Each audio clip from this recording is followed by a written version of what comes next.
Kisumu kanya kwar mukewa nyaka sango machiegni Sharon. Cleophas. Oyawre ing'echo nade? Chiema be. Asemisi. Amisi. Asebudhoni. Kata simu ok igona. Donka goni simu tikona ni ol. Inade? An maber, inade? An maber. Wuotho bedo nade? Wuotho bedo maber, nwaluorore gwenge 4 makaluo. Nokona ni ng'ato noneni donga. Bene donga to dalawa ma kikadho. Kikadho to ng'ato kona neno ng'at moro kanyo. Gi wuodu yo makatwenga. Wacho ni useso e bombe ma. Ok yo makatwenga, macho yo manaya. Nunu yo manaya. To ne untiere gu. To nan gi jawo yo manaya. Nodar. Ok en jakatwenga. Jakatwenga en James Opondo. Katwenga en James Opondo. Odong' matenda paro. Kata kamano nwaluorore, ji mathoth nwawacho ni achopnu mos. Koro achopnu mos okiny makawuono, en mana ni Joyce bende onge, to mos mare biro chopo. Ning'ado feri. Nang'ado feri. Natiyo gi gik mopogore opogore. Wagore Nyasaye erokamano. Kata kamano machiegni, chiro nomakoni maber. Ahinya. Iwacho ni ji mathoth bende awacho ni pok opogore dhi bedo mane. En gwenge ma kaluo koro bende wadhi neno talanta gi pok talanta thoth en mana ni sema nong'adowa kata kamano jokaluo ach ni ogwengwa magwa makaluo nitiere kod pok mathoth gibiro bedo ka gibiro negi nyakwar mde jwang' mana kamano chieng' tich ang'wen juma ka juma kawuono waikonegi ang'o Cleophas ben yudo ng'ama loso rujre gintie no ni thuole manong'adowa nyaka koro nwaduoga Nairobi mondo wadhi mbele to bende ng'eyo Osiropak iluongo no Osiropak en moro miketo ga mimakogo chiemo malo miketo jomoko kete sufrechni jomoko kete besen e kind mamoko nitiere nyadendi moro manwayudo e gwenge mago mag Siaya maloso Osiropak en bende pok mare nwamenyo ni penye gimo miluongo gi no Osiropak giwacho ni iluonge no Osiropak gintiere gi nyinge mathoth mopogore opogore an awuon ok ang'e kata ni iluonge no Osiropak an ang'e mana ni iluonge ne tol ming'awe chiemo kata kamano en gi nyinge mathoth nong'isa karibu nyinge madirom adek en mana ni wiye mowil godo kiki jaeli wantiere ka oparo nyakwara muge jwang' ticheno mar wan bende ibokonwa mathoth nyakwara muge jwang' kawuono waiko ni weche manyien adhi bedo kakelo ni sani kato bang'e Sharon ong'awo donjo koda gazet ma kawuono maram gazet ma Daily Nation koma ma The Standard thor wach mochiw kar kae ni en ang'o mane otimore manomiyo Ruto romo gi Raila miye pek malo kae gazet ma Daily Nation wacho ni Raila olero nyoro ni Uhuru Kenyatta ema nomiyo oromo gi Ruto mondo gilos broad-based government. Kani gazet ma The Standard to wacho nade. Mano bende magimiyo pek. Iwacho ni Uhuru hande ni Ruto Raila cabinet deal. Ang'o moselokore nikech motelo Raila nowacho ni William Ruto bende manyise ni mar mondo mi gibed kanyakla mar mondo mi gine kaka ginyalo loso twak e kindgi kod piny owacho. Nyaka sani koro nowacho ni kata mna sime mar ong'we yamo ma bende jatend piny Kenya mar ang'wen nogochone bende momiyo koro ne gibedo kod twak. Ang'en mago motenore kod weche mag siasa. Aneno kanyo jatend migo manyien ma bende noschamo muma Opiyo Wandayi nyalo yudore kama tek kaluwore kod nengo mano mar stima. Iwacho ni mago gik moko mabedo kanyo karito neno ni odhi kawo tich e okang' machal nade kawuono nitiere handing over mar magidhi bedo kata ka gitimo Energy House wacho ni kawuono gidhi bedo kata ka gitimo yo machal nade wacho ni sani koro in japiny intiere kar kendi wacho ni bills man malo kama gintiere gidhi bedo kata ka girango gi e yo machal nade to bende nitiere ng'anyo mag jopuonj manilieko ni nyalo bedo ka tam manyien chakre jatend migawo mochung' ne jotich pachoka kata Labour mano Alfred Mutua bende koro noromo kod jokanyo e sekta mara jopuonj ta riwruok mag jopuonj moting'o Kuppet kod Knut mondo ne ni wacho oneno mbele nomigi ndalo abiriyo chaka ima girumo kendo ka girumo ng'anyo kochako mag jopuonj dhi keto chal mar somo kama nade pacho kae mani gimomiyo ne giromo odiochieng'no manyoro makon mathoth ang'isome gazet mano ma kawuono ma Sharon ong'awo dhi bedo kakelo kachiel koda ka twak mokwongo ma bende jomoko wacho ni ka jofwambo watimo report wacho ni Adani Holdings en gi lwedo mane e pewe mag ndeke ma pacho ka mamiyo koro sani ka nitiere orak maketo kata mondo mi gine mag ita chenro matimore kar ndeke ng'ur mag jotich e paw ndeke gi ta okang' makamano bende biro nyalo paro ka bende weche ma bende naliekore ni jo Adani kata wacho ni kambi mano mar Adani Holdings nanego bed ni kawo iwacho ni neno kaka gitayo kram na paw ndeke madung mapachoka okang makata makamano neno jatend piny Kenya bende nosekwedo jumani nwaneno ka jotije mag Kenya Airports Authority bende nodhi ng'anyo ging'anyo ne kichango ang'ino dhi bedo gimoko kuom ginya kwarom gajuanga chakro sachel nyaka sari gi news mar okinyi mar mondo migine maginyiso maling'ling ng'anyo mar gen marango weche motenore kod Adani Holdings mano mar teko kambi mano mar GKI bende mane iwacho ni sirikal kata ka deny aboko ni nitie jalo mana loso godo mano godo nyinge to kikawachi yamu bende okango bika uono wacho ni gichato nosadi nosekaw orak nitie mano seket nyaka lwedo mata noselor koro wadhi penjo ni ywak maduong' magin go ka ni kadani ochopo jotije man kacha ka dhi bedo ka wito tijegi dona neno ka Dani dwa duoko namba piny kata orak no dhi bedo ka imiyogi moro maweth ok motero mabela orak magitira godo sani nitie jok ma Dani dhi biro godo madhi bedo ka tiyo madhi bedo ka chwalo tijegi e yo makare ang' ipenja ne jok mantiere kar ka nikech nitie jok bende matiyo gin giwegi ohala gi dhi bedo ka irocho e yo machal nade nikech wan gi private companies mago mantiyo mana JKA kanyo gin magi to koro dhi bedo kama chal nade nitie oganda luo momi tich matiyo e airport ma JKA ka koro ka gino timre oganda wadhi dok pacho bedo kama chal nade abro bedo ka chwalo ote makamano bang'e kawuono en chieng' tich ariyo nyakwarom gajong kawuono en chieng' tich adek nyakwarom gajong welcome back wantiere kod chenro mano mar tedo gi chiemo ma bende nyawadwa Jelieta bro bedo katelo katayonwa kata kamano chakre sadek mano mar okinyi Cleophas bro bedo kitayo wa chenro mano mar mbakoro wachako gi chal mar fwambo kae to twak madhi bedo kawuono wapenjo nitie rowere mag Gen Z jogi mokwongo kane ng'anyo pok obiro niwacho ni magi jok moko manyo bedo ni gin lazy koso kaka gitiyo e moganda pok ong'eyo ne gin jok mane nyabiro tich sa adek to giwuok sa aboro to boge gimidhi konogi orako migi mondo migi ti koko ne bi tich wacho ni ok anya bi tich nikech an gi dagne mag paro gik mathoth nitiere kar kaka onego bed ni rito kata iloso lwasi makare mondo bed bende ne jogi mano rowere mag Gen Z gineyo machal nade kana dhi bedo kae kod HR professional ma bende dhi bedo ka konowa ma en ng'amo chung' ne nigi lony mar weche mag jotich kaachiel koda ka jal machielo mahiko ji ne tich kaeto wan gi rawera ma bende kanokona motelo ne chenro ni en tije to ne chal nade en nondike tich kinene pod otin nosewe tich nowacho ni en tij no okonyal koro kokonyal tijno odhi oyawo kambine magi rowere mawuok oko mondo mi maben bondiko ji tich embe koro chako ndiko ji tich en gi kare mogo picha mogo video kagi ka mano bende tije mochako ma koro onge andika mondike chan wacho ni macha tek dipendi mane kama gintiere giduto to gidwaro lwasi machal nade ama winj gene achiel kachiel kae sa adek nyaka sa abich ka wabinyo penjo japiny ni jomatindo gi wacho ni ok gibede tich achiel kuom thuolo malach inyalo timo tich achiel kawuono kawuok odhi kama chalo kama bende lwasi no yie koso chikruok no bende kete kama tek e lwasi mag tich to bende chikruok kata mana kaluwore kod lwasi gichikre nang'o nikech wang'e ni kuonde tich bende nitiere kod rules kata chike mopogore opogore isetiyo gi jogi odong' wan kodgi nyaka ka e ofis ka wantiere kodgi nyakoro jwang' ang'o miyo gi thuolo bende mondo mi gichwal maparo SMS line oyaw en 3:6 itudi kodwa are sani nyaka giko mar chenro Facebook wantiere live Ramogi TV, YouTube wantiere Ramogi TV Kenya, mbui mar X yudwa kacha Ramogi TV KE ka itudi koda mbui ga duto te mag Facebook X kod mano mar Instagram yudwa kacha Cleophas Oloch nyakor mgajwangi itudi koda mbui maga mag Uganda mano moriwo Facebook X Instagram gi mamoko yuda gi nyinga chiel nyinga en Sharon Ng'ao machiegni bedo kodo nyaka giko nikech ma en rupin mokwongo magi thuond weche. There was head-on collision, and due to the impact, the passengers on board of the Mercedes compressor, 4 of them died.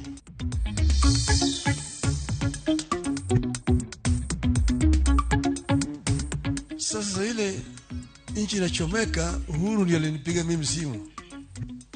Uhuru akaniambia mimi tafuta Bwana Ruto ongea na yeye.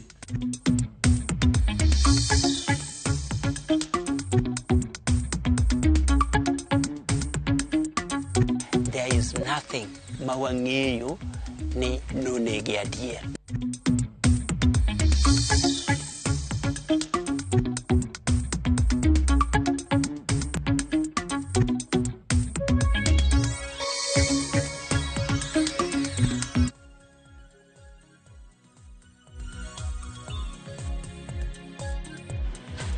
Oyaore nyakura mugi jwankin machiegni magi weche manyien. Ogai mar ODM Raila Odinga owacho ni oonge kod dwaro moro amora mar loso sirkal mar barwa bar kod jatend piny Kenya William Ruto.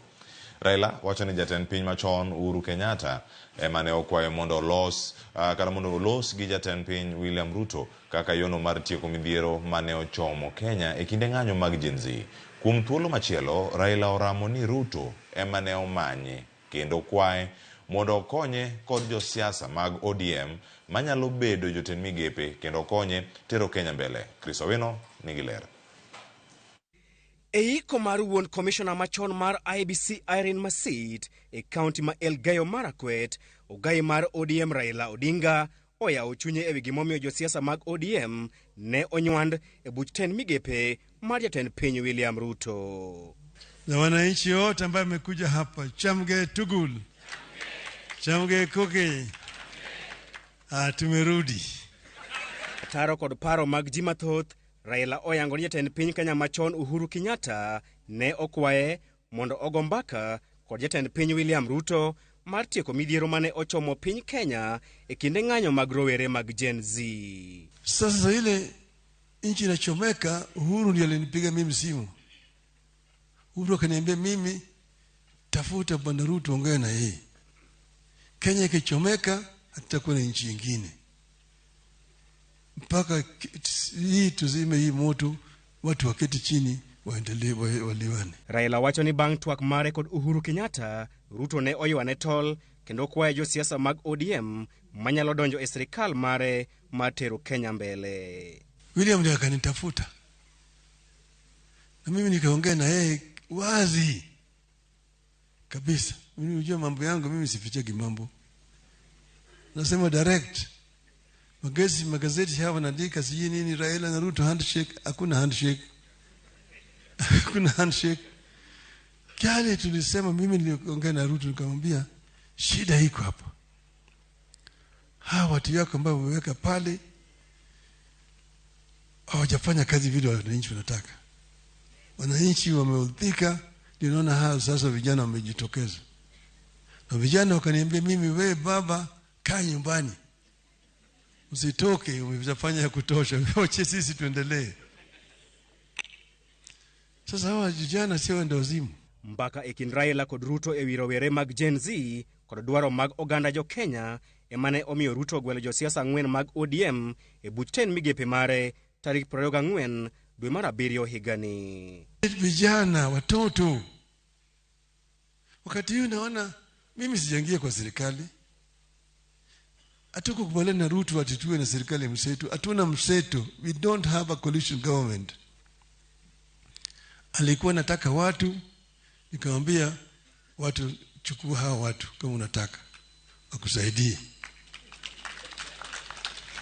Lakini sisi hatujawekana, ni bado hatujawekana huko. Sasa wazee ndio wanaletea mimi makaratasi, taweka mimi mahali. Mzee nasema niweke mjukuu yako au mtoto yako. Wewe na watoto ambao wamesoma. Hao watoto wanataka kazi. Ekindeno Jod Bramaka Pseret Oscar Sudi kod jodongo mag oganda jo Marakwet okwayo Raila mondo los kod Irene Masit mondo oduog e dalagi. Mabiro bang' Irene Masit wuok pacho kae kalure kod chung mane okawo e duoko mag yiero mar tend piny kod jowetene mamoko adek mong'ere kaka Cherera 4. Kweth mar Cherera 4 ne okwedo yiero mar William Ruto kaka jaloch e yiero maduong' mokalo. Chris Owino, Ramogi TV, Nairobi. Okay, mano mokelo kanyo kod Chris Owino, wadhi kama chele county ma Kisii. E odiochieng' mar 2 e limbe mare counties ma Kisii kod Nyamira, jatend piny William Ruto omedo puoyo okang' mare mar gwelo kweth mag Azimio ei serikal. Ruto bende oyawo ayanga chenro mar gedo mane kar thieth mano mar kedo gi tuo mar kansa e county ma Kisii. Chenro mabiro muonyo omenda maromo siling bilion 3.2. Jafwambo marwa ma Kisii Crispin Otieno ni kod lerno. Limbe jatend piny William Ruto e gwenge mag Gusii ne odonjo e odiochienge mar 2.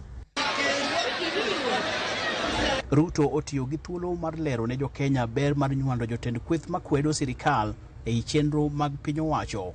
Ruto wacho ni lek mare en riwo wi oganda jo Kenya. Kila jamii ya Kenya, kila watu kutoka sehemu zote za Kenya tutawajumuisha katika serikali ya Kenya na tupange mambo ya maendeleo pamoja, because where we are as a nation, this is the moment in the history of our nation that we must close ranks, that we must work together. Sisi sasa tuko katika kazi ya maendeleo, na Wakenya wengine wakipata maendeleo, nyinyi watu ya Kisii mpate haki yenu. Sio ni sawa sawa? Ruto olero chenro ma en gol mar chwalo dongruok kendo nyuolo tije ni rawere mathoth e pacho ka. E gwenge mag Nyaribari Chache, Ruto ne osidho gedo mar kar thieth mar tuo kansa madhi muonyo shillings bilion 3.2. Na leo mimi nimefika hapa kufanya hii ground breaking.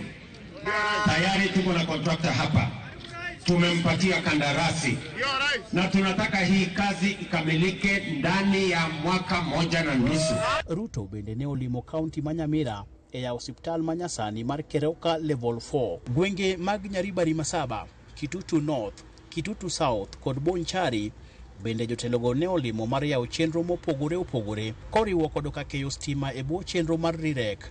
Bende giyawo chirni 17 kod gedo mar barabara maromo kilomita 64.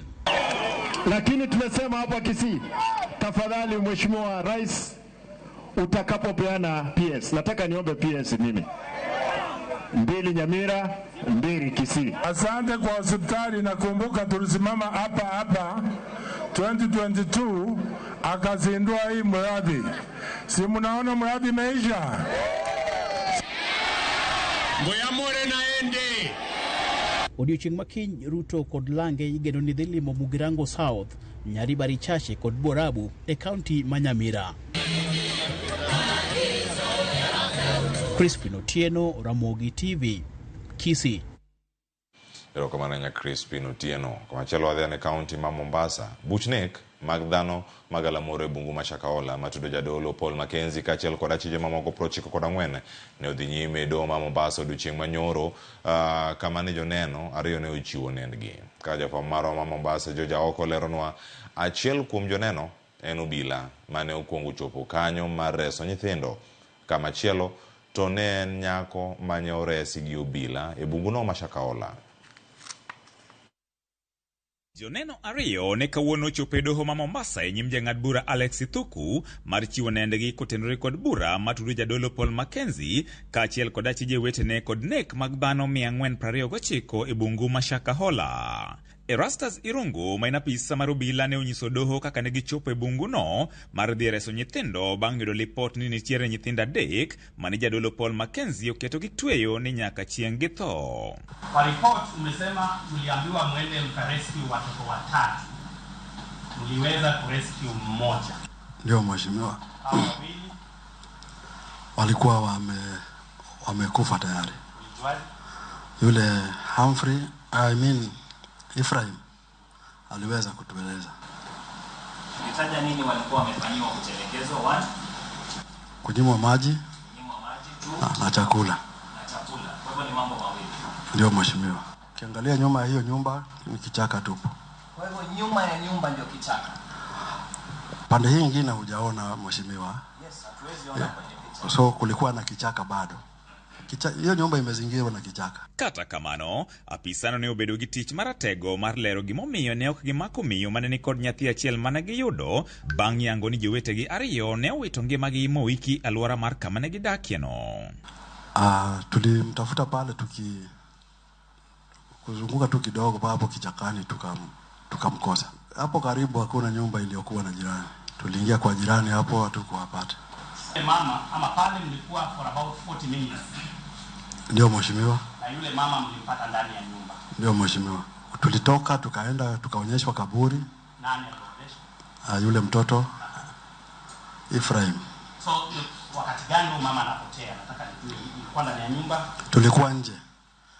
Tulikuwa ndani ya nyumba na mama. Ndio. Ndio wakati gani mama anapotea? Tukiwa nje. Ndio mheshimiwa. Sasa hatujui. Janeno mar adek ma en nyathi ma jahigni 17 mane okoyienwa kawo picha mare ne onyiso doho ni ne oweyo sikul e grade mar 4 bang' min-gi mane dhi e kanisa Mackenzie nyise ni somo en richo. Ne ogole e sikul manosome e gwenge mag Eldoret mokele Mombasa kuma ne gidonje kanisano mar Good News International. Moko kuom chike mokoni Mackenzie ne oketonegi en ni ne onge somo, onge muonyo yath, onge timo dusruok mora mora e del, kendo onge ng'ama ibiro yiene dhi e tich mora mora. Janeno manyakono ne bende onyiso doho ni Mackenzie nokoni giduto nyaka gitwe maonge chiemo, kendo giduto te nyaka githo kogik e dwe mar 6 higa 2023 eka gidhi e polo. Onyiso doho ni Mackenzie jaode kod nyithinde 7 kata kamano ne ok twe ni mar gin ema ne onego githo mogik. Onyiso doho ni bang' tweyo ndalo 38 komodho mana pi kende, kanyo ema ne obila oyudo maling' ni giponde bunguno, kuma ne ojukgie gi obila mane timo pedha e dwe mar 3 kodong' mana dweche 3 to giduto githo kaka ne osingnegi. E kind nyithindo 7 mane gipondogo, 5 okoni ne otho ni mar ne pod gidhi nyime kod tweyo, kolero ni jogo mane tho e kinde mane obila manyogi ne iiko e bur achiel. Joneno 3 koro osegolo nendgi e bura mar jadolo Paul Mackenzie madhi nyime doho ni ma Mombasa, ka koro dong' joneno mamoko 419 ma bende geno ni biro golo nendgi. George Aoko, Ramogi TV, Mombasa. Erokamano George Aoko kawuok Mombasa odhi ne kaunti ma Nakuru kama ero ni jabich mawuok e familia achiel kama oting'o miyo achiel kod nyithinde 4 ne owito ngimagi e masira marach mar apaya mane otimore okinyi manyoro e gweng' ma Mbaruk Gilgil e kaunti ma Nakuru. Masirano ne otimore bang' nyamburko no mane giidho tuomore gi lori manochomo Nairobi. Masirano noweyo derep nyamburko no gi hinyruok marach. Kaka Lide Okeyo lero oyangore ni nyamburko no ne iriembo e ng'we irititi e kinde mane masira no timore. En masira manotimore saa 1 okinyi makawuono. Masira manotimore e gweng' ma Mbaruk mantie Gilgil e kaunti ma Nakuru kendo okelo tho mar miyo kod yawuote 4. There was a Mercedes compressor saloon which was driven by one Christopher Bani, and on board he had 5 other passengers. A woman. Miyo no gi nyithindego noriko idho nyamburko mar kido mar Mercedes mawachore ni ne riembe ng'we irititi kadhi Nakuru. Eka ne derep nyamburko no temo kadho nyamburko machielo kendo rado arigari gi lori moro manoriko chomo Nairobi. He left his lane to overtook. Then unfortunately there was another lorry which was coming from the Nakuru direction towards Gilgil, a Mercedes Actros.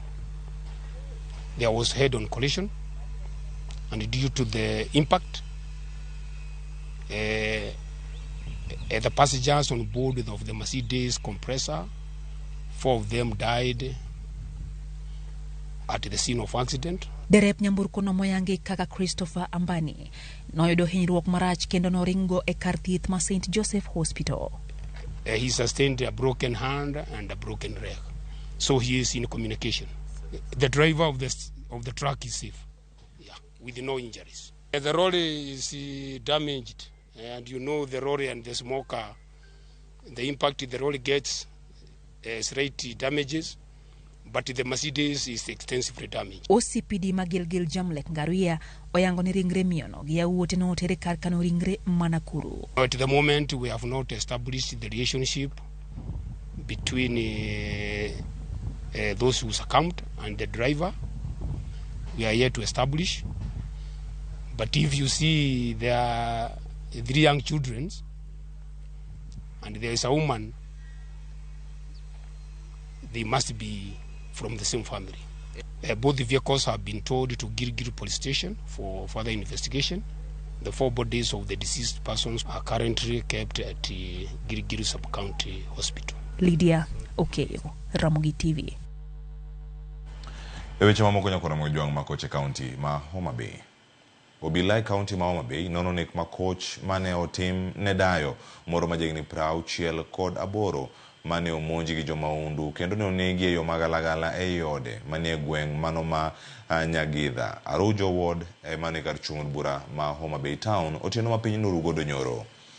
Chiliel no mane oseyang nyinge kaka Wilkista Odanga ma osebedo gi ng'ol mano mar winjo wach ne oyudi okinyi manyoro ka ringre ne oriere e otandane gi moko kuom jirendene mago mane ochich bang' kane orem chiew kaka pile. Miyono ne oyudi kani kod alama e ng'ute kod lenda wang'e machielo kagima ne otemo kedo gi jogo mane omonje. Obila mago kwach kich mane oyuoro e kar masirano okawo ringre kendo ne otero nyaka kar kano ringre mantiere osuptal Homa Bay Referral ka nonro dhi nyime. Mondo udonji kato kwadhiro dhot wayudo ka dhot ni nono. Kwadonjo to ogo toch. Kwigo toch gi wuoda machielo miluongo ni Tobias to waneno ka Odanga ninde wi kitanda to wakoni jali otho. Achaka gocho ne chief. Kase gocho ne chief to akoni chief Odanga otho. Onegi. Sasa kama wamekosa wasichana wanaendea wamama wazee, hiyo ni kama kuumiza mtu. Kwa hivyo naona ni kama wamemuumiza. Kwa amefura sana, hiyo shingo imefura. Alafu ukiangalia huku kwa mashavu amekwaruzwa sana. Damu nyingine inatoka kwa mapua. Alafu kwa magoti pia tumeona amekwaruzika kabisa. So ni kama amejaribu kungangana. Kwa ni mtu haezi kupiga nduru. Mtu akiingia kwa nyumba hasikii paka ufike karibu ukimgusa ndio anasikia. So ni kama walipomgusa akaanza kungangana na wao. Kowuok e kaunti Homa Bay, jo Kenya koro biro chuno mondo mi ochul osuru e moko kuom apeyni mago magitiyo godo kapo ni opodh paro mano mar chik mikelo kanyo kod bad migawo mochung' ne telo mago e apeyni Kenha madongo apeyni madongo pacho ka.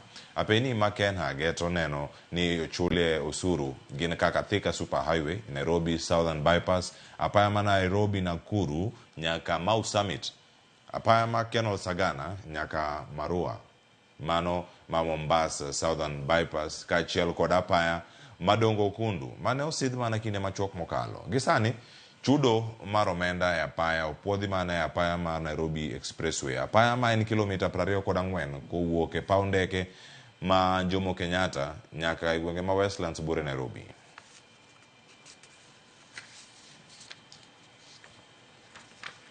Wadok e kaunti ma Homa Bay, ng'wech mar laro kom mar ODM e kaunti no ma Homa Bay ochakore mano bang' jatend duond bura no mano mar ODM e kar chung' bura mano Mandhiwa wuok kendo puodho nying jaod bura makono Martin Peters Owino elemono thuolo mar bedo jakom ODM e kaunti no. Koro odong' thuolo bang' gavana ma Homa Bay Gladys Wanga ne owal kaka jakom mar ODM e Kenya mangima.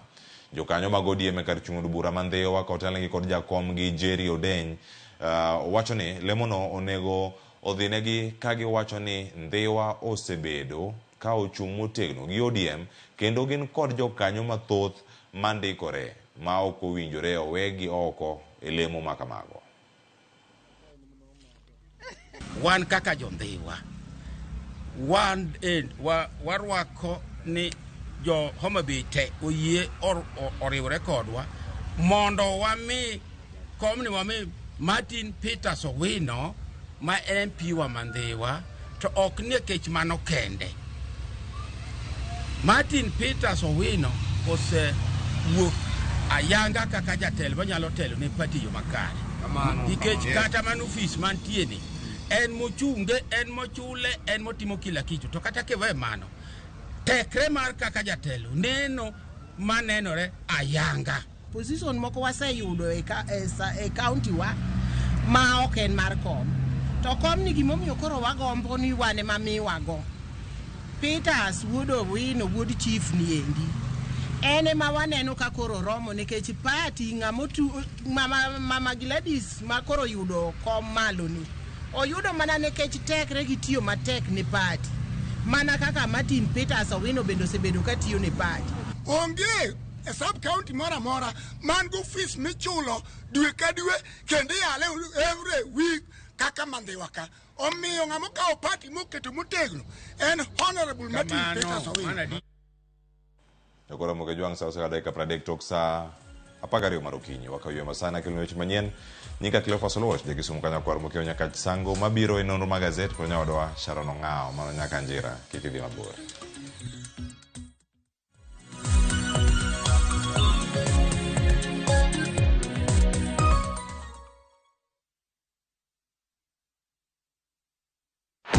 Jipange na View sasa imerudi kwa mbwembwe na vishindo. Jipange leo kwa nafasi ya kujishindia mamilioni ya pesa. Jipange ushinde na View sasa. Bonyeza *487*3#. Weka 50 bob tu upate content na pointi 50 za kuingia kwenye draw ya 50,000 kila siku, milioni 1 kila wiki na grand prize ya milioni 3. Jibambe na content nyingi zaidi uongeze chances zako za kushinda. Jipange na View sasa. Weka 50 bob tu na huenda ukajishindia 50,000 kila siku, milioni 1 kila wiki na grand prize ya milioni 3.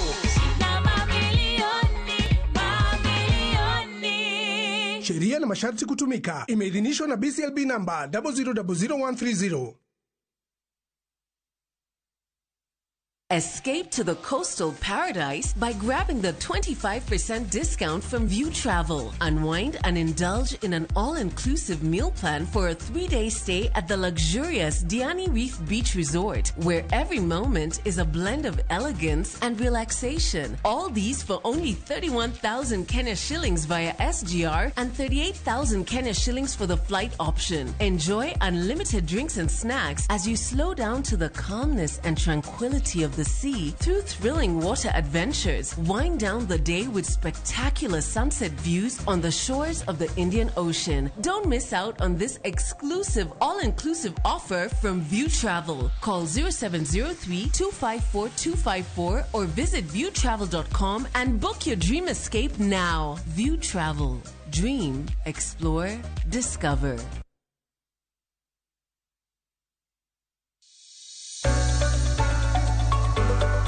E piny kae, tije magandika medo bedo manok kendo e okang' mamalo.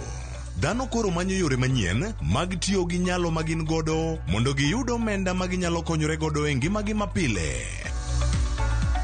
Riwri kodwa e chenro mar poko pogore ka waluwo sigana mamulo chunji mopogore. Inspiration, mostly I watch movie. The other one, anongo inspiration kuma daki in slum. Kaka giloko nyak makende magin godo to bedo hala makelo negi pesa kendo ting'o ngimagi malo.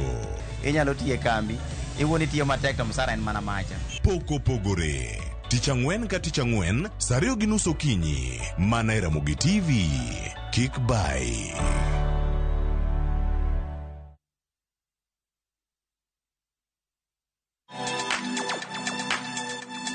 Dive into the vibrant world of Afrimax. Get ready for a whirlwind of color, flavor, and creativity on View Sasa. Watch as Dennis Chege transforms second-hand sneakers into stunning works of art for your feet. This is what I'm talking about.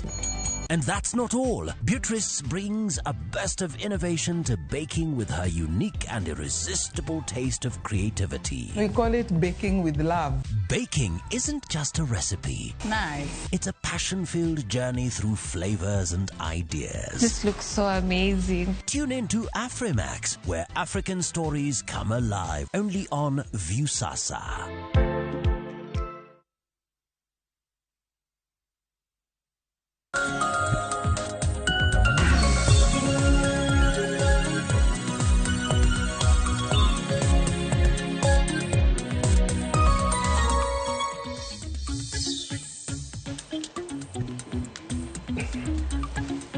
Nyakorongo jonka moro mintiere dakika en 34 tok sa pagario marokinyi gisani wadonje kidieny machielo ma en nonro mar gazet nyinga en Sharon Ngao mana kapile waneno gazede ariyo omian kar The Standard kanyakla kod Daily Nation to kanyo thor weche momi pek gin thor weche mopogore ka The Standard thor wach mabende gimiyo pek en wach mabende Hugai mano mar Azimio Raila Odinga no wacho ni jatend piny Kenya machon Uhuru Kenyatta emane okwaye mar mondo miolos gi jatend piny Kenya masani William Ruto kaka yo mano mar tieko midhiero mano chomo piny Kenya e kinde ng'anyo mago mag rowere mabende tiso kaka Gen Z.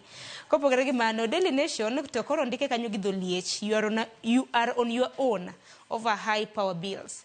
Ntiere kaka od bura maduong' ma pacho kanya kwa Ramgajwang kotelne gi kanyo koda jakom mano mar kamiti mano motelo ne weche mag teko e pacho ka mabende nja od bura mamwala Vincent Musyoka.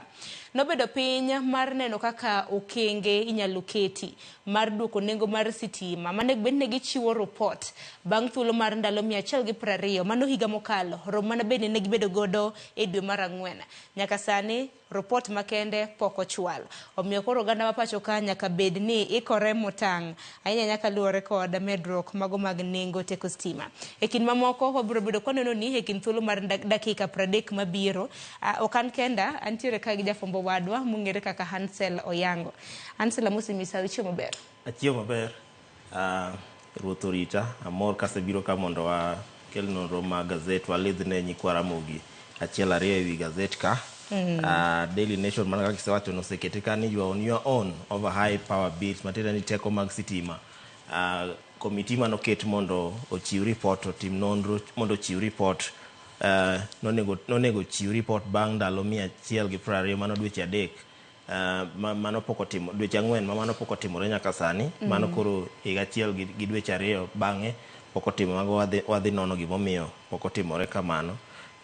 Inuonwa weche mag Bishop Muge thone mano timore 90s ma sigana maparo maka baba na emane gona nogoni sigana ne nogona sigana ne nowacho ne wach ne lit ahinya nikech nokwako piny mangima ma Kenya. Nen kinde ma Kenya pod ne ntiere single party ne dwa wuok e single party koro weche mag multi party ne ji temo push koro Muge gini yawa mane nitiere forefront kanyo ero mamano be wadhi ng'iyo weche mag okumba mag NHIF bo olieka Gachagua gi Ruto be pod chalo joma ni kanyakla to be ok ni achiel e paro wacho ni jomotendre kodgi nitie kaka gore piny kanyo duto te wabiro bedo kwa kelo ni nyakor Ramgajwang ahinya nyarumbe mabende wacho ni allies jogo eko mabende chiegni gi Gachagua gi jogo eko mabende chiegni jatend piny Kenya chano rombe mopogore ahinya mano mar riwo Uganda kanyakla wacho ni mar kelo unity. Kaka mano Hansel wachaka ne gazet mano mar Daily Nation wach mabende koro mako Uganda mapacho ka chutho to jatend migao mano mar teko hipachoka Opiyo Wandayi ting mabende koro dhi bedo godo ka bende king'iyo ite mabende miepe ke ite mar 4 gi mar 5 iwacho kanyo ni too hot to handle gimomini jod bura nyaka sani poko pedho report makende kotende kaka nego bedni iduoko teko mago mag sitima hipachoka e dwe mar 4 mano mar higa mokalo nitiere kaka od bura maduong' ma pachoka no kadho paro kata na motion moro mano bedo sponsored gi jaod bura mano Malaikipia Jen Kagire mabende koro nadwaro mar mondo mi od bura lose kaluore kod teko mano mar stima mosebedo ka medre kinde ka kinde kendo od bura ma pachoka nochiko kendo oseyo migo mochung' ne weche mag teko kanyakla kod Kenya Power mano kambi mar teko e pachoka mar mondo mi gine kata mna deals kata mno girimiti mabende gintiere godo ki gichwe kokge nyaka report makamatieki. Report makapa to jo Kenya osebedo ka geno kuom higa achiel gi wiye mosekalo to pok osebiro. Wachore ni nonro setimre ma nyaka be ni nitiere onge yo kata onge direction malong'o ma iwacho ni nyalo reso jo Kenya ewi wach ma duoko nengo ma sitima piny ka. Iwacho ni medruok ma bech modhi Kenya ka gi weche mag foreign exchange emosemiyo ka bech sitima osebedo ka dhi malo. Kata kamano to wachore ni independent power producers ma Kenya kabe osebedo ka contribute kata changia weche mag medruok ma nengo ma sitima Kenya ka. Koro report no kaki wacho no nonego be ni ichiwe within 120 days mago gin dweche 4 mano poko timore nyaka sani. Kata kamano to jalup jatend committee kata vice chairman ma committee no iluongo ni Lemanken Aramat nye wacho nango ni juma mabiro gibro tebo ripodno. Tingini penjo ni gimomiyo ni pok gitebo report kata mana pok gipedho report makamana Yanga nikech bang' romo mar gi dwe mar Ang'wen mano mar higa mokalo nomigi thuolo mar ndalo 120 mane gbeni report makamana ne gbeni pedho chieng' tarik 15 mano mar dwe mar auchiel mano mar higa mokalo. Sani neno wan mane dwe mar 8 mano mar higani. Koro osebedi kipenjo ni ang'o moko osebedo katimore. To bende kata mana king'iyo report mano mar Auditor General mano ma pacho ka Nancy Gathungu. Bende giwacho ni independent IPPs ge mago kembe mosebedo kata mana ka uso teko. King'iyo kata mana kwan mago omenda ma bende giuso godo sitima. Iwacho ni kilowatt achiel giuso nengo mar siling 15.3. Kipimo gi mano ma bende Kenya Power osebedo kata mana katiyo godo. Bende wan manen ngeno marwa kapono ni gibiro bedo ka gichiwo report makama nikech kawuono ben chieng' tarik 14 wang'e ni EPRA bende biro bedo ka lando nengo mano mar mudhi manyien odiochieng' ma kawuono. Wang'e ni be handing over mar migao itimo ne Opiyo Wandayi be kawuono makoro ebo yudre kama ok yot ahinya. Kata kamano to kwano ni ok make sense nikech kinyalo nyiewo gimoro siling wach kata ni siling 5 kaka okete kan tidwa dhi use siling 15 ng'eno ok en gima make sense financially ne japiny man ng'eni ichalo ng'at ma make 200% profit ata malo 200 mano ma ohala mantiere kin ng'ato manie ohala ti make 200% profit man ng'eni ina category ma billionaire. Kata kamano to onego ong'i iwacho ni exploitation nitie nikech on one side jo independent power producers wacho ni gimomiyo partially ginyalo bedo ni nengo ni malo kama nikech gi produce power to process mass storage ma power no be nyaka gi factor in a cost. But kata japiny kaka an kora penjora ni yaw to koro ka an awaro gimoro ta uso ne jomoko koro nyaka nengo cost mass storage adwa kalo ne jok ma uso ne mando koro ala ina mane but en mana weche mag monopoly I think ni ema chando wa Kenya ka. Ma Kenya Power be wang'eni osebedo gi monopoly. Of course wangi KenGen ma produce power Kenya ka but power ma gi produce okoro koro nyaka wayud jomoko ma oko gi ema control bech teko ma city ma Kenya ka. Ageno duche ma kawuono mane jatend migao mochung' weche mag teko Davis Chirchir ma bende koro noter nyaka e migao mar wuoth. Oduche ma kawuono obiro bedo kochiwo migao no ne Opiyo Wandayi ma bende jatend migao manyien mano mar weche teko. Koro warito winja nena ni handover. Opiyo Wandayi bende biro bedo ka wachango kotenre kod weche motenre kod medruok mago mag nengo modhi. Bende kono romo sa 6 mar otieno bende warito winjo ni nengo manyien mag modhi chakre odiochieng' makiny biro bedo ka rengo nadi, biro bedo kiduoke chien kosi biro bedo ka imede. Kopogore gi mano kwadhi mano mapiyo piyo. Wach machielo ma bende naneno komi peke ite mokwongo mano mar gazet mar Daily Nation en tho mano mar bishop manen bishop mano mar kanisa mar Anglican mong'ere kaka Alexander Kipsang Arap Muge ma bende notho odiochieng' maket kod ma kawuono chieng' tarik 14 higni 34 mosekadho nyakwar Mgajwanga notho higa mar 1990 mane kinde mago mag mane jatend piny mar 2 mano Daniel Arap Moi. En mana ni tho mare ni ne iseyo kaluwore ni nosebedo koseyo piny owacho inyanya kotenre kod weche motenre kod multiparty. In iwacho ni sigana nogoni gi babani. Nyalo mana lero no sigana makama. En sigana ma wuora Ford gon wagacha kaka wuono ko ohuma sigana no ko biro ere no kata move ne change no ken Anglican but kinde go ngeni gwenge ma Kaluko ja ne pingo sirikal ahinya nikech ne wadwaro multiparty. Oginga Odinga gere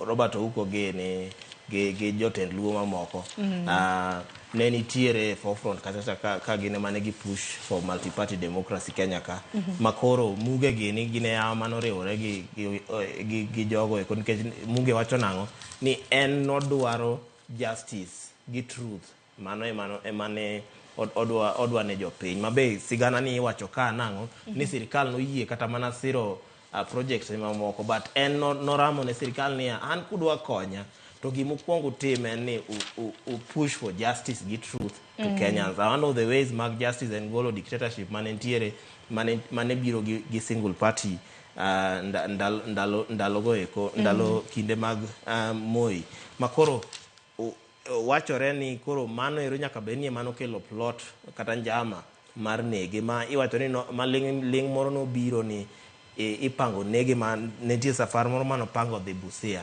mano go no orne mokwere ni kike dhi Busia kidhi Busia tibro tho ma be ok no mane otema dhi Busia to ok no chopo Busia emano tho yo ma iwacho ni nitie kata mana retired bishop moro ma koro nyo manager neno Peter mano bishop wacho ni en gimo regret en ni not malingling no biro ne but ok no nyal chopo kuom ne bishop no in time mondo otimango owuone mondo kikodhi to mano higni 34 nyaka sani ratiro makamano kama na familia ne pok oyudo kisomo kama na sigana no nyakor mgajwangi ite mar 2 gi mano mar 3 mano tho mano mar bishop Muge e kinde thuolo mar higni 34 mosekadho nitiere achiel kuom joneno mano bishop mano se retire Peter Njenga mabende wacho kaka tho mano mar masira makamano mar apano timore machiegni kod aora mongere kaka Kip Karen mantiere wangapaya mano mawebuye kochomo Eldoret. Nitiere achiel kuom survivor kata mna jalnero mabende notonye masira makamano iti mar 3 mongere kaka Lay Canon Davis Omanyo mano mar Anglikana gwenge kata diocese ma Eldoret mabende nowacho kaka masira makamano notimore kar saa 9:30 ne jogo eko mokia siganda bishop Mugeni yudi thuolo mar somo Daily Nation ite mar 2 gi mano mar 3 kaluwore gi saa wadhi mana e wach machielo.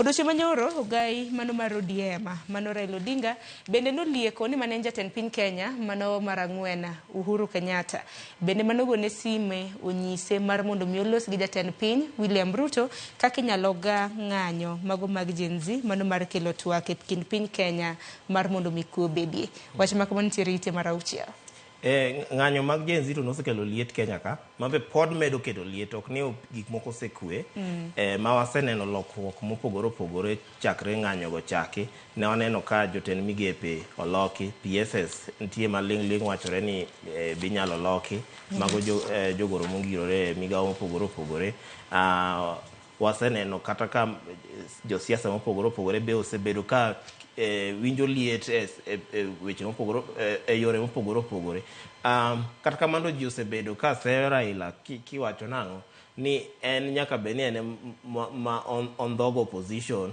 ma koro ka ODM okete sirikal kata kamano to gise insist ni gin gionge winjruok moro amora gi sirikal en mana ni koro sirikal no biro through care kata through president no biro mo owacho nango ni mondo gikonye mondo Kenya odhi mbele but koro nyoro nyowuok kanye Raila wuone mowacho nango ni en kano ng'anyo liet ma ng'anyo no biro ka to jatend piny machon Uhuru Kenyatta no gochone moise ni kuma Kenya chomo ni ma liet ma wang' ni liet ma kokwa tang to anyalo koso bedo gi piny koro many William Ruto mondo ibed piny kode ulosi mar neno kaka inyalo tiek midhiero wanyalo konyo Kenya ni mondo Kenya odhi nyime ema koro Raila noromo gi Ruto ma koro ne gireso piny kaka in their eyes e wang' gi gin gineno ni ne gireso piny Gen Z to deno nango ni nodhogi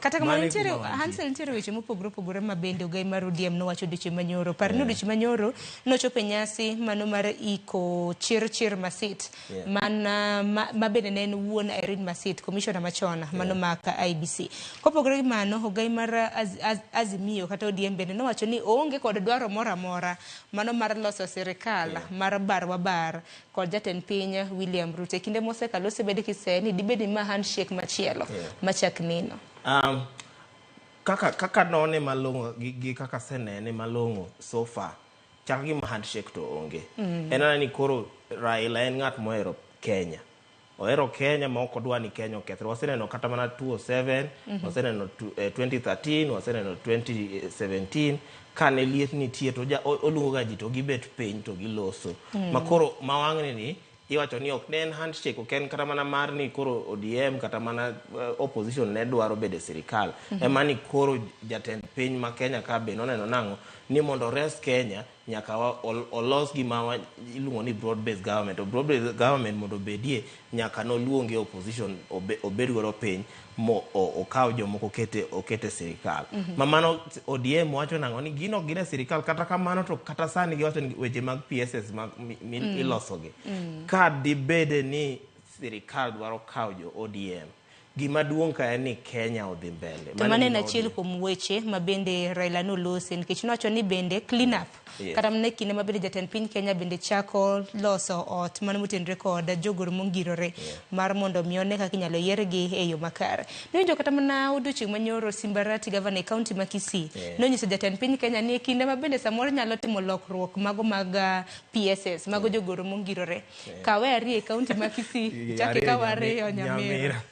Tetea jokorgi mano bokrach ngeni nyakitetea jogi kata mana jo gwenge mag god kocha be nyewa neno ko tetea jogi moido ji aboro jotend migawo masani nitiere koro kata ngata tetea mana jokorgi. Koro wariti neno mara okang' mabe jatend piny Kenya biro bedo kaka wang'eni pod nitiere gwenge mag Gusii odiochieng' makawuono e limbe mare mogik. Odiochieng' makawuono en odiochieng' mar adek kotimo limbe mare e gwenge mag Gusii. Kopogore gi mano nyakwarom Gajuang' e ite mar abiriyo nitiere romo moro mabende jod bura machiegni gi Gachagua gi mago machiegni jatend piny William Ruto chano rombe mopogore. Anno ka jogo eko motenore gi Gachagua chano romo e gwenge mago mag Nyeri, ka jogo eko motenore gi jatend piny Kenya bende chano romo e gwenge mago mag Nakuru. Iwacho ni county mano ma Nakuru. To romo kama giwacho ni Mount Kenya at odds as Gachagua and Ruto allies plan separate meetings. E kind thuolo mosekalo waseneno ka jatend piny Kenya kanyakla kod jalupne nigi rombe mopogore ok ni gin gi rombe ma kanyachiel. Kendo gisebedo ka giloso e duol achiel. En ang'o matimore gi jogo eko motenre kodgi? Kata mana Kisii nyewa neno ka gin kamoro achiel. Kendo gigo mana debe achiel. Gachagua nyego ne jo Kisii kamano ni kan ugocho ne Ruto to abe nugochona kata bed ne ukiaya. Kata bed ne ukiaya kamano ne ugochona. Kata kamano to koro nitie factions ariyo, nitie faction achiel miluongo ni traitors, nitie faction achiel mosirore gi miluongo ni joka dictator. Joka dictator gin joma traitors koro gin magi. Traitors gin joma ni kor Gachagua. To jok mosirore gi joma osirore gi Gachagua emiluongo ni dictators, sorry, ke Gachagua emiluongo ni dictator. To joma osirore gi William Ruto iluongo ni traitors. Matene ni gin dhogo joma sawa gin dhogo taneno ka gimbe ne gin gi jotend gi nikech nitiere kaka chieng' tarik 1 mano mar dwe ni gavana ma Nyeri Mutahi Kahiga ma bende wang'ini osebedo ka tenore gi Gachagua kuom thuolo malach kanoloso e wang' jowi mar Inoro nolando ni gin kaka jogo eko motenore gi Gachagua gibiro bedo ka giromo e kaunti mano ma Nyeri. Taneno ka Kiunjuri be mano motenore gi jatend piny bende koro wacho ni gin bende gibago romo margi kendo. Koro ka iriema koro odwa neno nang'o ni koro bobedo nade nikech giduto giwacho nang'o gidwa kelo kanyakla kata kachiel gwenge mag Masawa kata gwenge mag Mount Kenya kono ero. Kata mana Gachagua owuon ka ne nitiere interview e weche ma local TV station moro ma Central Kochacha wacho ni nyo accuse Kiunjuri ni olose ngero mang'eny okolosa yanga olose ngero mang'eny ma ngero go gin motenore gi pingo jalup jatend piny Rigathi Gachagua. Nyicha waneno ka be nitiere plot moro ma thicho oko jalup jatend piny Gachagua ma be wachore ni Ruto be nyodonjore oke wechego. Mamago gik ma pod watemo luwo. Naneno kata jod bura motenre machiegni gi jalup jatend piny Kenya bende noda dhogi gi okwach kich. Ka bende seyo na nitiere ni samoro gi sponsor ng'anyo mago mag rowere. Wachore ka ni Gachagua be nodonjore ng'anyo mooro goons malaw mana 25,000 ma negi sponsor goons ma niwacho kata ni former MP ma Embakasi West be nentiere e kindi gi kanyo nitiere MCA be manodonjore wechego gi joma moko. Tukuri wacho ni 25,000 hooligans mane infiltrate. Manana Embakasi North MP James Gakuya gi Embakasi Central Benjamin Gathiro. Yes. Di 2,205 mago hooligans mano infiltrate ng'anyo mabe mage mano orocho ng'anyo mag Gen Z wang'eni ng'anyo mag Gen Z kano chako to nochaka taka ng'anyo mamul to kata mano hooligans to nosedonje makoro mago gin achiel kuom weche ma iseyo godo jatend jalup kier ma Kenya ka ni mago gine weche ma otenorego ma motemo rocho godo sirikand. We wan warita nena mar neno ni rombe makamano biro bedo kanyuolo olemo mane. Aneno ka jo Gachagua to ni romgi biro bedo Nyeri. Jogo motenore gi jatend piny ema pod giwei kata mna gikete ratil ni gibiro bedo kaunti ma Nakuru kose kaunti mano ma Mombasa. Kata kamano chutho wach mantiere kanyo en riwo Uganda mano ma Masawa kanyakla. Piny kanyo bende kik wiwa wil. Kawira Mwangaza ni mano gavana e kaunti ma Meru. Osebedo koyudore e tago maliet. Akene wang'ni tache bosima koso pod obro medo liel. Nikech odiochieng' ma kawuono iwacho ni obro bedo kochopo e nyima jod bura mago kata mana mag senators e pachoka e okang' mar adek kansa. Ebe jako obede survivor okomiyo mayot. Osetony nyadiriyo. Koro ma rien mar adek.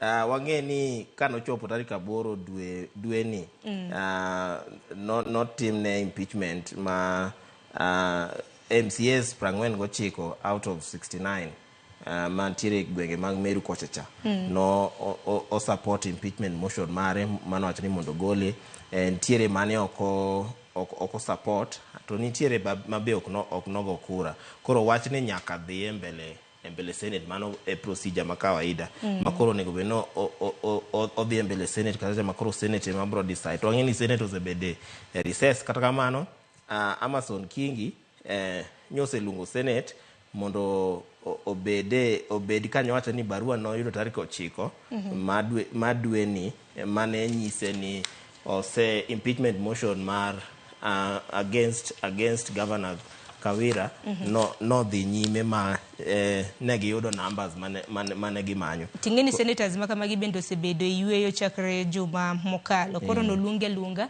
mar mondo mi gibed gi romo makende odiochieng' ma kawuono. Kineno kramna weche mabende iseyo godo Kawira Mwangaza. An mano omako wanga en wacho ni illegally naming a public road after her husband. Wacho ni nitiere yo mano mar piny owacho mabende koro noloko nying yono oketo nyinga wuonode. Kopogre gi mano bende osebedo kise gitayo county ne yo mok ni kare. Neno kanyo misappropriating county resources, nepotism, ndiko joge e tich e kinde mamoko. Bullying bende aneno kanyo e kinde mamoko. Usurping bukenika. Usurping endire iti kao teko mok mari. Kao miyo iche mok mari gi mamoko. Wang'eni kata mano donje telo. Wacho eno nentio rak moro be nomiyo ga jaode ma gongolo inauguration mare mano miyo jaode pesa mang'eny malawo mamilion makoro ji ne pe to gangolo chen egrene inauguration ni kara kelo pesa kara wambe wadonje e thum koro mage weche ma aparo ni nepotism chike godo ka nepotism en ni koro bendo se bendo nakise bodyguard mage ne ndiko jomage ndika wede gi jomo tenore kodi gi weche moko mag kaka contempt of court matani ocha court moko ntiere kari kaka isewacho no yango ndara olungo nying jaode gik machal kamago eko mago koyie ne jatelo mora Kenya ka kalure waseneno kata mana e weche mag sirikal kata moro koto oserucho kata mana ndiko jotich kata mana kike arene waneno kaka ne ndalo moko no ndik jotich but court norucho wachno nango nikech ne giwuok e gweng' achiel ji mang'eny makoro court norucho wachno makoro magi gik makantiere evidence makoyudo Mwangaza ma inyalo nyis ni magi e ranyisi mare matiyo go office e yo marach to wang'ni okane ko nyalo tony. We wan warita na od bura mar Senate kaka biro bedo ka ng'ado bura makamano kata kamano osebedo koyudore tago maliet banka na MCAs madirom 49 kuom MCAs 69 kana sethiche oko neno kanyo ka wach makamano notiere e doho to wach ni jodongo mamere njuri nchek nek bedni winjo bura mare mano bed neno ka kendo koro nogo iwacho ni notamre gi nono. Sani koro ka wach ne dhi od bura mar Senate odiochieng' ma kawuono, wabiro bedo kwaluwo ni wach makamano achiel kachiel. Hansel Sachiles chopo hanno ka welo chako donjo e studio. E kind thuolo mar dakika adek wamul mana weche mamoko mapiyo. Nanno kanye ite mar 8 omenda ma bende oganda ma pacho ka osebedo ka tiyo godo e okumba mar thieth mano mar NHIF ainyenye thiedho tuoche matama mano moriwo kansa, tuoche mag nyarogno, tuoche mag adundo e kinde mamoko. Koro nitiere kaka CEO kram na jata chenro maduong' mano ka dul mar ka okumba mar thieth mar NHIF. Koro kwayo oganda ma pacho ka mantiere kod tuoche makamago gidhi e suptende mong'ere gi dho ngere kaka comprehensive hospitals mar mondo mi gine kaka ginyalo yudo thieth makare. To comprehensive hospitals makamagi kana somo magi gin suptende mag piny owacho kanyakla kod mago mag missionaries. Private girgi wacho ni gin non comprehensive. Kanyo kidhiye to gibro bedo ka gichajo omenda mathoth e okumbe mari mar thieth mar NHIF. Tingini tuoche matama makamago dwaro mar mondo mi ng'ato dhi check up kinde ka kinde. Comprehensive tiene ni okumba kao ting ma thieth duto. Non comprehensive en gima samoro igolo ofuki mabe migolo ofuki mang'eny. Wachore kanisa moro kata na thiedho tuoche mamoko inyalo kawo omenda maromo mana $1.2 million. Mano ken omenda mayot. But kidhi hospital ma comprehensive iyudo ka pesa michulo en around 150,000 kende. Makoro ema jatelo ni nyiewo wacho nang'o ni mondo jo Kenya o embrace the osiptende ma comprehensive. But gima an nya penjo ni osiptende gi are they well equipped nikech kanyi ng'iyo kata mana number of dakteche manikuro oncologists oncology nurses gi mamoko gi pharmacists iyudo ka nitiere 58 kende manikuro nurses 60 kende manikuro gi pharmacists 12 kende manikuro. To maeri iwacho nang'o cancer gi tuoche mamoko terminal diseases go they are the third rang'iny wacho ni gine magin number 3 kolure gi wito ngima ma jo Kenya wito ngima gi ko. Koro king'iyo namba ma dakteche manikagi ratio ma World Health Organization ogolo en ni daktari achiel onego thiedh ji 1,000. Mamano koro king'iyo ratio ma dakteche 58 ni king'iyo gi 50 million makoro walao Kenya ka. Chal ka gima koro daktari achiel dhi thiedho ji 50 million. Of course wang'eni ok ji 50 million manigi cancer, but king'iyo ratio no ok ratio ma adap. Aparo ni mano paro maliwa ahinya ni jogo eko ma bende nitiere kod tuoche makamago. Eite mar 10 nyakoro mgajuanga wang'eni iwacho ni drama festivals bende noserumo e pacho ka mano mar 96 chieng' tich abich mano mar jumani joloche drama festival bende biro bedo ka nyiso piem makamano ne jatend piny Kenya mag gwenge mago mag Eldoret. Kopogore gi mano nyakoro mgajuanga ite mar 13 na nitiere machinglo moro mano kaluwore kod Kawira Mwangaza gavana e kaunti ma Meru ma bende chakre odiochieng' ma kawuono od bura mar Senate biro bedo ka winjo bura mare.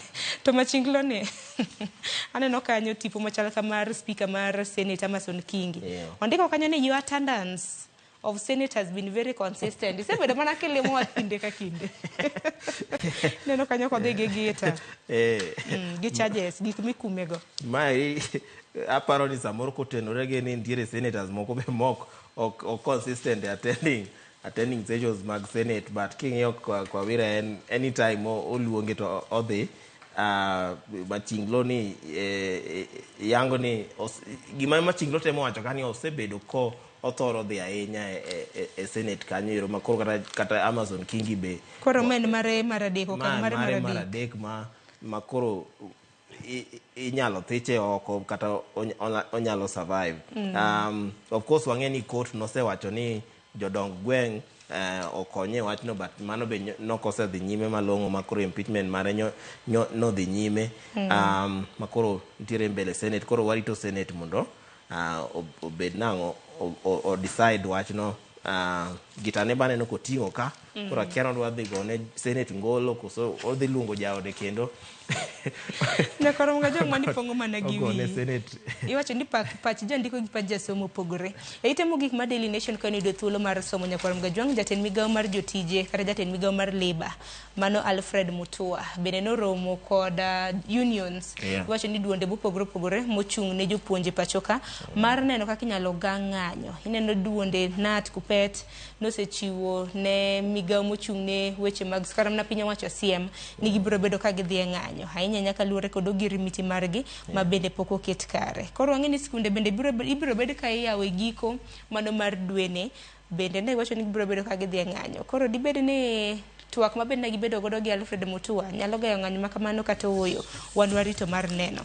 Ansel adwaro mar mondo mi watieki gi ite mokwongo ma The Standard. Wach ma bende nokwa mulo ite mokwongo ma The Standard ma bende nanokwa mipeke Daily Nation. En mana siganda Aisha Jumwa manen jatend migawo e pachoka manyaka sani nanno kanyo kotere doho kaluore kod gowi mar siling milion 215. Nitiere achiel kuom kembe masee ni nitiere ot manonye gwenge mag Karen ma bende na pok otieko chulo. Wacho ni siling milion 60 nodong' ma pok ochulo. Koro wachore ka ni kane odonje girimiti ni gik moko ne neno maber ne chal ka gimo nyalo dhi chulo pesa no. Kata kamano nyaka sani wachore ni osefault 60 million makoro wuon property no wacho ni odwa dhi donjo ne Jumo e court mondo Jumo one kaka bro chulo pesa no. Makoro akia ni koro ma otenore gi wach makoro sani Jumo abe koro sani jobless Daka pa nikich neno ka Jumwa ka nomi lemo mar ten migawo nomi lemo mar ten migawo chien tarik 27 mano ma dwe mar 10 higa mar 2022 bang'e e kinde thuolo mar dweche 4 bang' bedo jatend migawo e pachoka nodhi onyiewo ot moro iwacho ni manengo ne romo siling milion 250 kata kamano negotiate nyaka siling milion 215 kaluwore gi orak ma bende kata mana winjruok mane gidonje nanego bende nochulo omenda makamano e kinde thuolo mano mar dweche 12 nyaka sani nitiere bath omenda makamano maromo siling milion 60 ma bende pok ochulo. Hansel wachin mogik wati kod bidang wachne mogik en mana ni wa med loso pinywa ma Kenya ni kaka ogai mar ODM kata mana Raila Odinga osewacho ni mae Kenya kende ma wan go. Koro watem kedo matek walos kuonde ma wanyalo loso mondo Kenya odhi nyime. Gima nyalo wacho maduong' en koro jo Olympics nyodugo Kenya ka but iye kanyo wasereno ka nitiere weche moko mag mibadhi be iye kanyo ma kaka nye yavi nyodhe ringo ne Bahrain wachore ni notuo ne otiko gik maka kama ng'eni kelonwa wich kut kaka jo Kenya maka committees aina go nyalo chung' motegno nyalo luwo ratiro madwarore mondo okony rawere nikech mago kuonde mar rowere Kenya ka nyalo yude e tich ma sama koro wawito gold dhi Bahrain jomo okelonwa loch koa pinje maoko go be nyaneno ka jo Botswana nyopongo stadium ka nye receive ja gold gi achiel no wando wan gi gold 4 to waoro mana ji mok lo 500 e airport kacha cha modhi kawgi Botswana to pogo stadium maji 30,000 gidhi kawo medal achiel wan gi medal 11 ero kama na yenya nanno kanyo ka Eliud Kipchoge kano muole paundeke ma pachoka nowacho ni kata bede ni ne orem tieko ng'wema kamago wacho ni en okogweta opodo bro bedo ko oringo e ng'wema moko. Hansel aguni rok mana inya semo ng'adowa nenya korom gajuanga dakika na boro tok sa chiela mano marukinyi weche matotho mipeke ite king'yo gazede mag The Standard gi The Daily Nation en mana ni thuole mong'adowa kinyo The Standard odiochi makawuono thor wach ma iye mag miopek Enterprise nitiere kanyo weche motenre kod ohala. Daily Nation bende nitiere kod weche motenre kod thieth e kind mamoko. Gazet momori wani nyiew mar mondo mi som gisani yena mar mondo mi akaw yo matine kaduogo adogi twak e chenro mano mar rupinyo kiny makawuono wagoyo mbaka kaluore kod ng'ur mago mag jotije mago mag paundeke mapachoka mabende koro dwaro mar mondo mi jotelo mage hinya mag Kenya Aviation Authority kanyakla kod mago mag Kenya Airways mondo gwe tao. Wira nikech ang'o antiere kod moko kuom gika ma bende biro bedo kwasimo godo paro. Kik dhi mabor.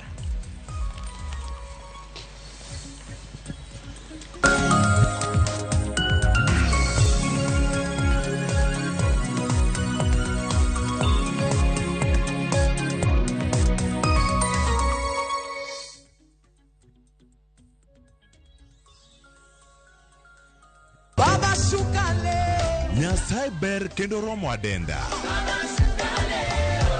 Wagweli mondi bed kodwa Jumapil ka Jumapil.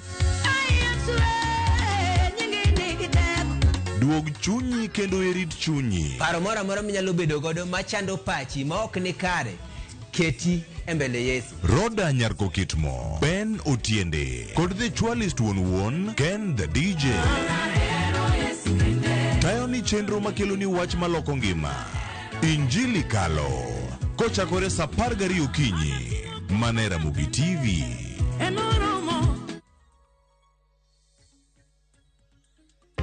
Jothurwa, be usebedo gi gombo mar ng'eyo kaka cham wuok e kodhi nyaka chop kaka chiemo e mesa?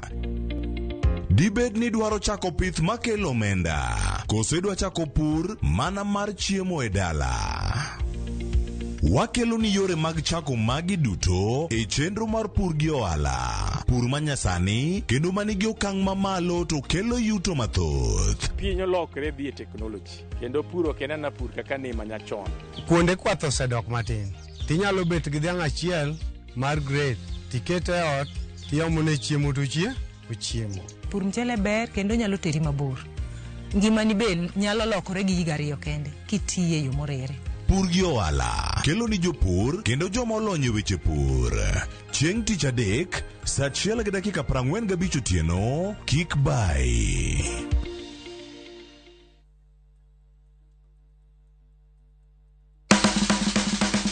Ik milimili mar dhogi ne wuodh kid chiemo mopogore. Koro kwa keto pi dhi chwakore maber kendo dhi tedore maber. Mok ni wang'e mo. Chenro ka chenro dhialo mit chiemo. Gitedo itime nyaka obed makare gi suya kod ndhadhu mamit. Kitedo to dwaro ni ndhadhu go duto te mondo owinjre. Omiyo kihero chiemo in jatedo kata mana ng'ama ohero tedo, tudri kodwa tich adek juma ka juma e chenro mar tedo gi chiemo gi Jailieta tich adek saa 2 okinyi. Manera Mugi TV.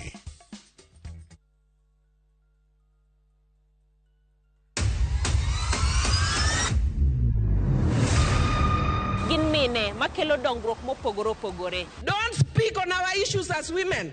Let us be the one to speak. Kaka gikete ratil, familia kod tijegi. Magitimo gisiso kod lony. As the woman representative of Homa Bay County, this nation is hungry and there is no question about it. Minegi nietelo. Gijiwo kendo gikelo lony mopogore opogore. Mentorship en gimoro ma important kabisa. Mano konyo ji kendo miyo ji bet gi positive attitude. Gimiyo lony margi kanyakla kod yudo duoko ne chandruoge duto magikale. We want leaders to be fair to the nation. To emine wacho sigand miyo kamiyo ogen. Mine wacho ngeso ka ngeso kod Jailieta.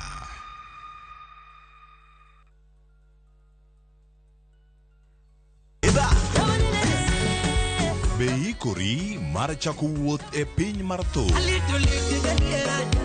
Thumbe mane oloko tieng' mang'eny. Fwenyo sigendni, wende mag piny, koda sigendni mayudore e wendego. Okay. What I didn't get rabi. Ngoma wake. En kama gik mane otimore chon koda matimore sani chopo e winjruok maber chuth. Ngoma owake wuok tich nyaka tich abich saa 10 odhiambo. Kik bai.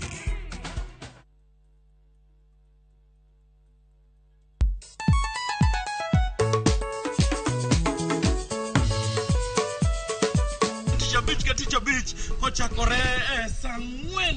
kelo ni ngoma mobedo pay design makare. Ramogi TV biro kanyakla kaachiel kod Ramogi Radio kama bende stima riwore kod pi. Yawanya wauntie kikubed mabor nyakoro mgenye nikech kae e kuma iyudo gik mamit kabisa e Ramogi Night Disco. Okange gimoro tawinjo. Rumba ni ninja the entertainer wajo maintain your position. Idi yuda kanyo kika fire gudi local instrumental. Wawacho ni kete manaka. Teacher Beach Sangwen Otieno.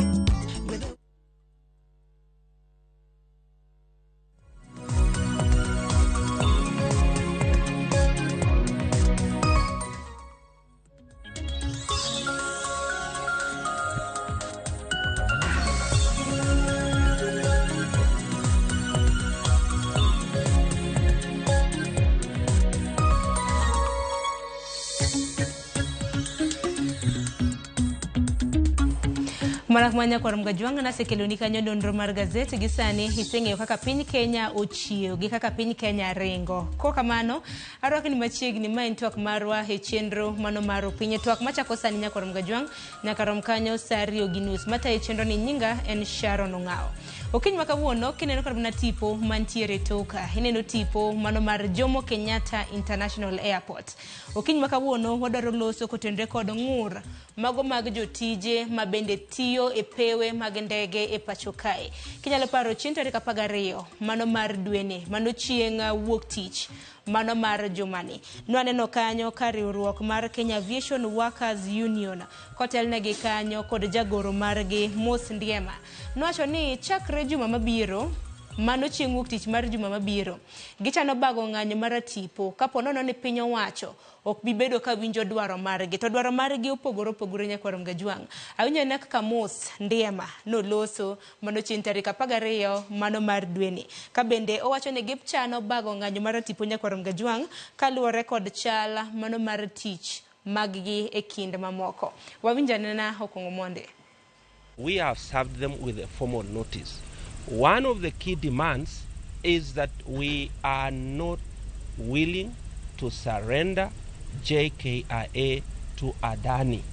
And if Adani are anywhere where they can hear what I'm saying and what these workers are saying, is that they will never step foot on JKIA. Wafwenyo ni deal mar kindadani to gi jotendwa dwani mondo Adani okaw pap.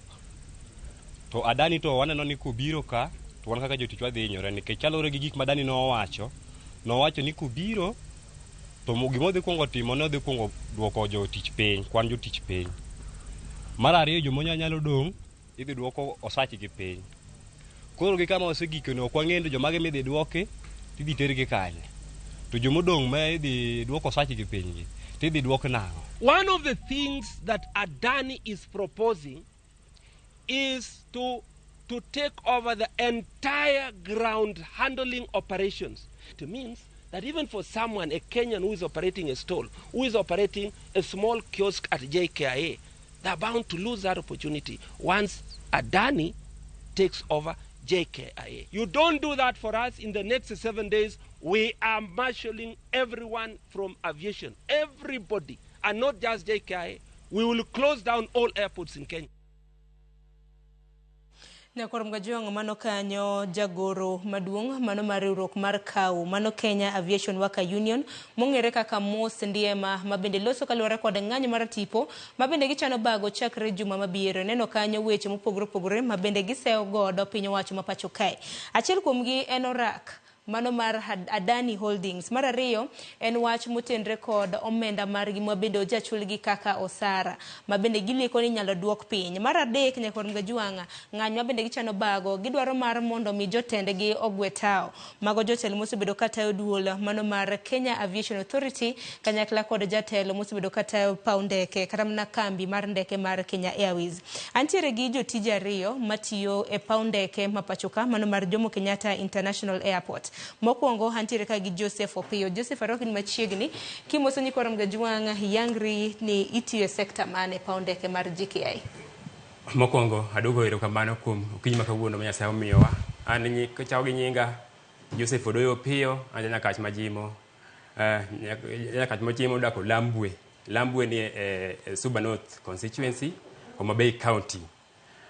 Korka kwa mamanye kendo kwa mamanye kwa matiye anatiyo JKIA International Jomo Kenyatta International Airport.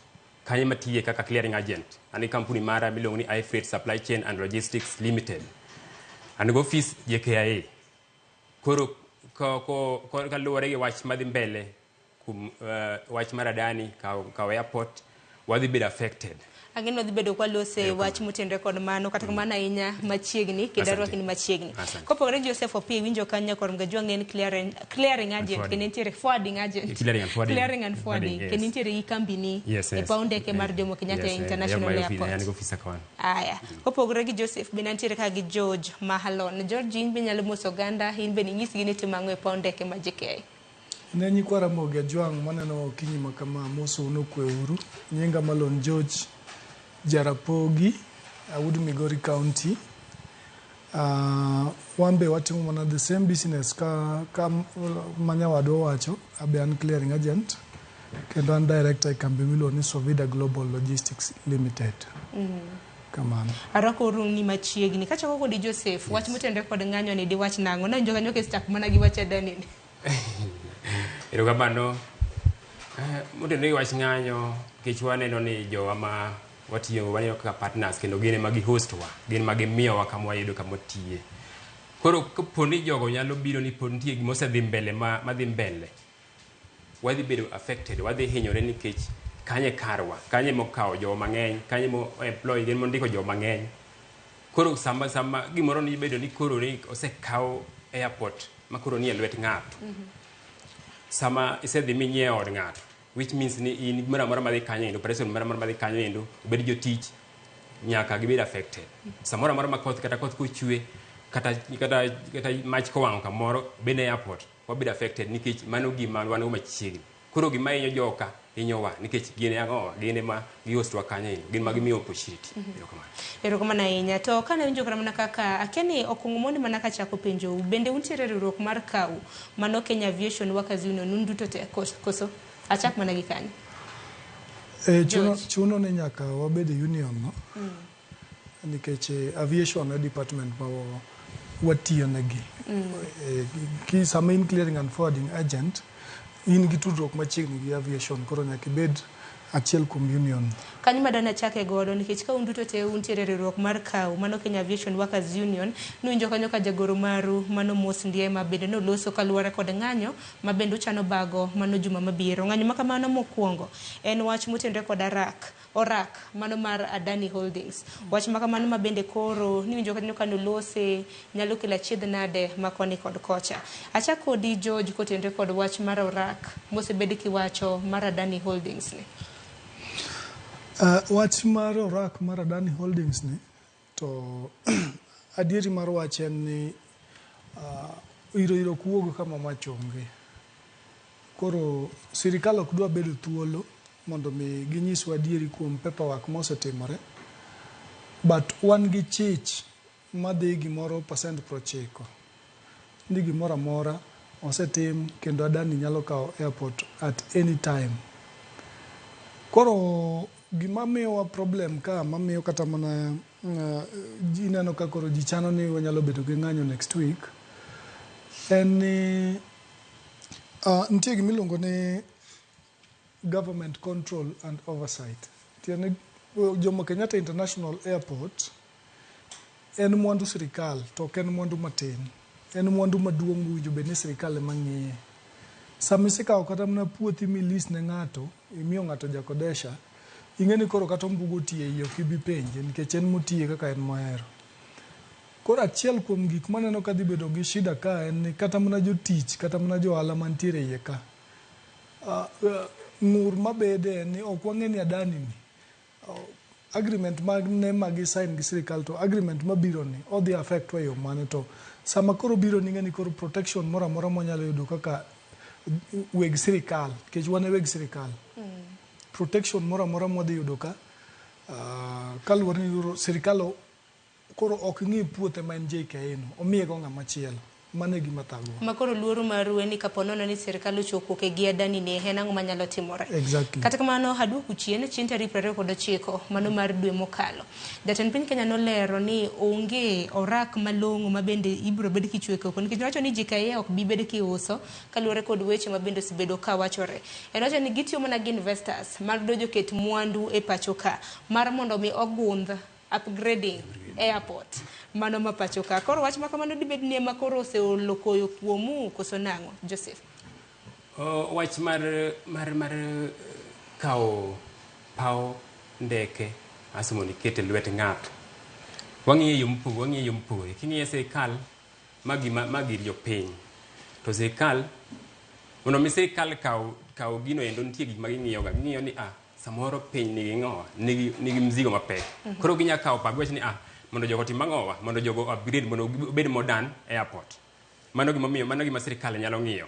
But kurka korwa, wan tamo wan nikech mae kama ng'owa, kama joma ng'eny konyore. Nikech sama isekao gimoro gima konyo miyo jo piny moro. Ema wineo ka koro ng'ur bedo mang'eny nikech jok mang'eny dhi hinyore. Jomoko dhi retire, jomoko dhi weyo tijegi, jomoko dhi pogne, yani dhi chungi sama noko winjore. Koro ido ka gimomiyo sirkal dwa timo gini maber pok obedo nikech kaka nochakore nyaka kuma koro gikeni. Koro wawinjo sama koro osegik. Wan ka koro wan clearing agent, wan gi riwruok miluongo ni KIFWA. KIFWA pok jotendwa nitie, pok omiyowa way forward kaka obro timo nikech sama gini bro timore obro affect wa kaka wando bro hinyore nikech sama list osebedo sama JKIA osebedo list to Adani, which means kata marwa mwakao kodgi nyalo bedo affected. To kan winjo duonde en wacho ni JKIA kata mna paw ndeke maduong' ma pacho ka okusi en mana ni koro investors kama joket mwandu ma kamago ne beni upgrade. Kendo nopimo kata mna paw ndeke ma pacho ka kod paw ndeke mag pinje mamoko. Nano kanyo kaka piny mar Ethiopia, piny mar Rwanda, jatend piny Kenya wacho ni paw ndeke ma kamago ogundh kendo losgi e yo manyasani. Koro neno ni investors ma kamago nyalo loso paw ndeke ma pacho ka mar mondo mi obed kaka paw ndeke mamoko. Akegi mumiyo ni mano kaka un kaka jotije mago mag aviation kata mna jotije matie paw ndeke okodwa wach makamano. Jot samoro untiere gi maling ma samoro da piny kia. Nikech loso gi kaka tiju kaka jotije mago mag paw ndeke uneno ni bro rochi koso. Maling nitiere makato kwa wache ka to entie. Nikech Sharon kata ini nyalo bedo gi odi moro ma ng'ato dak. To kata kidwa timo renovation dong nyaka imiye kata mana ng'ano notice ne dweche ariyo mambele gi manyane kamoro minyalo leng'ori matin adwa wiro rangi. To kinyal bukori abuka ni tuch gi rangi chung e dot ka ng'ama nie yot to pok imiyo information. Ineno ka paperwork ni en gima ifwenya ni ng'ato ose sign. Koro jomoko wacho ni obedo list, jomoko wacho ni gibiro timo renovation. Yaro bende paw ndeke. Jomoko bende wacho ni iyare. Okay, ok rach. To nitiere gimiluongo ni public participation. Mane gima miyo ng'ato alert ni wadwa list paw ni, wadwa uso paw ni, kata wadwa yaro paw ni, wakelo contractor wadwa yaro paw ni.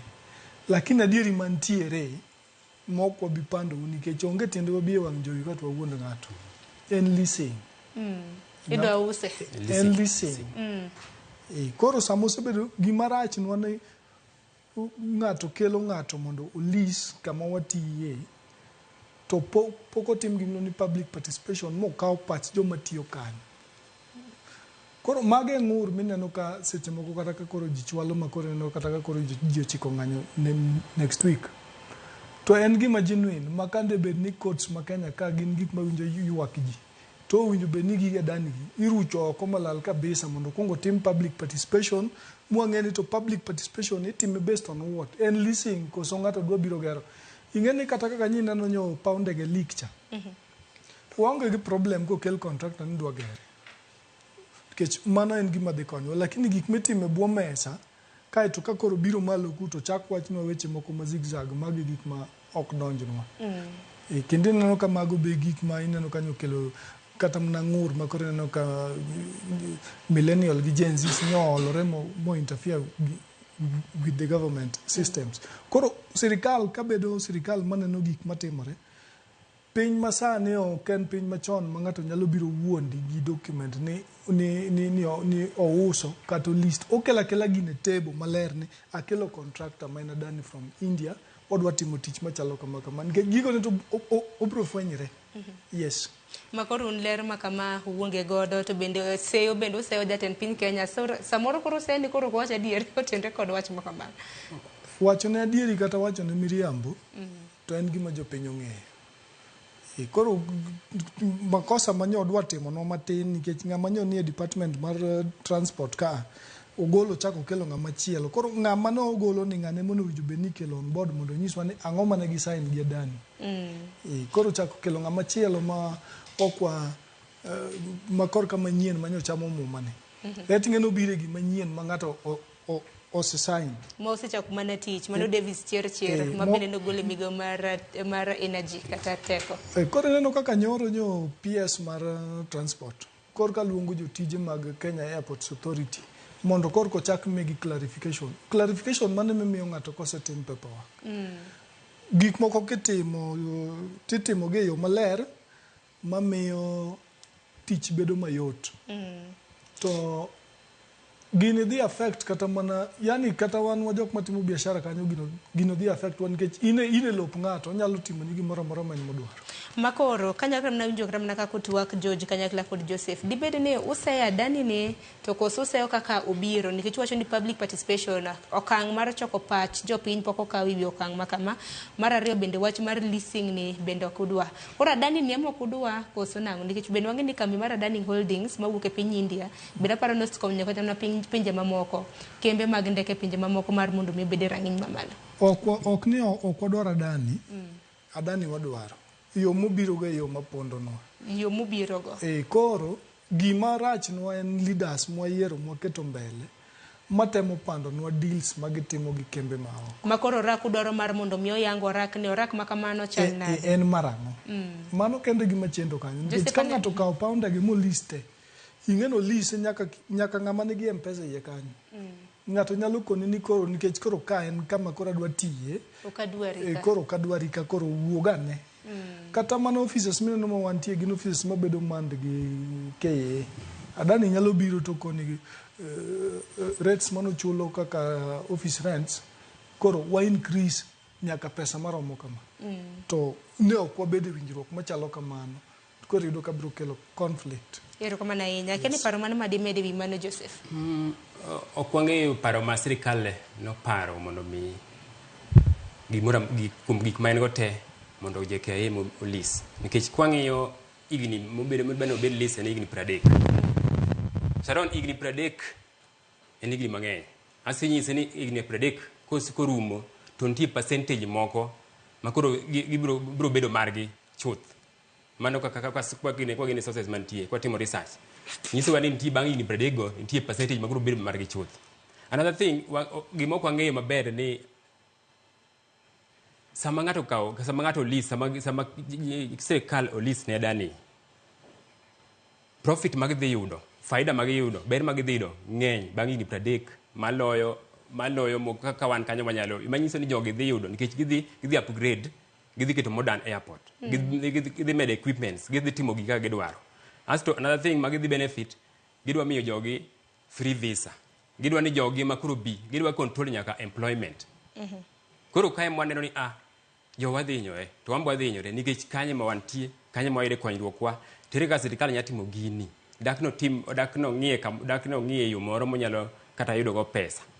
Kuponi ne odine to miyo jogi contract to gero nwa airport to bede modern kaka dwareno. Kata kaka gidwareno kaka onego bed standard. Nikech idwano bede standard mar nyasani. Koro kwang'iyo ni mar kodwa bedo list notime nang'o. Who has the beneficiary gin jomage. Joma ne obedo piny ne gin jomage. Ang'o miyo joma ne ni airport kata joma tiyo airport kata joma yudo konyruok. Kakoro jo KA, joma tiyo KA, aviation industry te. Aneno ka jogo te complain. Manyiso ni wan koro wabiro dhi hinyore moloyo nikech ka koro gine weg mwandu to gine complain, gine weg airport to gin ma complain. Koro wayudo ka wan ok wan safe. Wakwayo government ka ber to airport negi hold on mondo gik moko bed maber. Kata ko en upgrade, we obed upgrade, we ogere maber manyasani, manya kelo lokruok, kendo manya kelo dongruok, kendo manya miyo accommodate jogewa mang'eny. Nikech airport ka, wan gi warehouses madhi maka mzigo oko to donje warehouses machiegni madhi aboro, to warehouse chiegni achiel ni almost jomondiko ji 2,000. Ondiko ji mathoth. Pok idhi jo yuecho, pok idhi jo soja, pok idhi jo equipment, jo mariambo tingni ang'o gini, pok idhi clearing and forwarding industry ka wan, pok idhi transport, pok idhi kata gini joma oro chiemo ma oko mag misiri, fresh berry, gini matindo michamo matindo gini. Koro iyudo ka odhi affect joma ng'eny. Koro if any case ni Adani nyalo biro makao, makoro this thing obiro bedo mar jo India, we are going at mess. Wadhi hinyore, the entire system mar kata government wadhi blame. To naneno ka siem mabende duol kata mana riwruok mar KAU, Kenya Aviation Workers Union, mabende nochiwo chieng' wuok tich mar jumani, nochiwo kanyo ndalo 7 mar mondo mi weche makamagi ng'i. Seyo machielo mabende aneno kapo nono ni kopogre kata mana gi seyo piny owacho, bende useyo jodito kata mana jotelo mago mag Kenya Airports Authority, jotelo mag kambi mago mag ndeke mag Kenya Airways, mabende naneno ka jagoro maru bende dwaro mar mondo mi othichgi oke tich kata mana gi gwetao. Nang'weni mano timore, nang'weni dwaro mano kamano. Dibe ni gin ma uneno nok gi fight kata nok gi ked ne ratichu koso nanga. Chako di George. Erokamano, shida mwabedo godo Sharon en yiero jotelo ma uketo igi mbele. Kae tibiro yudo ka king'iyo kata mana section mar Kenya Airports Authority en government parastatal, en migao mar sirikal direct. Tiende ni ng'ama dwa bedo jatelo kanyo maduong' en ng'ama bedo appointed either gi president. Koro ibiro yudo ka dealings machalo mneno mopondogi gi ng'eyo tok gi wachi, nikech osedhi kacha to osebedo promised ni in ma dhi kama to wamiyi ma to wagoli kata wachako waketi ka. Maga shida mneno kwa bedo godo gi leaders ma wantiere go. To shida bilago king'iyo kata mana kiwinjo ni kia pesa lal KA, pesa lal KQ, pesa lal KCA, gin mana jotelo gi. To nitiere dealings moko ma yudo ka gi affect godo kata mana private sectors. Adwa miyi mana kuom ranyisi ma mondo sirikal bende nyaka koro bed very careful. Last year ne wan gi kambi maduong' ka kabisa niluo ni Bolore Logistics. Kaluwore gi restrictions mane government oketo mang'eny, Bolore no close. Jok manondik Bolore were over 6,000 people. Because Bolore was a very big company. Then North Airport Road ka. To then Mombasa, Enka, and then any exiting ports mag Kenya mangima. Koro samene no mo work no, ido ka jomane tiyo Bolore, ini lose job just like that. Koro gik mineno mabiro machalo kaka mag Adani gi. Okay, marach, but jowa ma jo Kenya ka ong'e kaka kata kitiyo ne Muhindi, kata kitiyo kambi Muhindi, ing'e frustrations ma ji undergo. Adani en kambi wa Hindi. To wan ok waikore na yanye airport kacha. Mar ariyo, iwinjo ka giwacho ni ka gibiro to gidwa duoko pes jotich piny. Mano ng'ama biro gedo koso ng'ama biro tiyo kanyo.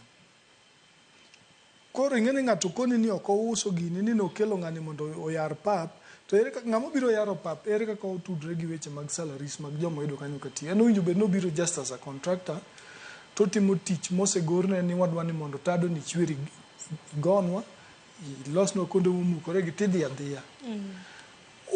Onge teko mar duoko namba mar jotich piny. Koro ka sirikal obeda beda thuolo, to wuga oko, to gikela papers mane gi sign gi Adani, to koro wang'e ni waindi odonjo e peyo mag ndeke wawenegi mondo wamany kuonde mwadhi. Mane mwarito winjo nikech kan kopogore kuom wach ma bende jatend piny Kenya nowacho, bende jatend jotend migepe Musalia Mudavadi bende kinde mosekalo nowacho ni onge ogirimiti moro amora ma bende piny Kenya osechokoke gi kambi mano mar Adani Holdings. Kata kamano hang'eni nitiere ywak mathoth mana kaka osewacho no, mana achiel kuom gi en duoko osara mago mag jotije, mago mag paw ndeke piny. Mar ariyo mana kaka iwacho no bende lala mago mag tije nikech kambi kondiko ji 6,000 gi pek mar ngima masani. Ipenjo ni oganda makamano nyalo bedo kanye.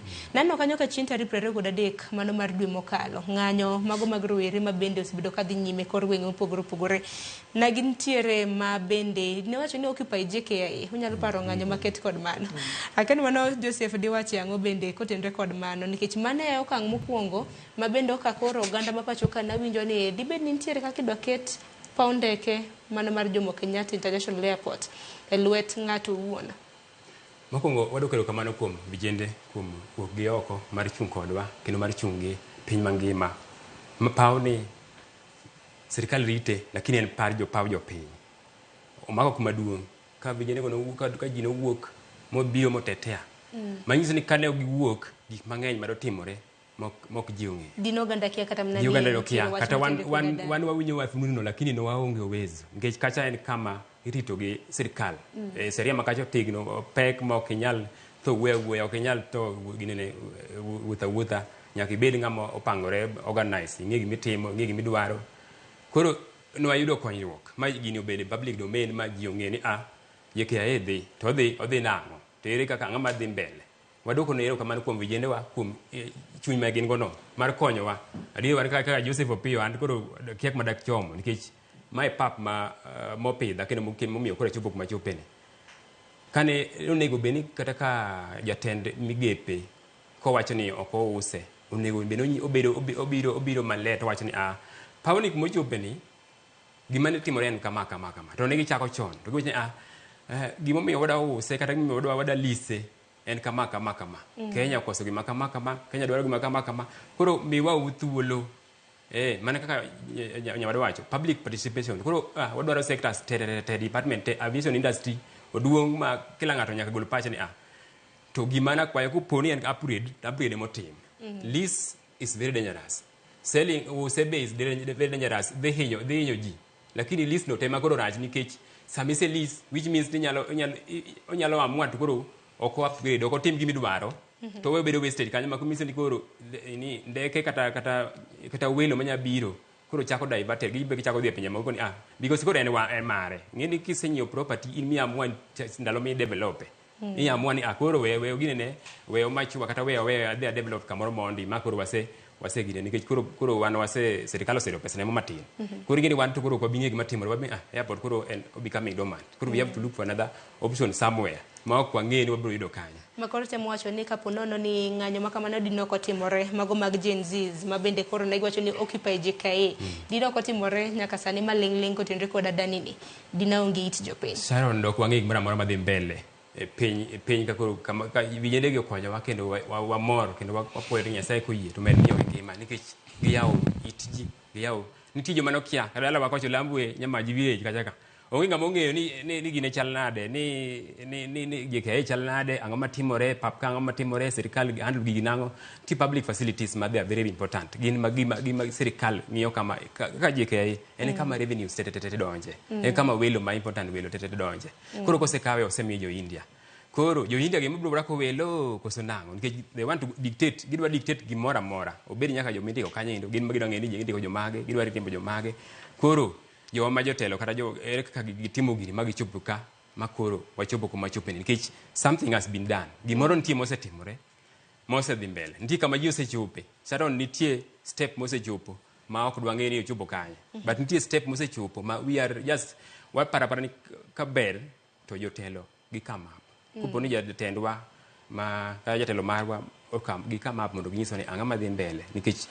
adieri JKIA ni wan gi pewe mang'eny lakini pod gitindo kaka Nyoma Bei wa pod wan gi Kabunde pod otin wan gi Kisumu pod aneno ka pod piny pod ok gine ok onya chung sani koro JKIA ni e paonde ke maduong' mae maduong' sekta wani jowa kata jo nagi ema ochung' ne sekta wani koro wakwani ka ber ji ong'e na ng'a timore adhieri jo mang'eny madhi bedo affected leave alone kata wan gini gi kata kidhi e industry no itself jo mang'eny madhi bedo affected ma jogo te kuma gibiro dhiye ok wang'eyo koro wakwani ka ber sirikal ob come up gibed mayom mondo ji owinjre obed mar kwe environment mo maber ma wanyang'e ni gima ne timore en kama but anakwani ka ber intention obed ni gidwa mana gero gidwa timo ang'owa gidwa gero obed modern obed manyasani manyalo attract wacho ni gere to berabera ogunde lakini koro rules kata mana chike mabende koro gidwaro biro godo ema koro mago koro ok wanyal yie nikech mago to dhi nyiso ni wakia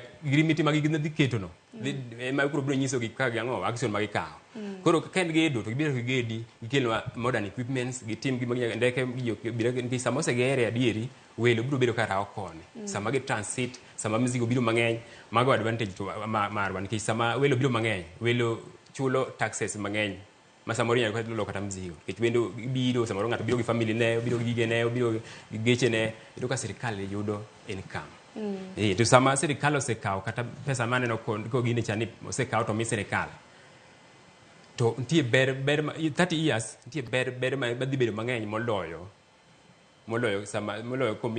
komiye jo India mane pacha kwani kanya sirikal ber to odogo ga chien mondo ong'won ma otimane onyatimo maber molo leasing and selling ano kanyikwara Mgajwang' oro ote mopogore nyakwara Mgajwang' parni mar mondo mibede twak makama samoro in achiel kuom jotije mantiyo e paw ndeke ma pachoka mano mar Jomo Kenyatta International Airport in be nyalo oronwa ote magi to dibed mana Jomo Kenyatta kende nyakwara Mgajwang' kaluwore kod list makamano mabende wachore ni adani chano list paonde kendo kum thuolo mano mar igni 30 yoronwa ote lai mago te machuok 3:600 mbui mago ganda bendi yoronwa ote wantiere achiel kachiel mbui marwa mano mar YouTube nyalo yoronwa ote makamago wabro bedo kwa somo lai mago te machuok 3:600 bendi yoronwa ote hin bende miwa pachi kaluwore kod ywak mago mag jotije mago mag paonde ke hipachuka kata kamano nyaka sani lwasi mar tich chal nade wacho ni koro wawe adani oko kaponore ni koro adani koro onge picha makama nyaka sani George lwasi mar tich chal nade kaka jal mosebedo katimo weche motenore kod clearing and forwarding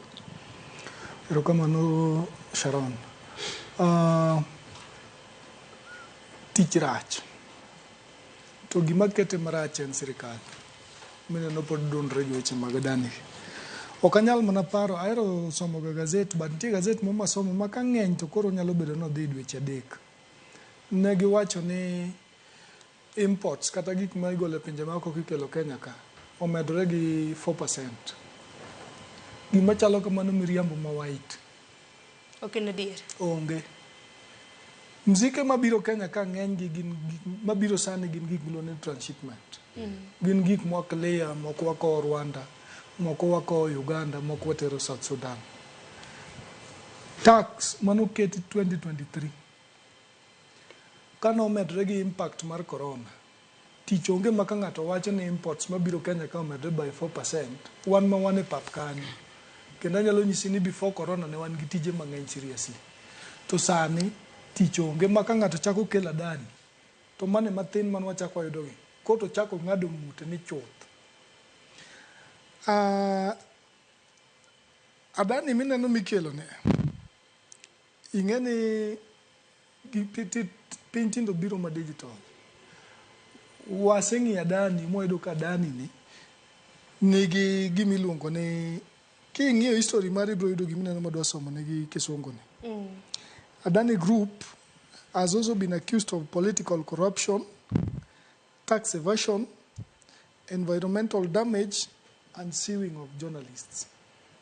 En kambi mok chulo osuru. En kambi maketho alwora. En kambi ma ok odwa ni jofwambo menyo gik motimo kidwa menyo to odonjoni. And then Adani timo gimiluongo ni political corruption. En kambi madili gi josiasa madongo. Nikech be kilo weti brudo ka wegigi achiel kuom wegigi en prime minister ma India. Koro gin jok matimo ga political damage, political corruption. Mago mana gin weche mawachore donge wachacha ne giwachore nikech waonge lero. Ok giwachre nikech sami kidwa somo history mar Adani kata mne simbi kanyo, you can read everything about Adani. Ok en gimo ok ni Kenya ka mokwongo biro tiyo, osetiyo kuonde mang'eny. Koro reports mage are at fingertip. Koro biro ne tich rach, to biro ne dhi chudho tich chuth. Mano e gima nyalo wacho. Yes. Nikech nyaka sani kiwacho ni Joseph, George kiwacho nyaka sani wacho ni bende medruok mag osuru dibed ni koro oganda bende okor kata mana mwandu kawuok e pinje moko kabiro pacho ka kaluwore kod osuru ma bende ikawo kuom mwandu mopogore opogore kaka jogo ma bende osebedo katiyo e sekta ma kamano. Joseph Opio mobedo kani is my senior. An ayude e airport ka already en ose establish office gi jotije ne mondiko. Kopo ni en gi tije moko mang'eny moinga, Opio wach negi. Opio nyalo mana nyiso ya Joseph kaka lwasi osebedo, lokruok ma bende oseneno, mar mondo mi koro wang'e pain kata mana lit ma bende untiere godo. Nyikora Mogi, gima dhi mbele, gima timore ni sekta wa mantie, industry ma wantie ni, gima wa consider en kwe mar piny. Sama kwe nitie, iyudo ka tich nyalo biro. Kata biro matin tin lakini un gi kwe. Iyudo ka ng'ato kata importer. En kata ng'ama kelo mwandu kata joma oro mwandu. Iyudo environment magi nyalo wuothe, magi nyalo bedo gi kwe. But initially tich osebedo piny nikech iyudo ka sama dola, odhi fluctuation mar dola. Dola samoro ni piny, samoro ni malo, samoro ni piny, samoro ni malo. Koro samoro ng'ato ne paro mondo oter mzike moro kata mondo mzike moro, nyisi ni ok onyalo mzike nikech aneno garama mantie to gi process te madhi mbele to gi kaka sani sirikal ma sani iyudo ka gik moko oket mang'eny. Koro iyudo ka chuny jamwandu kata jaor mwandu oko bedo piny kendo giwacho ni makata koro wawere go warit kata wadhi e pinje ma oko, wadhi e pinje mamoko libamba, pinje mabathwa mondo gitim ang'o, iyudo ka kuno bet lwasi ber mar timo ohala. Koro iyudo ka samoro giwewa. Ka compare gi kuma ne wachake nyaka sani tich osedok piny. But ng'ama jamanyo ok ol, ibedo kanyo makati koso kati timori nari nyaka ibed kanyo endo nikech kanyo endo kama happy nitie. Koro wavumilia, watema wakaza mwendo matin wajizo songo nikech wang'e ni tijni en ok ong'ere. Nyalo poka kiny welo moko biro, but lwasi ka ok bete maber to chi biro beda. But nyaka ne sirikal donji lokoro osebedo mang'eny. Gik mobedo imposed taxes moko osebedo malo ki compare kata gi ndalo ker mokalo. Wadu ka lokruok osebedo. Koro sani tich ni piny, but watemo mondo wabed kik wa give up. Kik wa give up, wabed rei nikech samo give up biashara ok we ndalo moko nyaka dog piny, ndalo moko nyaka dog malo. Nikech samo dog piny no omiyo land gik, usomo gik mang'eny. Usomo kaka nyalo maintain, samo dhi gine omiyo nyalo timo gang'o. Mane kaka waging'o gi lakini dog piny. Wacho ni kasa nyaka wakasa iye nikech mano e kaka inyalo dak. Ok wanyalo expect ni gimoro nyaka bed maber. Samo tekno e samo waridore, e samo wiwa be ridore. Nikech sirikal osebedo ni sirikal nyaka koro idag gi thuon. E Nairobi ming'eni dag gi thuon en kimilori ting'eni dog dala. Kimilori ting'eni heavy, en idag gi thuon makati wuoth magi tiendi ti kaza. Nikech kane osekeli, onge dok tien to onge give up. Ka koro challenge mabiro gi, wang'yo mana kaka watakolo gi. Kata kopo ni use kata osebedo list, lakini koro nyaka koro wang'e kaka wanyalo dak kode nikech sirikal final. Sirikal samoro osetimo gik ma koro jopiny ok nyalo. Samoro gisedhi atwa kata mbele ma koro mondang'o ginene tamu. But wadokero kamano nikech waneno ka environment chako kwe kendo waneno ka yore chako duogo mos. Waneno ka jotije mag aviation industry chako come up kendo gichako ng'eyo adier kae. Bedo ng'eni sekta mano motenre kod paw ndeke bende en sekta maduong' mana kiwacho ni Jomo Kenyatta International Airport iwacho ni paw ndeke iwacho ni haba maduong' e pacho kae. Kata Afrika en mar ariyo. Nikech paw ndeke no duong'. Kata kamano nantiere ng'ur nikech nyalo paro mane jatend migawo mar wuoth e pacho ka Kipchumba Murkomen nitiere diere ma bende Kenya Airways iwacho ni Jomo Kenyatta International Airport neno ka mabati gineno tuch ne chwer kawacho ni weura weya wabro neno ka kwatimo. Dibe ni gigi nosechak mana chon nikech chal ka gima weche nochako wuok nikech kiwinjo ka Kipchumba Murkomen nowacho ni ibro bed kigundhe obed e yo manyasani dibed ni kinde kaka mago bende ne gichako kata mana manyo orak kata mana jal ma bende biro bedo ka gundho kata mana paw ndeke ma kamano nikech nitiere kata mana jalno moro mawacho ni achudhe ema nyalo bedo ni opong' e pacho ka kendo wacha chuth kata mana kata wach gine ne wach Kenya Airports Authority en parastatal en e bad sirikal gin kemni madongo mag sirikal mang'eni gimoro dhi gi mpangilio mar kaka sirikal dwaro nitie procurement nitie joma ng'iyo ni ma timore kama matimo kama gigi ne timore ka ging'eyo kata kapok otimore nitie joma gi follow up nitie joma ng'iyo ni security chal nade taya gitiyo nang'o yore gi chal nade drainage chal nade koro gigi to ne ging'eyo koro ma chop kama ne gichopeno manyiso ne gidwaro mana ng'owa ne gidwaro mana sababu gidwaro mana gima nyalo miyo giwach ni airport ochopo kama koro ok tim ang'o ok ji nyal bede koro gitim ang'o koro gimiye joma nyalo rite but ando ka support nikech sirikal nigi jogene nitie jamigawo mano chung' ne department mar transport Mr. Bwana Murkomen manyaka sani koro demonstrate koro donjo yes koro wanyalo okwa blame ng'ato but anyway kama osegikeno to koro ko ber koro nyaka blame sirikal kapok okoyo matin George de wachna kutende kod wach mag achudhe dibed ni piny Kenya waonge kod oteku mano mar gundho paw ndeke marwa wan mawuono gundho paw ndege no mano e problem ma JKA nigo mano kende ma kata ne kelo mana ja China nikech kata donge jo China dongero kata yo kada kwa complain nikech gibiro timo gimino ni infrastructure gibiro gedo to madwa implement nyaka tax policies ni kuluonga mondo adhi atim renovation Royal Media tachaka konu ni koro taxes owinjo bed ni uchulo machalo kama en gedo koso gini en wach moro ntiere e iye ka koro achudhe nitiere kata ka nyieno no kata ka Murkomen nowacho ni gibiro neno gima gitimo kapok ne gitimo gima gidwa timo to gima nayuago ni mokwongo mar public participation cha nyisa jopiny ni waonge pesa manyalo timo gini e kiwango maromo kama wamanyo ng'ama biro time koro ing'eni ng'ato nyalo time to koro uwinjoru kode ni koro nikech dongero biro nitie 18% mobiro kawo for 30 years kwaseng'e ni 18% no kata kawo wan ok bi hinyowa in our line of businesses waonge kodgi gi shida to ka ng'ato biro gedo to odwa chako kendo kelo weche mag logistics e iye ka to chako kelo weche mag taxes ni kia friendly taxes magi ukora koro wanto wacha dani an personally as a business person based at JKA okarwako kendo statement ma bwana moro tiyogo kachacha mo wacho ni ka jogo winjowa to kigi set kata na foot at JKA gibia gibro yudowa koro kata ka koro inegi ji kata kwa to wadong jari wabro to koro bong'anye pondeke ding'eni pondeke ke kumochiwe arita makare motegno nyaka na panyo ng'anyo mar chinteri preto dek dwe mokalo ok wanyal ng'anyo ni waketho kata mana offices wa ing'eni kwa close down kata mana sane mwamoni ok watitonge ng'ama wuok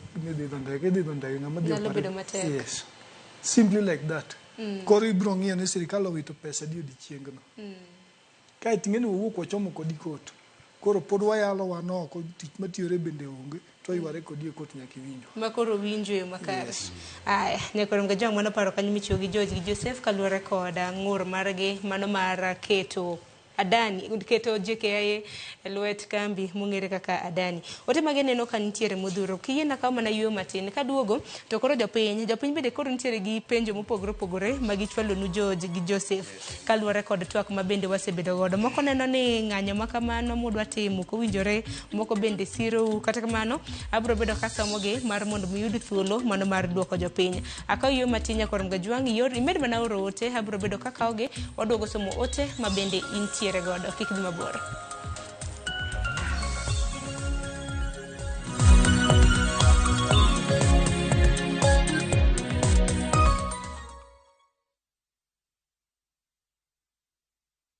Jipange na View sasa imerudi kwa mbwembwe na vishindo. Jipange leo kwa nafasi ya kujishindia mamilioni ya pesa. Jipange ushinde na View sasa. Bonyeza *487*3#. Weka 50 bob tu upate content na pointi 50 za kuingia kwenye draw ya 50,000 kila siku, milioni 1 kila wiki na grand prize ya milioni 3. Jibambe na content nyingi zaidi uongeze chances zako za kushinda. Jipange na View sasa. Weka 50 bob tu na huenda ukajishindia 50,000 kila siku, milioni 1 kila wiki na grand prize ya milioni 3.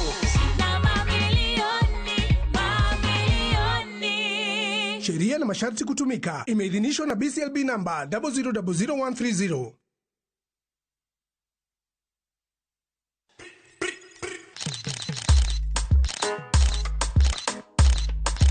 Rewind and come back again, Selector. Nostalgia is the name of the game. Join me, Anita Mbuya Damiano and Terry Mikamba every afternoon from 1 to 4 p.m. on The Rewind. Hot 96. Yo sisi. Ni aje bro? How is your search going? Umepata mtu bado? Bado sijapata mtu. Sasa wacha nikuambie wale una avoid. Niambie. Mtu ana support Arsenal. Tena na si watu kama wewe? Achana na hao watu. Ni mbaya. They will offer promise you. What a good promise. Wallahi. I will do this. I will do that. I will give you the earth. Who deliver? Dial *811*280# to get one over promise.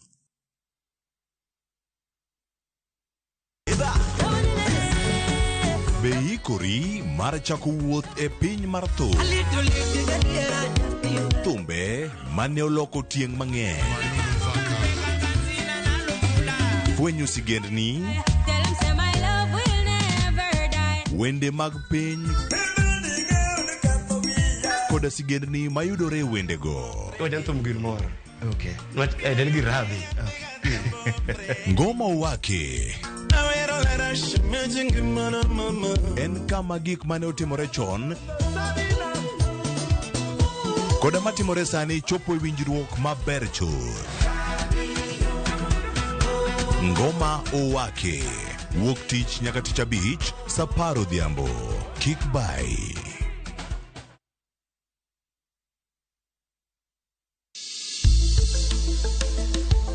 Ngimawa en gima duong' moloyo. Onego beni wang'eyo kaka wadak, korka chiemo, exercise, nindo maber. Wakelo ni achiel kachiel lakteche man gi lony mar arieya e weche ngima dhano. Kikwa discriminate ne joma nigi ndulume to tikwa pandgi to ng'eyo en teko. To kodok korka ngima mar del, bedo gi ng'eyo nyalo kelo lokruok maduong'. Wacho ni kendo Ruth pile ni e penj laktar kaindi chiemo watiyo godo mondo wageng' tuoche. Wabiro wuoyo gi ji e yo mabiro mulo chunyi kendo miyo pachi yawre. Obwongo gi del gin ga gigo motimre nade moriwore.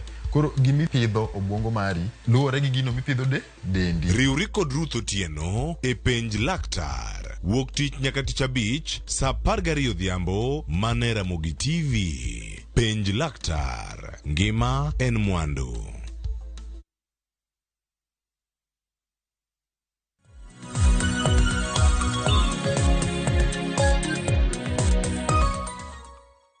Nyakorongwa jong machiegni kendo kang mar ariyo pod wadhi nyime gi twak ahinya nya kotenre kod ng'ur mago mag jotije mag paw ndege ma pachoka ma bende ywak kotenre kod orak madibed ni piny owacho ma pachoka endi dwaro kete lwetgi kod kambi mano mar Adani Holdings. Wach ma bende giwacho ni biro bedo ka kelo kata na iwacho ni babede giseyo kang mamalo ni biro bedo ka thiro tije mage. Nacho ni nyalo oronwa ote kokalo lai mago timachoka rede ka 900 kata kokalo lai mago mag mbui mopogore. Asema ne moko kuom ote ma bende jopiny osebedo ka oro George gi Joseph biro bedo kodwokogi. Achaka nyogi Elisho Dhiambo iwacho ni wuod Hasembo Nyagoko. Iwacho ni piny oruni makare ipako ng'wono mar Nyasaye kata kamano hintiere gi ote. Iwacho ni iriwo lwedo ng'anyo mar jotije pewe ndeke ni mar onge kaka nyalo wach ni okel joma oko mondo konga pew ndeke to ok nyis kaka ne owadegi kosawacho ni kaka ne okawgi kaka owadegi haneno komedo gi dhongere kanyo Akuku Tieno iwacho ni mar thim lich oinge kaunti ma Migori. Sharon Musna Wood County wano awinjo ka pachgi ler sana. To penj na gini to ang'o mamiyo giluongo ng'anyo ka Adani biro to pok giwinjo rach ma obirogo. Ubiro bedo kodwoko mano. Akuku iwacho ni dak giluong sirikal mondo gibed piny giwinj ber ma samoro Adani kelo. Samoro ginyalo dagi biro mare to nyalo kelo ber maloyo mantiere sani. Ote maliwa inya kanyo.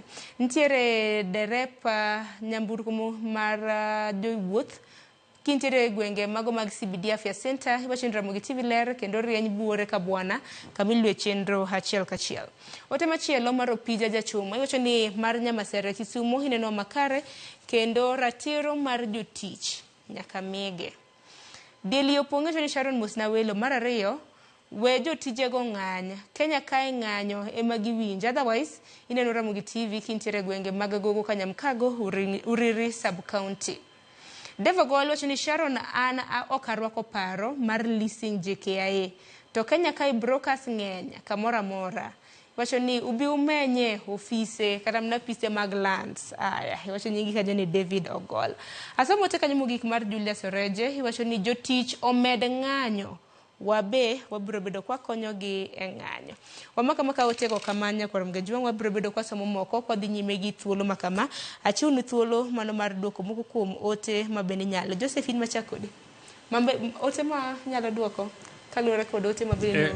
Maneno ni wawe jo India kata Adani. Bigiti mondi koka jone rachgi. Manyiso ni pogi biro to wase ako complain. Pokunena kata mnora. Pokunena poro kata gimogibiro biro timo. One gi sources, one gi information. Ni leasing ma samoro se tim kata madhi mbele. Nikech sale to jatend migepe noko ni sale usi to ko use. But leasing to wawinjo ni dhi mbele ma ok wang'eyo nya timore kata osetimore ok wang'eyo. Koro rach mantie ema ni odhi hinyo ji mang'eny nikech sama isenyiewo atemo wacho ni sama isenyiewo gimoro in e wuon gi. Sama isenyiewo mana kaka koro example kaka koro samoro jo Somali biro nyiewo plodi. Ginyalo muke. Kata ginyalo wacho ni koro gidwa gere sama kaka gidware. Gine wegi. Manyiso ni gimoro madhi operation tete mabiro timore airport.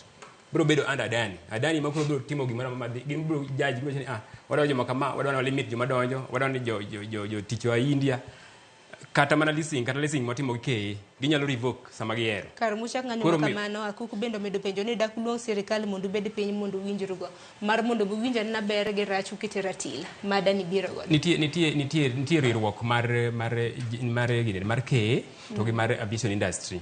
Kenya Civil Aviation gintie riwruok magin go mpango magin go. An kaka clearing agent wan pod nyaka wan watie buogi.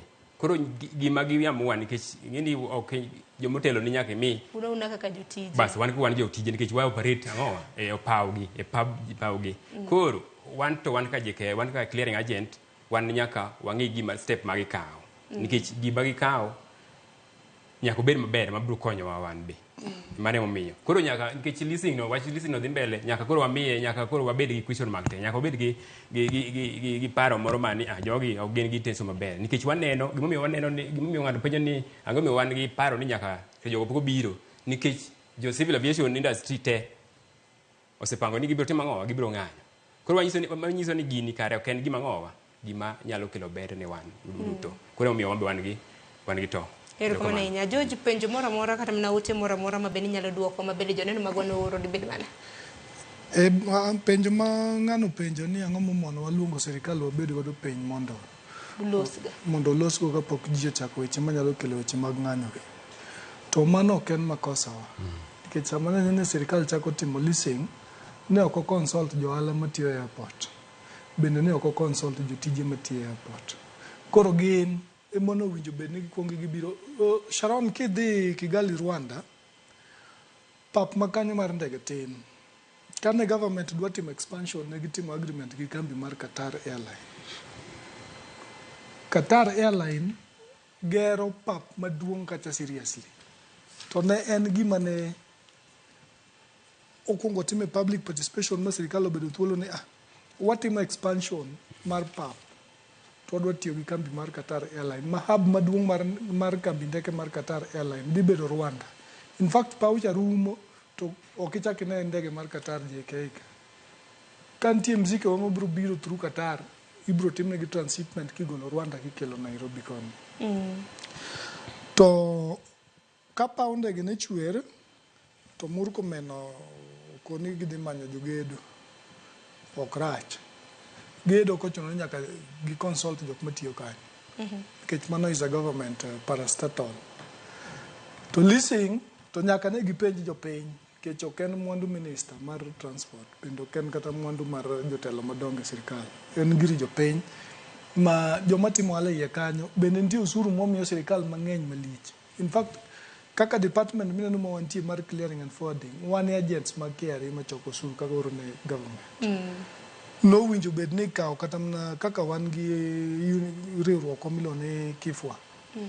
No winjo bed ni kono kelure jo Kifwa kaka to gibedo pinyo wadwa list gini ere kaka nyalo affect to ere kaka uneno no winjo bed ni time. Mano ko public participation choko paro. Koro kana ok otime to jomoko ariyo adek odhi obedo piny gineno ni pawno margi ginyalo timo godo gima gin magiero. Wato koro dang' wachak wamany gi obedo kodgi piny nang'. Koro language magi winjo ga kaka ne ng'ato ndiko kacha. En sama ji odhi peaceful picketing. Mwachungo ohala moro amora mane dhi mbele kanyo. Ma sirikal lose pesa mowinjo bed nochoko JK chieng'no. Jowuoth ma dhi oko bende olewo kodhi to itgi biro tuch koro ka ging'e ni gino ok girgi. Gir ng'ato do en private sector kata kambi ng'ato to wacho ni mano gire we wawene wadhi mano ok wanyal we mayom kamano. George penjo manya nyalo bedo ni ng'anyo makamano nyalo timo kwar thuolo maromo nade. Ponono ni wach ni samoro wacha ni kuom ranyisi nikech sirikal to seyango ni gin pok gichoko gi ogirimiti moro amora. Ponono ni ogirimiti no nochwe kogno ma oket wach makamano e tim. Ubro timo nango kaka jotije mag paw ndeke nikech ng'anyo to kunyal ng'anyo forever nyaka chutho.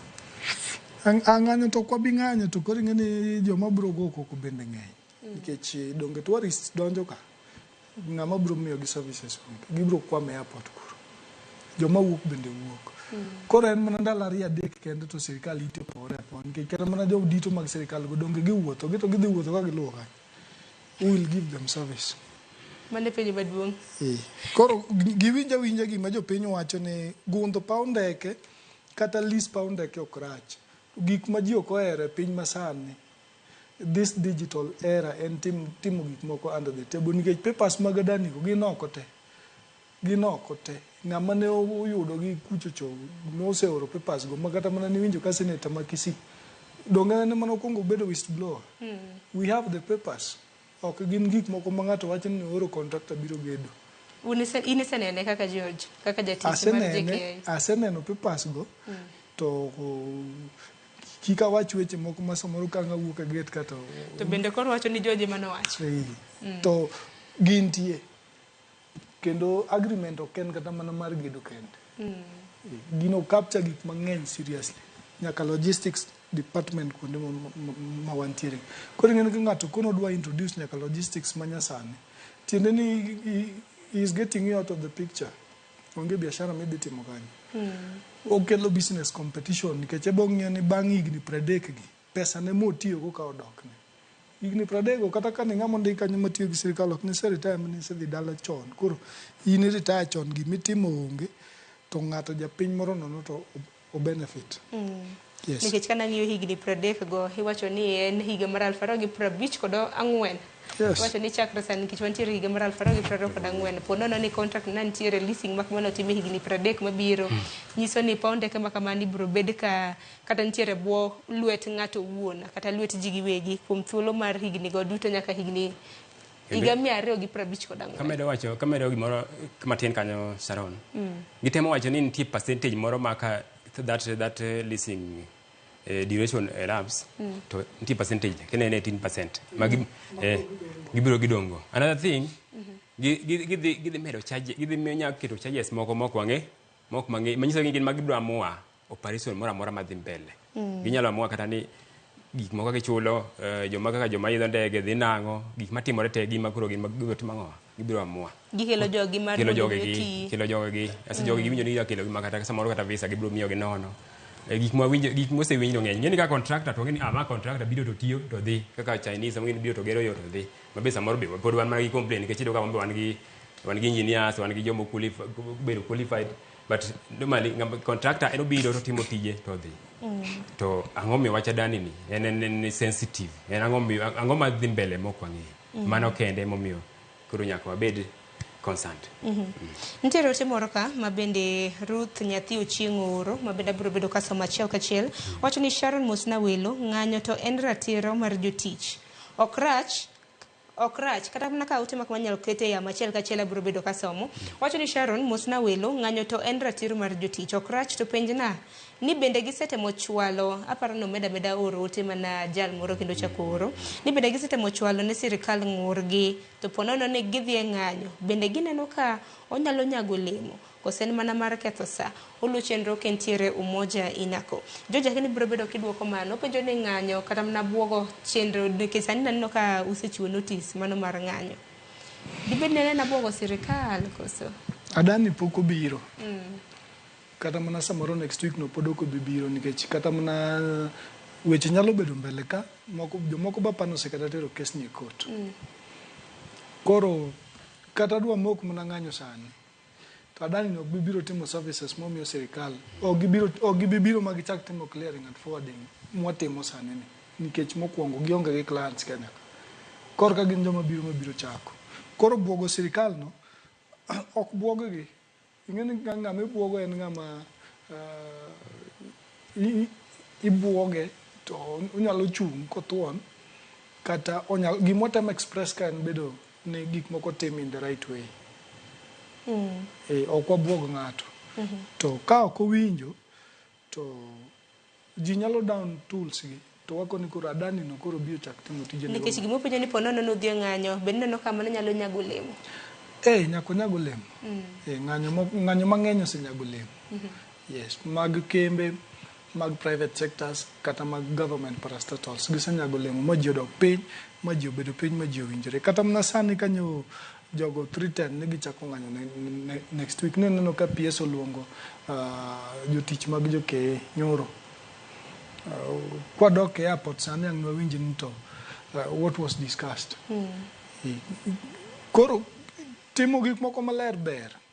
To sirikal ma wan godo en sirikal mopong' gi jomibadhi gi cartels. Makata mana nengo maneno koket kamidwa tim godo renovation. En nengo ma impossible. Nano kanyo bilion 242. Yes, en nengo ma impossible. Koro gik machwere airport kacha nyalo muonyo pesa no kugo kanyo. And then expansion midwa tim. Gik minyamede airport gin mana runways. Nikech kata mana kuonde ma wantie kata mana offices go be ok opong'. Ok gipong'. Hotels ok opong'. Pod vacancies nitiere mang'eny makata ng'ama dwa timo ohala kiwuok sani dwa timo ohala JKA. You just get a room. Ichako mana timo biashara ni. Koro en mana ni ne en gima nosechako timore ka jogi bende ne osechako ne gise sign papers gi Adani ni. To koro weche mag ng'anyo gi be koro bogo koro ng'ene gigi kama koro samoro Adani ni bende oredo ni wase sign kod wan wadwa biro. Koro gin under pressure. Koro koma ginyalo yiengore mayom waneno ka en korwa ku. Wan maginyalo yengo wan ging'iyo tiyo kodwa gi tear gas gi goji lisasi. To gima gitimo is not right. Gimoro kitimo nyaka time gimiro ni public participation kata mana nyaka ichok pachi ji bedo ni ok ichoko pachi ji no miyo kata ne en gima ber to ji bedo gi to. Mano kata mana nyathini ma ineno kotuchni gi gimoro ma ok ing'e kuma oaye godo to nyaka ipenje to gima ok inyalo afford ni gini yudo kama nade. Koro koko ne anko nomiya anko mane ipenjo anko imiye yes itieko wachno ka. To kobiro go to kipenje to omindni ting'eni koro weche nyalo lokore. That's what we don't want. Ero kama na inya haken Josephine gi wach midwa meda kapok asomo moko mote mara mondo mi walor twak makama. Gima temo anyalo medo ni sirikal kata piny owacho gibi ginyiswa ni ber ma piny biro ka en ber mane. Nikech sama sirikal en ng'ama nigi okwach kich, en ng'ama timo research mang'eny. Koro nyaka nyis jopiny ni gimodwa timo ni. Nikech aneno ka jowa moko wacho ni ere kama wadhi bedo affected kaka clearing agent. Adieri ng'ama ngima kata ng'ama pache tiyo gimoro amora ma sirikal omulo nyaka affect ng'ama ngima nikech en gima nyaka gine kuma intie sama papo kaw ma maybe olok management mag gik mang'eny manie iye kanyo endo nyaka affect ng'ama tiyo e kanyo endo. Koro atemo ni mondo ji okaw paro mos pat sirikal kata piny owacho gibi mondo ginyis ji ni gimitimo ni en leasing kata gimitimo ni en gima kama to pinywa kata joma ni ka biro yudo gima kama kata piny biro yudo gima kama nitie faida ma piny biro yudo nikech kidwa time ka nosetime mogik no waneno ka wan kumarach wan kumarach to wakwan jowa jotendwa joma otelo malo kono okonywa gibed wang'wa nikech sama piny useus nus kata osetere kamoro kata osekodesa sama osekodesa kata odi management makanyo wene ng'ambo kodesa en makoro kawo odhi timo gimodwaro odhi nyiewo gimodwaro ojamedo gimodwaro mane pacha. Koro sirikal obi mondo nyiswa ni faida mantie en mane korka logistics, korka aviation, korka warehousing, korka transport, korka hoteling, tourism sector. Wating'o gini mang'eny, wating'o sectors mang'eny. Koro one-to-one clearing and forwarding sector. Koro nitie wa interact. Nikech mzigo agole warehouse. Ja warehouse nigi transport, ja warehouse nigi joma pango warehousing, gi joma ugine ne joma nie ndege kucho gipango. Koro wa interact. Makoro nyiso ni umbedo mana gi riwruok. Na ndio kuwacho ni riwruok mar luongo ni Kifwa. Kifwa no in full. Kenya International Warehousing. Kenya International Freight Forwarders and Warehousing Association. Yes. Makoro nyiso ni riwruoge pogore. Nikech bende nitiere nyaka mar KAU, Kenya Association, Kenya Aviation Workers Union. Koro riwruoge nitie kanyo mang'eny mo capture ginana. Koro ka gino biro affect joma tiye sector mar sirikal kende. Private sectors can kwanza ng'eny moingo kata moingo kata jogi jo sirikal e kanyo. Erokamano ahinya. Asomo timo gik bang'e abiro bedo ka winjo bende pacho kotende kod ote makamago mar mondo mwalor twak aneno kod dogi matine dakika 10. Ote nya korum gajuang wana soma nena lai mago magote machoka rede ka uchiel no mbui mago ganda Facebook, YouTube bende wantiere achiel kachiel kanyakla kod Citizen Digital. Ret nyathi ochieng aparo ni ma ote mana sesomo wacho ni mosna welo ng'anyo to en ratiro mar jotich. Wacho ni okrach to piny na gini bende gisetemo chwalore sirikal ng'ur to kapo nono ni gidhi ng'anyo bende gineno ka unyalo nyago lemo kosen mana mar ketho sa iluoto akintiere umoja. Ruth wach makamano George Joseph noseduoko. Malaki Orondo kintiere Mombasa iwacho ni kelo Adani Airports en corruption maduong' ma jo Kenya onego ng'anya duto te. Aya Okoth iwacho ni gin pod gi ng'ur Kenya ka ok ng'urie ing'anyo tiwinji iwacho ni timuro ng'ur anacho ni unudhe mbele gi ng'ur kar mi ng'anyo. Joseph Ogonda iwacho ni Sharon Musnawelo penjna ni why does the government want to do that thing without talking to Kenyans people. Iwacho gimomiyo ni piny owacho dwaro keto lwete orak kapok giwinjo pach jopiny. Pinche iwacho na Musnawelo iwinjo twak ntiere Katani Villas kintiere Nairobi. Wach corruption obamako dhoga kanyakla kod wach ng'urne. Wacho ni pod ng'ura ubo ng'ur nyaka karang'. Joseph kama nyalo wacho wanyalo ng'ur atemo wacho ni wan gi riwruok wa mar Kifwa ni makedonwa gine jotendwa mani mbele mabe koro gini okunyal kaka wan wabiro kawuono okunyal wacho weche makalo jatendi nyaka udhi mos. Koro nyaka wang'ur kaka koro wan obiro ng'ur nikech odhi affect wa nikech an ng'ama ngima an gi pacha an ng'e ni gimoro nyaka bi mbele maber kata marach.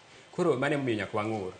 Kaluwore gi penjo machielo mar ginene mar ng'anyo kapod joma sirikal pod oginene pod ong'iyo kaka gik moko ipango nyaka bi nyiso ni otimore kama kata ko ng'anyo nego bed gima ung'eni udhi timo ang'o ung'eni obedo kama obedo yani utie kako pange ung'eni kae mochope kata ko ng'anyo to wang'e kuma watimo ang'o kuma chako kuma giki ng'eni ng'anya be king'anya ko kijipanga tinyalo ng'any maonge gimomiyo nyako ng'e koro wanto koro joma ni mbele wan gi jotendo mag Kifwa to Kenya Airport Authority, Civil Aviation Industry gin e joma koro mako pap. Aya, George bende nitiere jal mana wacho ni dibed ni ma en wach motenore kod mibadhi, kasto nitiere ng'at ma bende na wacho ni ng'anyo ma kama nego bed ni koro kopogore gi jotije mago mag paw ndeke, nego bed ni piny Kenya kata mana jo Kenya duto te riwo lwedo. Bende en wach misiro?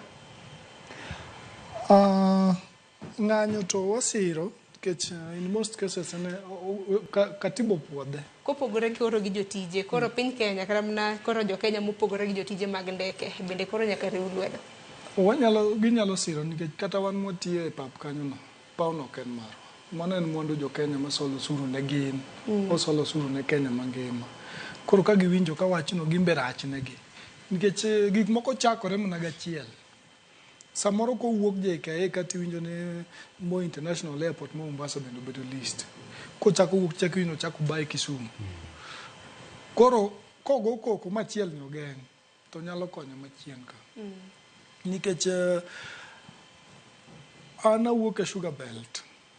King'iyo kaka ne jotelo timore gi kembe mag tiang' mapuro tiang', yani kembe mag sirikal. Mang'eny gi nodwa nyumore lum. Matinde kichiero gi marach rach, tinde kineno ka kikawo pesa moko matin itero Sony, lakini the previous leadership nochamo kembe go motieko momias gini. Koro ibiro yudo ka kata mana mwawuoye sani en JKA, en government parastatal, nitie jo sirikal mondiko, nitie jo private sectors bende mondiko. Koko mogeng'e to samoro kata kobedo list ne ng'ane to gik manyalo timore ka ni inyalo chame modong' poko, makoro gimokonyo go dong' atonge. Koro piny osebiro ni ka nitie gimoro madhi marach ma sirikal dwa temo pandonwa, to yadhgi en ng'anyo. Koro ng'ur to pod wang' ng'ur nikech gini pok oket officially mwaneno documents kata gintie to pod gipondonwa, pok gipedhonwa gi aching' ni my agreement mwatimo gadani. Koro wang'ur nikech samoro nitie dieri manie iye ka mwaseng'eyo.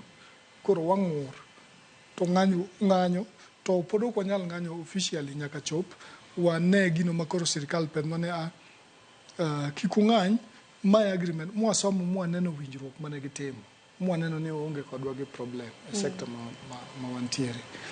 Koro japiny madwa ng'anyo, in gi ratiro mar ng'anyo, pap en mari, pap ok en mar jo airport kendgi. Erokamano ahinya. Adwaro mar mon walor twak makama, jopiny osewinjo ywaku, kendo jopiny bende osewinjo twak makama kumoae bende gi kama chome. Achako kod Joseph Opiyo gi wachni mogik. Kotieko chenro, wachni mogik debed ang'o ahinya nyaka luwore kod ng'anyo maru ni kanyakla kod twak mabende nobedo godo?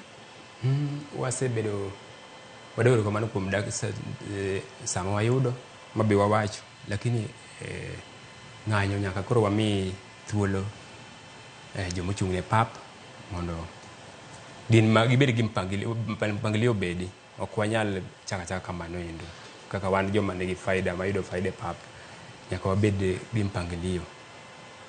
Mar ariyo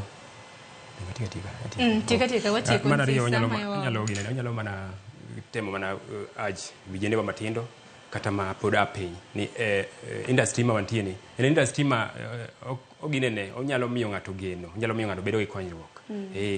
Ka koro piny korwa kocha joma nyalo timo kata courses mag customs korwa kucha ka gitin, joma nyalo timo kata mar equipment operator, joma nyalo timo warehousing. We just urge nikech wayudo ka dala kocha kata gwengewa mag luony kata mag onagi sani koro vijende koro doke gini ahinya, namba maduong' odoke bodaboda apiko ok rach, but wa encourage ni at least watemane mondo kik wabed kanya ahinya. Jomoko temane kata kigwa apiko no kata kigwa bodaboda tinyalo timo course moro manyalo gine. Moko nyalo kata kamar construction ido ka ji otimogi mang'eny, ot achiel gero gi funde moko kata par.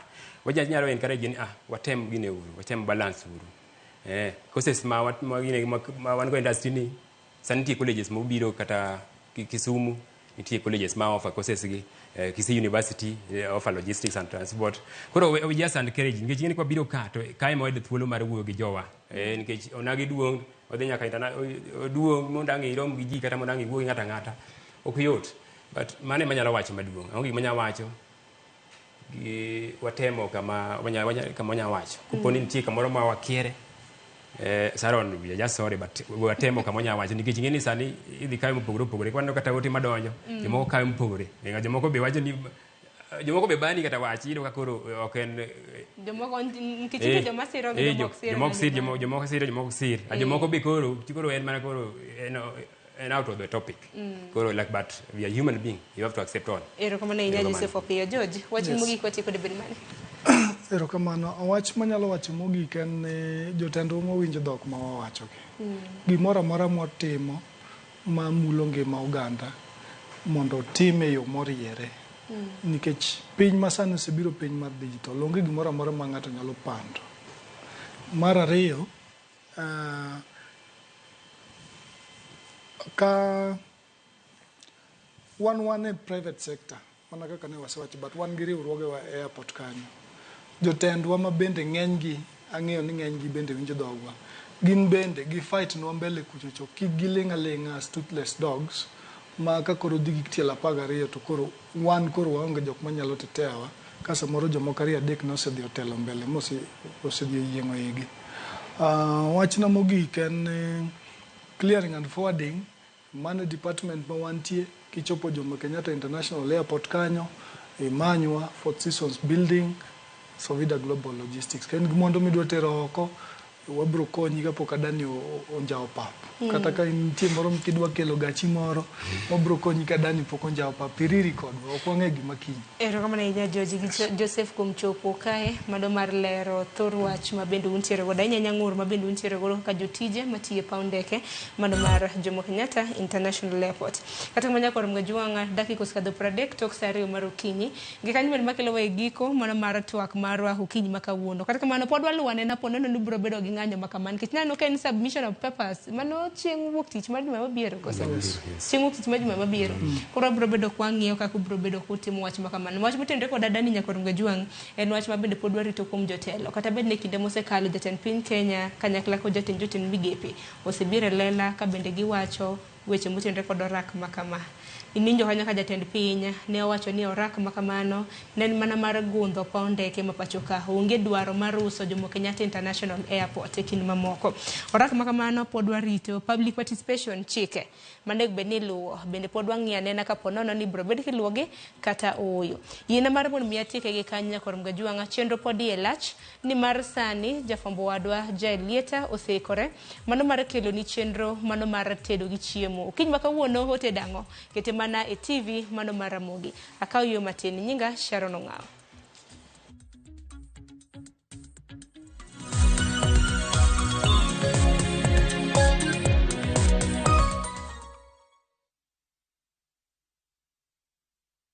Experience the coastal bliss with View Travel's exclusive offer. Unwind and relax in an all-inclusive stay at Sun and Sand Beach Resort in Mombasa. Enjoy unlimited drinks and snacks as you embrace the tranquility of the sea, beautiful sunset views, and relaxed beach walks for only 21,000 Kenya shillings via SGR and 34,500 Kenya shillings for the flight option. Don't miss out on this exclusive offer, only available to View Travel clients. Call 0703-254-254 or visit viewtravel.com and book your dream escape now. View Travel. Dream. Explore. Discover.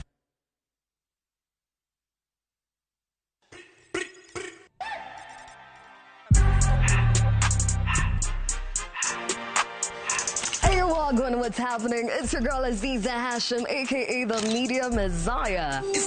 And we're back on radio. Na tumekuja kwa ubaya, tumekuja na maform deadly. We are breaking out of the norm.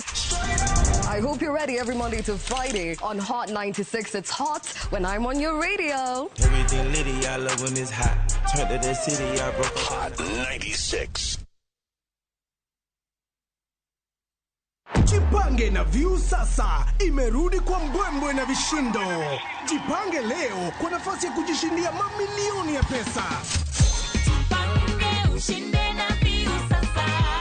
Bonyeza bonyeza *487*3#. Weka 50 bob tu upate content na pointi 50 za kuingia kwenye draw ya 50,000 kila siku, milioni 1 kila wiki na grand prize ya milioni 3. Jibambe na content nyingi zaidi uongeze chances zako za kushinda. Jipange na view sasa. Weka 50 bob tu na huenda ukajishindia 50,000 kila siku, milioni 1 kila wiki na grand prize ya milioni 3.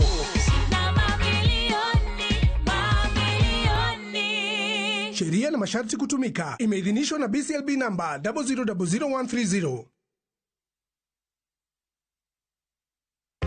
Jothurwa, be usebedo gi gombo mar ng'eyo kaka cham wuok e kodhi nyaka chop kaka chiemo e mesa? Dibed ni dwaro chako pith makelo omenda, koso dwa chako pur mana mar chiemo e dala? Wakelo ni yore mag chako magi duto e chenro mar pur gi ohala. Pur manyasani kendo manigi okang' mamalo to kelo yuto mathoth. Piny olokre dhi e technology kendo puro kenana pur kaka ne manyachon. Kuonde kwath osedok matin. Tinyalo bet gi dhiang' achiel mar grade, tikete e ot, tiomone chiemo to ochiemo. Pur mchele ber kendo nyalo teri mabor. Ngimani be nyalo lokore gi higa 2 kende kitiye yo morere. Pur gi ohala kelo ni jopur kendo joma olony e weche pur. Chieng' tich adek, saa 1:45 otieno, kik bai.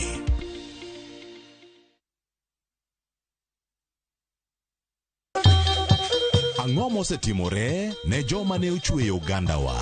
Adhi primary Kagonditi Primary School. Gin kanye sani? Mobilize kalerte ne wago poro to gibiro wasombo kidi to watero kacha jite e secondary kacha. Waromo gi jodgi to wafwenyo sigand ngimagi mopondo. Siasa ka ng'amo ywaye maduong' kata e siasa en Daniel Arap Moi. Ng'e ranyisi mabeyo mane giweyo. Ne japiny opogore kata ng'ama ne nie duond loch ne neno ni kopo ni Kenyatta dhi Tom okawie thuolo ni mondo tano pinyni kaluwore gi mwaseneno kuome. Ang'o ma gitimo sani? To kata kamano be pod gin kodwa. Nakedo ne wach sukari ma jobunge jonjo kod biwot nochaka ni bwana sukari. Gin kanye kod Walter Nyambaga tich ang'wen saa 3 otieno mana e Ramogi TV.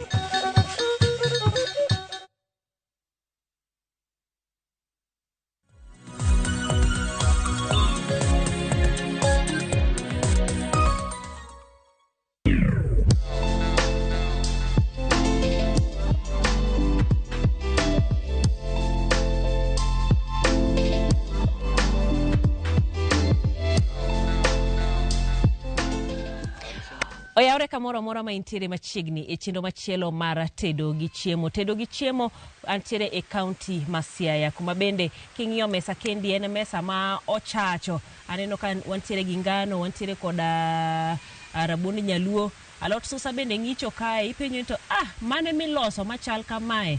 Antiere koda jatedo mar okinyi ma kawuono ma bende dwaro nyiso ni to oloso nwang'o ang'o ma bende wadhi puonjore gi okinyi machalo koda mendi machiegni e puonjrukwa. Oyaore. Inyalo mana ulori inyisa joneno ni ng'a? Erokamano kuom nyinga an Lilian Achieng', nyauge nyaka tegi, modak Agoro Yombe i Alego. Ayudo thuolo mar tedo gweng' mar Ndegwe ka adwaro mondo atedi chapat molos gi rabuon ngano morew gi rabuon nyaluo. Kasto kosetede moikore to wabiro chame kod alot susa.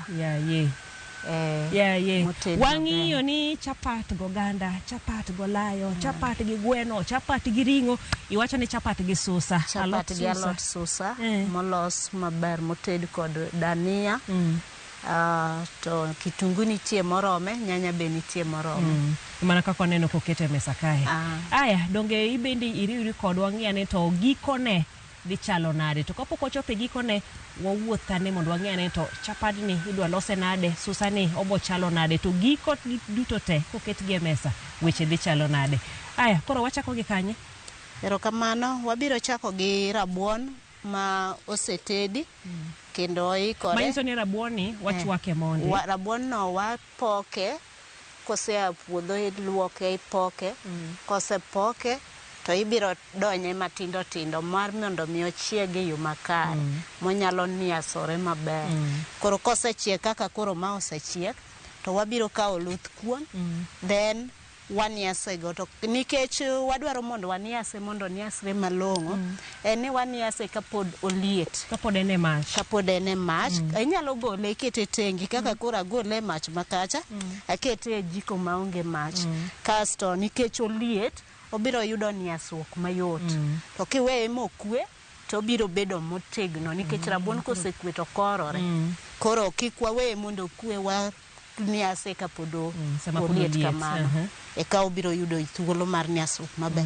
Then ka waseniase to wabiro kawo mogo tikete to wadwale godo. Dong wanwase ka wadhi mbele. Koro nikech waniase to mano bit ng'eny matin koro wabiro poge. Ikawo mana matin. Wabiro poge.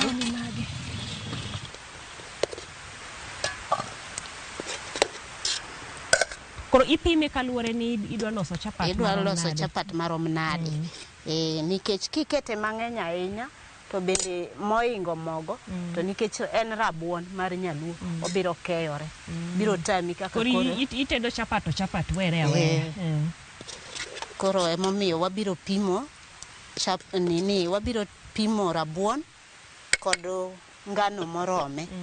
Kasto ka wasetimo kamano to wabiro niase. Tapenjie paro nyasena saka wadhi nyime paro mane mobiro makoro inene ni chapat ni nyaka soya rabuondi nyaluo. Mondo mi wasoe rabuondi nyaluo nyadi mang'eny wang'iyo tedo chapat lilo kamano. Yo machielo bende watedo chapat kod malenge budho. Watedo chapat. Aneno ka jomoko tiyo kete karot. Jomoko bende dwa kethe ahinya ma bende arito alama ni kik obed. Ni Susani dwa donjo e chapat. Koro gimomiyo ayiero mondo atede gi rabuon en ni jomoko nitie matede to tede kod sukari. Ikete sukari. To nikech koro rabuon koro okwabi keto sukari. Koro rabuon nigi sukari. Manyiso ni en chapat modwa chamo chapat mamit. Chapat manigi sukari. Koro chumbi moketo kwa umbali koso koro chumbi sama chwako rabuon tachwako gi chumbi.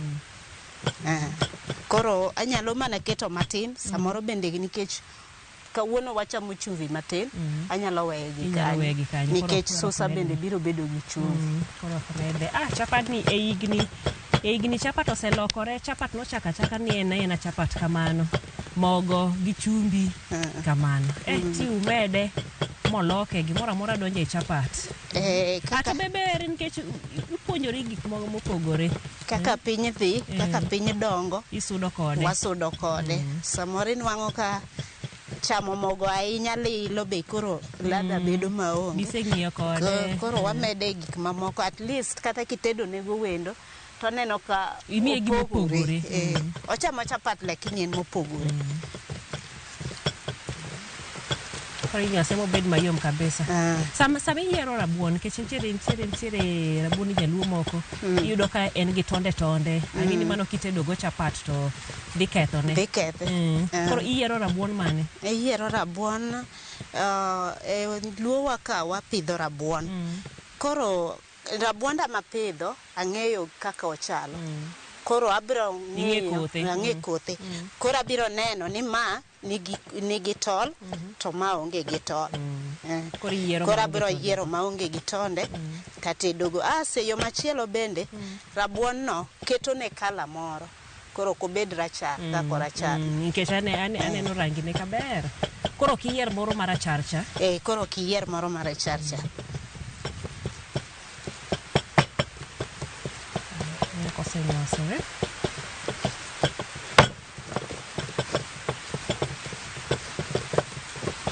Koro nikech oliet miyo wayudo thuolo mar nywase mobed mayom maber. To ka waweye obedo mokwe to biro korore. Koro kata kiniase to yudo ka moko ok niase. Okomakre maber. Okomakre.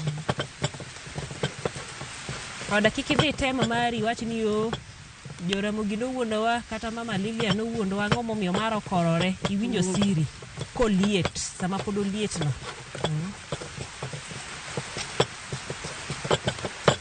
Koro kamano nyaka chal nade? Idwano chal nade? Kosebedo mayom to en okay. Kamano koro rome koso? Kamano roma. Koro thuolo moseromo no to nikech gima lose ok roma, koro abiro loke.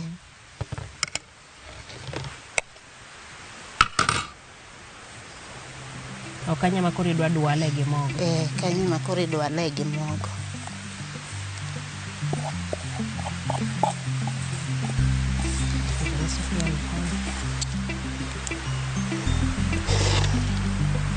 Thuolo no koro wabiro kawo mogo to waketo.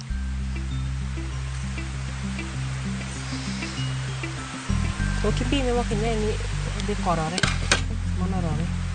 Ibo medne gi pi. Ibiro medo negi pi.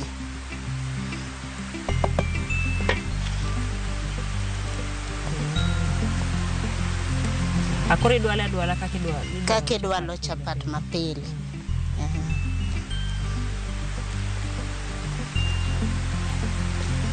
Pi mitiyo godo en maliet. Inyalo tiyo gi pi maliet kata mang'ich, bora en pi. Aolo?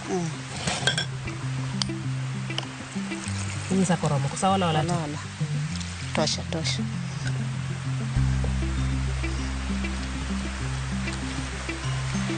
Siri mar loso chapat mawuok mayom maber.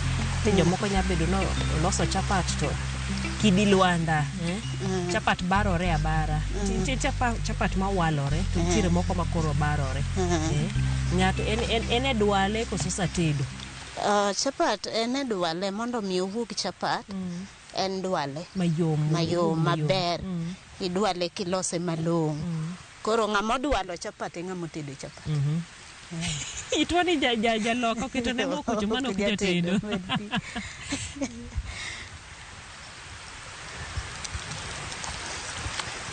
Mondo dwale. Koro inya nyiso ng'ato ana keto ne mana mo.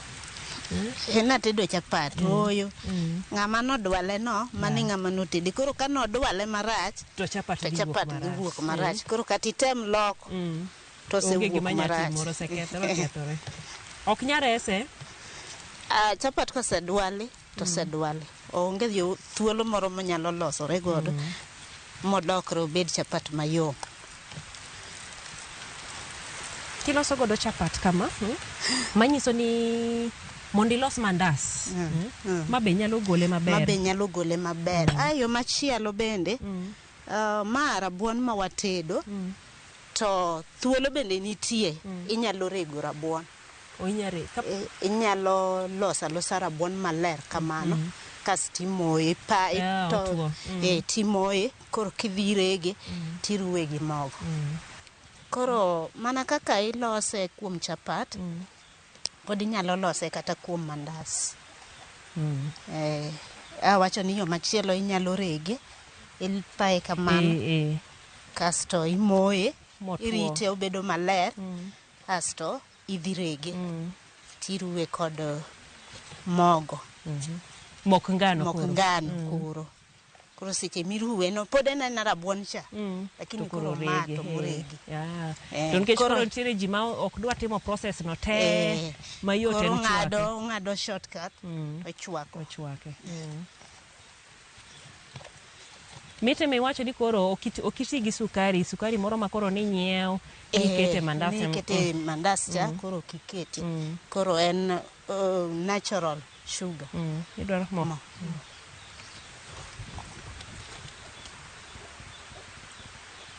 Tosha.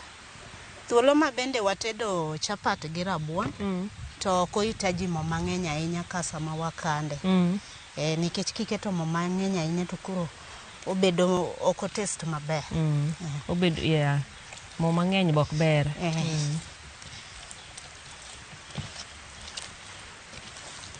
Koro asedwalo moka ni ready. Anyalo kete e kendo. En koro oseikore kamano. Inya chak lose. Maybe sami lose no, tabenda nyalo loso susa koni mondo ka chapati kare to susa boy. To wadonje alot. Ahero kamano nikech waseketo mo kendo wasedwalo chapat. Ani ko wuok mayom. En kare. Koro nikech wamedo duso iye mondo wuok chapat mayom kendo mamit, wanyalo keto e mo machielo ma en mor mkati. Koro waketo. En koro timango. En omedo mana ndhandhu. Mae kuma nitiere jomoko mohero tedo nyaka gi monyaluo. Inya tiyo gi monyaluo ka in go. Kati medo dwale go. Ok owuok ne en koro gi mo mang'eny. Lakini gima neno ko owuok mayom.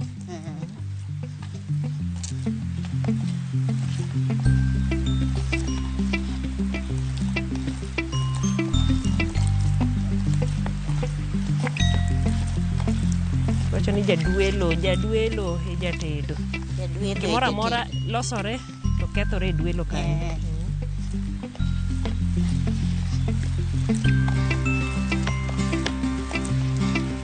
Depende che con los godo susa.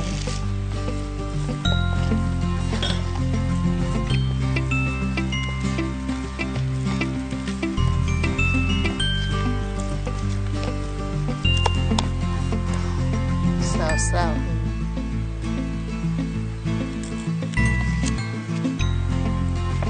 Koro wadwaro ni mondo mokwani ka wakete wi mesa kik omok ahinya. Wayudo thuolo mar golo mogo no yo mayot. Koro wabiro poro mogo ewi mesa.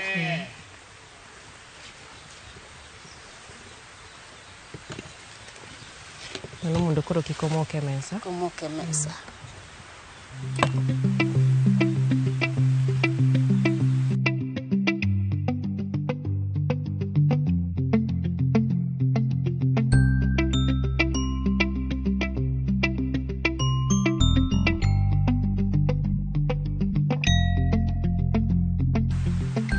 Koro wakao chapat wani ngano ma waseloso mondo koro warol mondo lokre chapat kendo bed chiemo ma wanyalo chamo.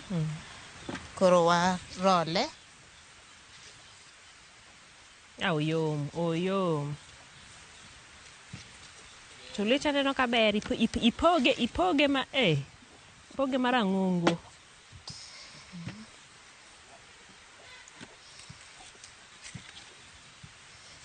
Kati lose mapek kamano. Oking'e ni kise ngano gi gine pek. Ngano gi rabuon mokete no. Ma en chapat michamo achiel tiyieng'. Onge medo.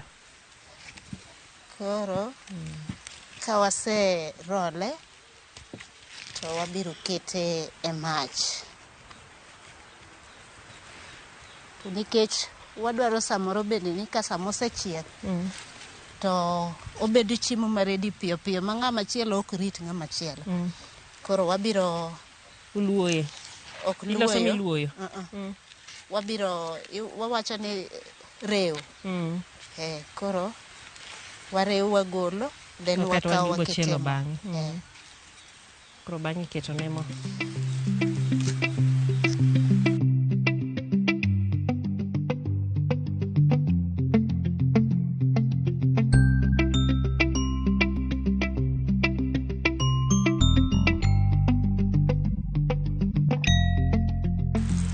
Koro dong mana kete mo to chiek to bedo ready. Koro nikech en kamano wabiro kawe wakete pan mondo chiegi.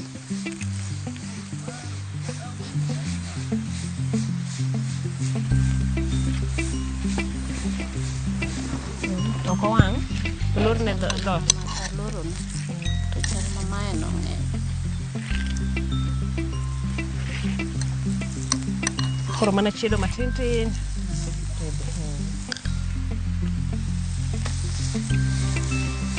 Lakini madhe kata kopogore gi ni ng'ama dwale. Pan ma ng'ato tiyo go be. Nitie moko ma wawa owanga gimalo. Gimalo. Nyiso ni nyaka warang pan ma watedo godo. Obed pan mapek maber ma kitedo. To biro chiek malong'o.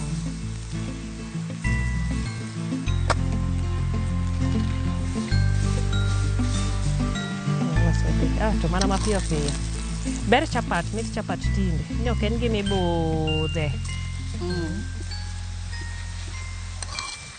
iyudo ka seche mathoth kilose dakika matin to ikore.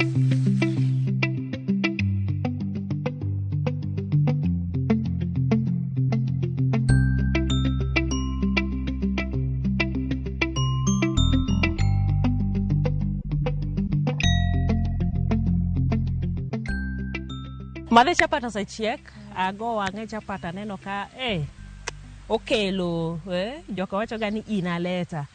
Lose kama kiwacho ni ma ing'e ni kokigolo ne tonde maber kichame to koro ochuo dhogi. Ndiro na agolo ne tonde go te kata luoke nikech be omako ga lo. Nyaka waluoke. Alot bende moluoki kapok ong'adi. Mane alot manigi nutrients. Nutrients go. Koro waluoke. Wang'ade. Uno wacho no pidho gimoro amora. Obed susa nitie. Ododo nitie. Ang'o muonge go e puodho kanyo? Puodho nyanya kabich. Gi kitungu. Modong tene kanyo kendo wuok maber kendo maler ndi.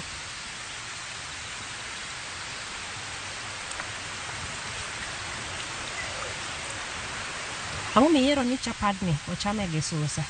Manyiso ni wanya yiero ne alot moro amora ma wachame go. Wanyalo yiero ne ok ochuno ni chapat nyaka wacham mana gi gima nigi sup. Ring'o gini, gweno gini. Be seche moko wachame galot wawilo.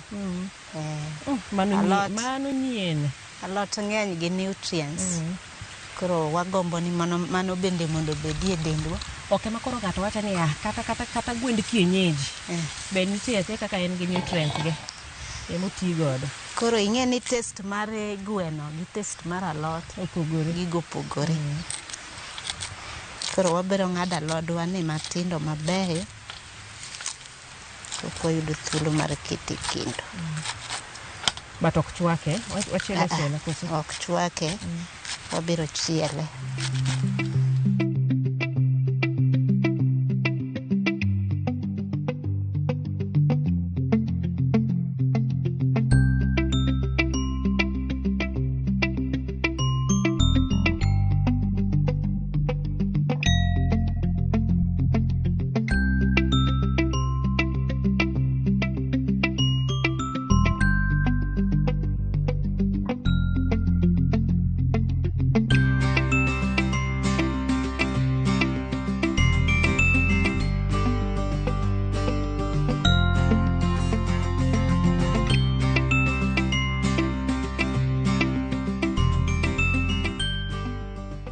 Waloko alot gi dania mondo alot dania odonje i alot. Ikiko dania i alot. Akiko dania i alot.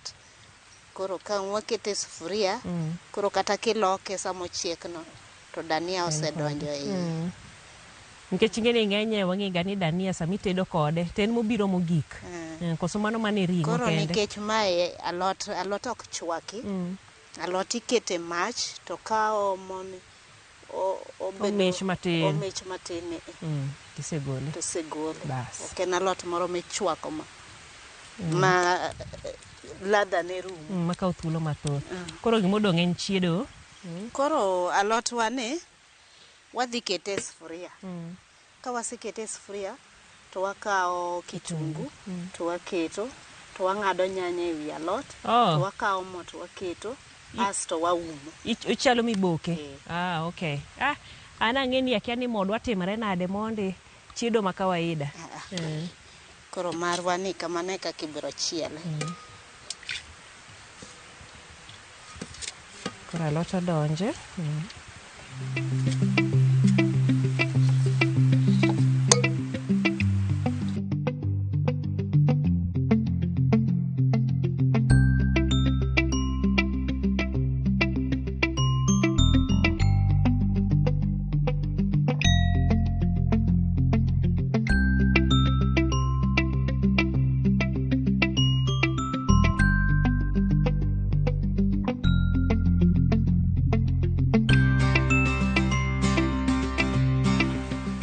Sawa sawa, lotwa koro osebedo ready. Koro en gima wagolo to wachamo. Alot ni sawa sawa. Oseikore. Kanyo inyalo amua inya kete gi chak koso? Koro kosechiek kamano to inyalo amua ikete kata chak gimoro ka in ng'at machamo chak. Ikete chak mondo ketni sura maber. Itone moro amora me koro idwaro inyalo kete. Lakini koro en ready mar chamo. Mondo chake. Kita malo kanyo. Bas. Koro alot wasechiek. Dong inya kete sana. Koro wayudo ne kaka wabile wawinje ni to chalo nade. Bodonjo ka omako ralum. Wacho ni manyaka wang'e kendo ma ing'eni en gima ber nikech nitie alot moko miboko to owuok makoro alot rabuor maka waneno to ralum ne no ema pod omako. Omako ralum ne no nikech mach moketne. Ok oketne mach matin makoro nochwakore go. Asbe sama osechiek no to kiweye ochako omedo chwakore nikech kako medo chwakore kako medo loko. Koro nikech idwa no bed green ok omed chwakore.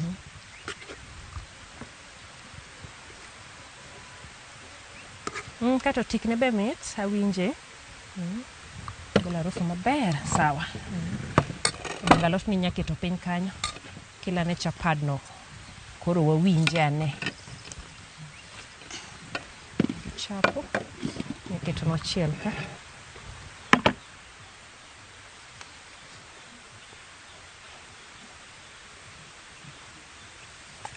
Chapatio. Koro ma en wabile mondo wawinjane en chapat mana kiparo chapat ma waloso gi rabuond nyaluo wapange godo ene molose kode rabuond nyaluo iwacho ni mokwongo ichwako ka intiere gi thuolo bende miseloso moe puodho tipoko ting'ado timoyo matuo kati dhi tirego koro moke no ema koro imedo gi ngano tilose to ka ionge gi thuolo no duto te bende chwake chwaka kati nywase ka pod oliet mondo koko makre maber kiweyo mo okwe to koro obangre korore okodhi makore maber molos chapat koro manen kati bogo wani koro kawuono wachame gi susa wachamo chapat galot kik negi kik thagi ni gweno onge okwanya chamo chapat olayo kata ngowa oganda orumo no okwanya tedo chapat alot bodhigo wawinjane to ochal nade lamonde kapok wachamo kapok wachiemo to wabiro lamo Nyasaye mondo gwedhe erokamano walemo ne wuonwa kendo Nyasachwa isemiyowa thuolo kendo watedo chiemo Jehova Nyasachwa madi yie igwedh chiemo ni mondo wacham ka isegwedho thuolo ma wachame Jehova to chak imiye joma moko bende giyude thuolo mar chiemo kaka wachiemo bed Nyasaye to bed nyithindi e nying Yesu Kristo ma jawar amen. Koro we wawinjane chapati yom neno kaka ng'adore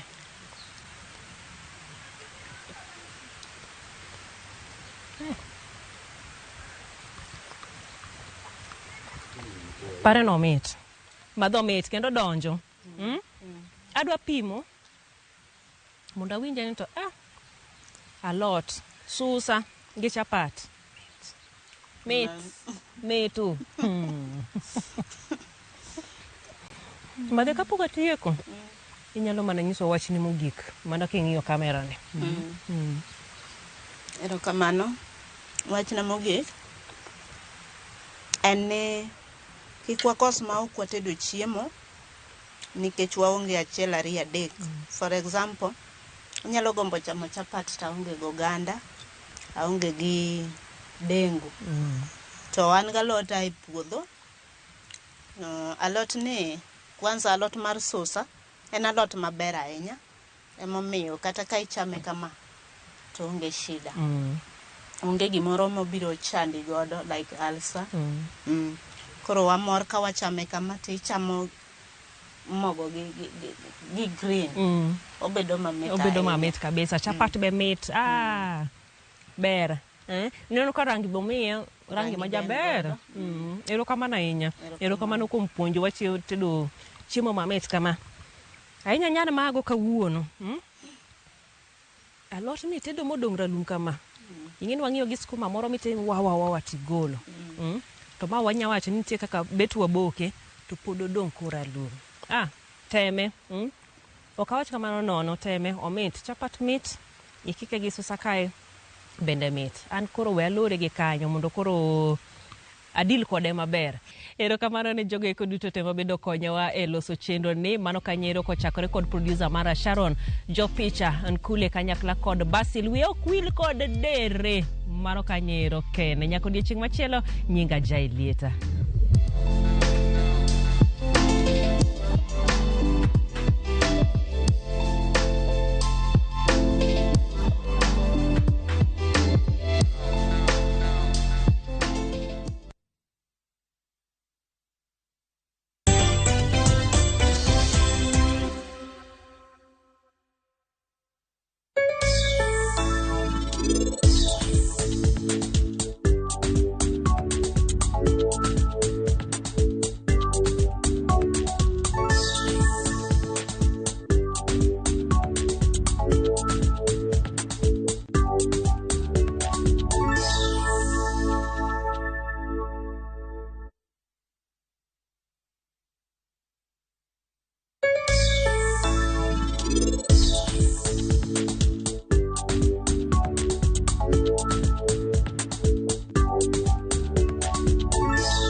Jipange na View sasa imerudi kwa mbwembwe na vishindo. Jipange leo kwa nafasi ya kujishindia mamilioni ya pesa. Jipange ushinde na View sasa. Bonyeza *487*3#. Weka 50 bob tu upate content na pointi 50 za kuingia kwenye draw ya 50,000 kila siku, milioni 1 kila wiki na grand prize ya milioni 3. Jibambe na content nyingi zaidi uongeze chances zako za kushinda. Jipange na View sasa. Weka 50 bob tu na huenda ukajishindia 50,000 kila siku, milioni 1 kila wiki na grand prize ya milioni 3.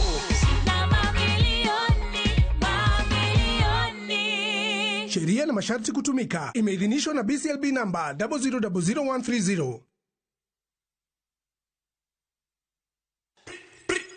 Yo, wanacheki moshi wanashtuka. Kobo Master Mwaki na show bado mzuka. Guda ndani ya Hot 96 sika. Toka saa 1 usiku Master Lighter. Ukisikia na kohoa na roroa. Stress za mchana kwa radio siku minatoa. Msikie fiti alafu mlale poa. Tupatane baadaye. Hype grade Joe Alai. Hot 96.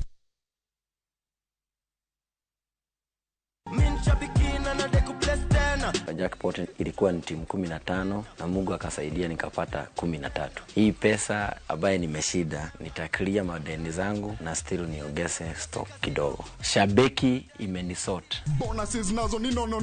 Kuanzia 12, 13 and 14 correct predictions. Unacheza na 99 bob tu.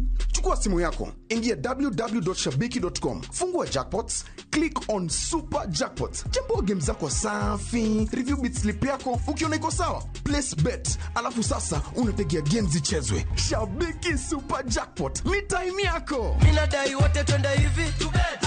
Not for persons under the age of 18. Shabiki.com is authorized and regulated by BCLB license number 587.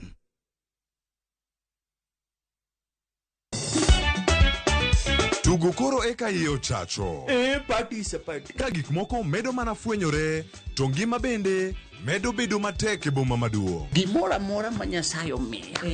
Okawene jachie. Yud mor e ngimani kokalo e gik matindo. Onge ka mwaluoro bwana ochiel chunye ni waketi pile wacha. Ni ane ngima Nyarkochia kod osiepene kachiel kod joodgi. Kata let se jiere ya lak chogo. Ok ginyal weyi ma ok inyiero. Alokero jomahero walo. Alokero ng'at manyisa gik moko. Nyarkochia, tich abich ka tich abich, saa 1:55 otieno. Mana e Ramogi TV.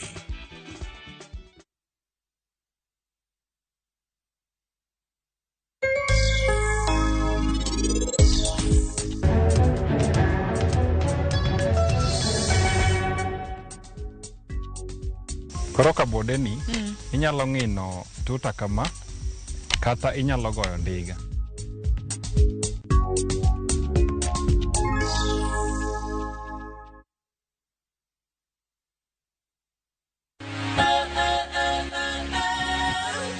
Ok wanyal rito mondo wadhi kodi e wuoth mopong' gi mo. Fweny sigendni mabeyo miwuoro. Tugo tuke mabeyo. Rom gi osiepe manyien. Puonjri gik mabeyo e wuodhni.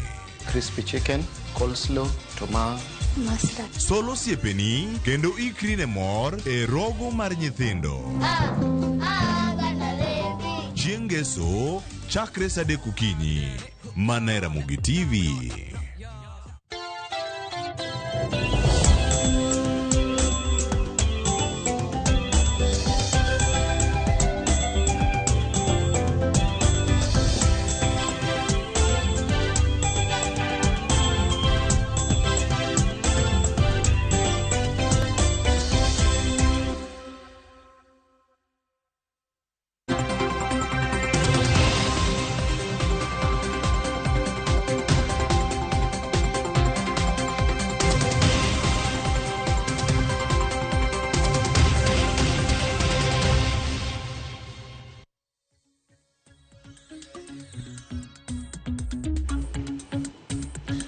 Machiegni nyakora moge jwango kinyi makona mosi ne oyawre kamoro amora ma intiere mondo mi wakoni ane chal mar wach ni chal mar piny Kenya to en mane to ahinya kotenore kod weche gi mabende wadanono ni okinyi makono weche madhi bedo ka wan godo e weche manyien ma kawuono mag migago kagi kata kod mano marang'ich welo abedo kata ika nyinga Cleophas Oluoch jakisumo kanya kwar mokeo nyaka sango machiegni kaya mwachako nyakura moge jwang limbe mar jatend piny Kenya William Ruto e kaunti ma Kisii rumo odiochiengni ma kawuono to chenroge chal nade nyakura moge jwang nyaka sani Samuel Osekodika nitie chenro mabende dhi bedo kae en chenro moyiedhi madhi bedo ka jatend piny Kenya timo ka entiere kaunti ma Kisii kod mano ma Nyamira ka bende odhi bedo kae ka launch ayanga affordable housing magi projects madhi bedo kae launch e alwora mar Ogembo Bomachoge chache mago kuonde chung' od bura mabende dhi bedo kata ka gibedo kachiel koda ka maga last mile electricity connectivity mano madhi bedo kacha Raisuta e Tibonge mano mantiere e Tago South Mugirango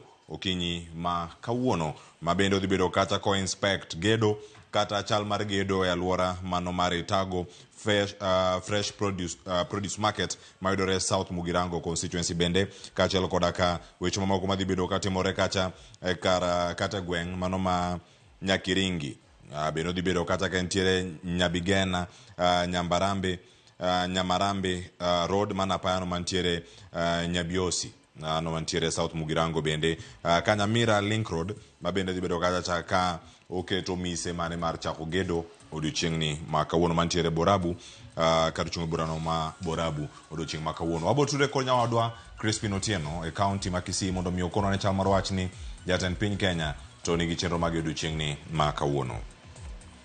Kama chielo nyakora moge jwang weche mathoth ma pod waluwo kar kae kawuono nitiere loko telo kata rwako telo manyien mano migawo no mar teko kata energy pacho kae jatend migawo machon mabende sani kod dhi bedo migawo mar wuoth kod apeni ma pacho kae mano Davis Chirchir dhi bedo kachiwo apisi ayanga ne jatend migawo manyien mar teko mano James Opio Wandai odiochieng'no ma kawuono kendo mano dhi bedo ka itimo achiel kachiel wadhi bedo kata ka warange chenro ma kamano dhi bedo ka iluwo e yo machal nade mano bedo ni wakelo ni ka en chenro machakre sa achiel okinyi nyaka sani pod moro madhi nyime wakoni achiel kachiel ni wadhi bedo kodi e thuolo mane ka wantie kodi kanya kora moge jwang weche gi manyien ma kawuono wadhi bedo ka luwo gi machiegni ahinya kama chielo nyakora moge jwang picha mineno kar kae en rwako jong'wech manotimo maber e ng'we mag Olympics kata mano bedo mano rumo chieng' Jumapil ntiere obila mabende ne oringo kata kendo biro gi goldi 2 mano mana ka koni nyige kaka obila koro nego bed ni luonge kaka iluonge mano Constable Beatrice Chebet gintiere Jogo House kendo orwake gi obila mane kweth mineno kar kae kotelnegi kod ogai mar obila yor kojolo mabende ntiere kar kanyo gobila mamoko karwako gi achiel kachiel kendo imiyo gi puoch gi pak kuom medila mabende ne oyudo kendo nokelo pacho kae mar goldi. Kenya notieko tuke mag Olympics ka gin gi medila 10 koda achiel mano moting'o midila mar goldi maromo 4, nitiere mag silver mabende Kenya ne oyudo 2, kachiel koda ka mago mag bronze ma piny Kenya no oyudo bende ng'we machalo kamano. En puoch gi pak ne jo Kenya duto mano dhi kuro kendo mano duogo gi midila gi duto nyakwar Moge Jwang'. Mano mamoro bende mwaluono odiochieng' ma kawuono wabiro rango negi weche mag tuke kod weche mamoko mabende nitiere odiochieng' ni ma kawuono.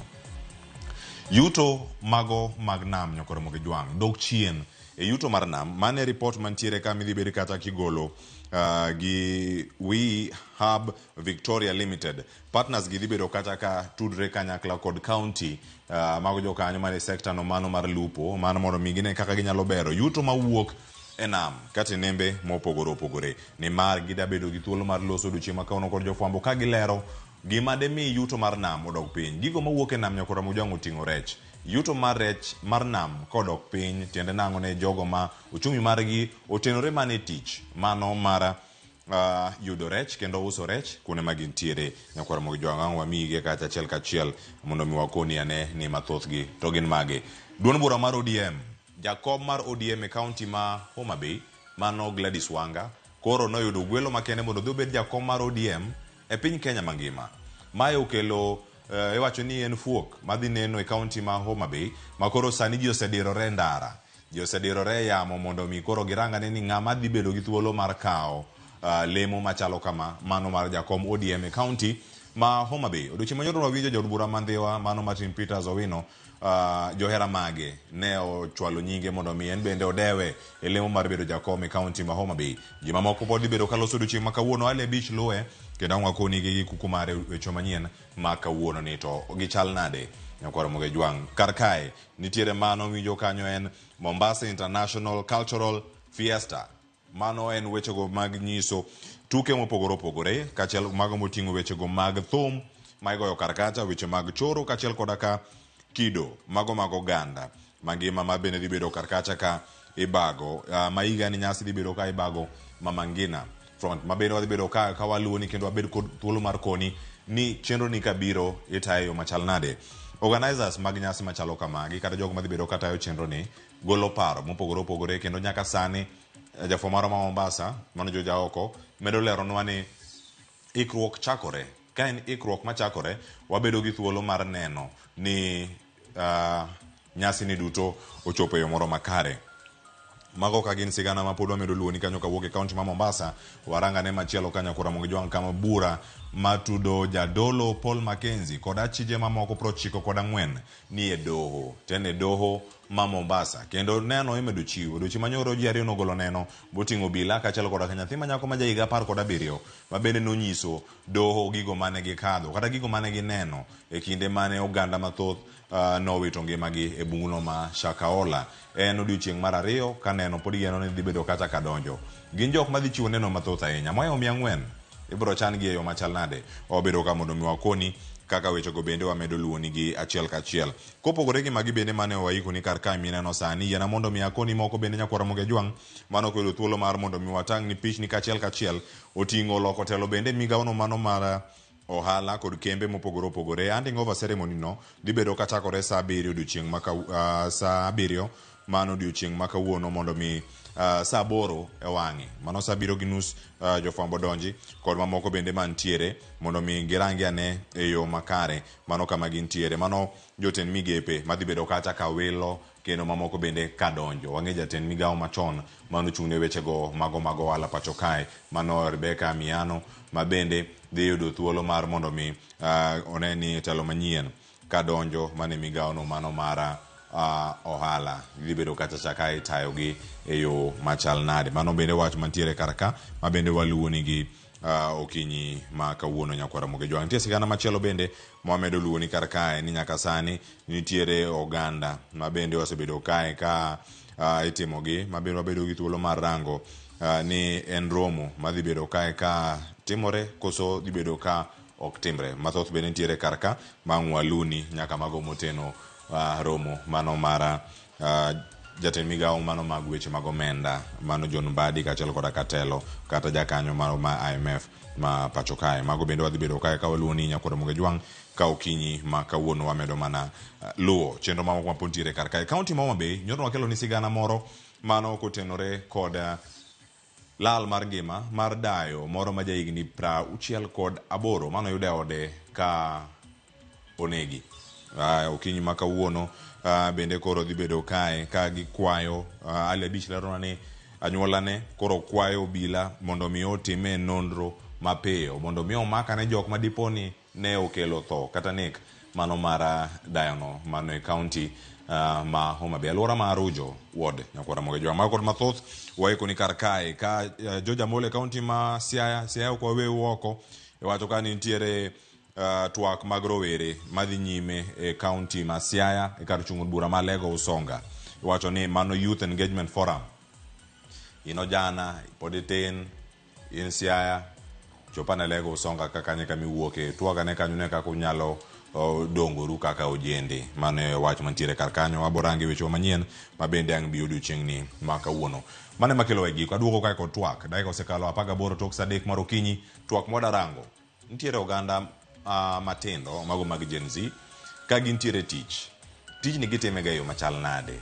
Bedo Gen Z tine tich to bedo ni itelo ni Gen Z matin kata ka bed ni na millennial tije ni oroga kwayo ni nuritoga ote mondo mi ornu ka iluongi e tich. Kisechako tich ni rite yo machal nade. Bende waneno yot erito tije ariyogi kata tich achiel ma intiere godo. Bende joma tindo nigi thuolo mar bet e ofis saa 2 okinyi to giwuok saa 11 koso sano bora ahinya. En ang'o matimore sani? Adhi bedo kae kod jalony e weche jotich achiel kachiel kaachiel koda ka jalony e weche mago mag tudo ji koda tije. Mano okinyi ma adhi bedo kae kod Lilian Gala mabende jalony e weche mag jotich kaachiel koda ka Kevin Apodo mabende bedo mano Kevin Apodo jalony e weche mag ikoji ne weche gi mag tije. Kaachiel koda ka rawera majenzi Jeff Odongo nondike nowe tich sano timo tijege kamondikore no wuon to be nondiko jok moko tich kaka Gen Z osekawe yo machal nade. Waduogo ko twak makama sani nyaka rom 4:50 mar okinyi ma kawuono ikete mana kar kae ni mar ayweyo mana matin. Kaduogo twak makama biro nyinga Cleophas Oloch jakisumo kanya kwar moke nyaka chango med neno Ramogi TV.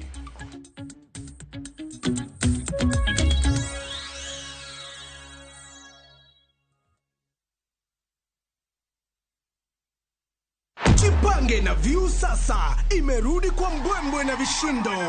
Jipange leo kwa nafasi ya kujishindia mamilioni ya pesa. Jipange ushinde na View sasa.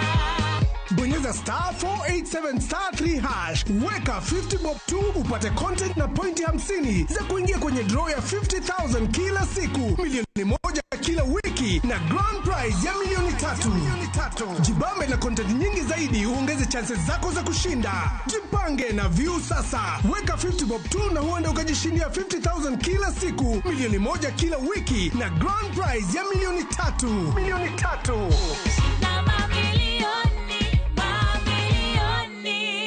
Sheria na masharti kutumika. Imeidhinishwa na BCLB number 0000130. Escape to the beach and enjoy amazing discounts at the luxurious Ocean Beach Resort and Spa Malindi, courtesy of View Travel. Book with View Travel and enjoy 3 days at Ocean Beach Resort and Spa for only 43,000 Kenya shillings when you take the scenic SGR route or opt for the flight option for only 52,000 Kenya shillings. Whichever you choose, prepare to be pampered. Visit viewtravel.com or call 0703-254-254 to book your dream beach vacation at Ocean Beach Resort now. View Travel. Dream, explore, discover. Jothurwa, be usebedo gi gombo mar ng'eyo kaka cham wuok e kodhi nyaka chop kaka chiemo e mesa. Dibed ni dwaro chako pith makelo omenda, koso idwa chako pur mana mar chiemo e dala. Wakelo ni yore mag chako magi duto e chenro mar pur gi ohala. pur manyasani kendo manigi okang' mamalo to kelo yuto mathoth. Piny olokre dhi e teknoloji kendo puro kenana pur kaka ne manyachon. Kuonde kwath osedok matin. Tinyalo bet gi dhiang' achiel mar grade tikete e ot tiomone chiemo to ochiemo. Pur mchele ber kendo nyalo teri mabor.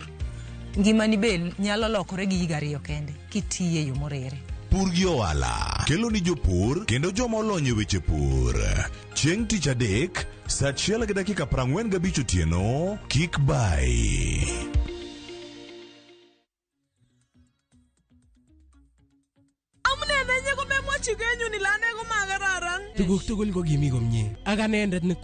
Is Kalenjin your language of the heart? Then we have a sweet surprise for you. Wow, Sobetab Thai, a story of two hearts bound by undeniable love. A story full of secrets and lies that unfold into unbearable pain. Mama chininye, mama charusin, ako mama chagai ngwangine. How far will you stretch for the one you secretly love? Watch this heart-throbbing story, Sobetab Thai, only on Viusasa.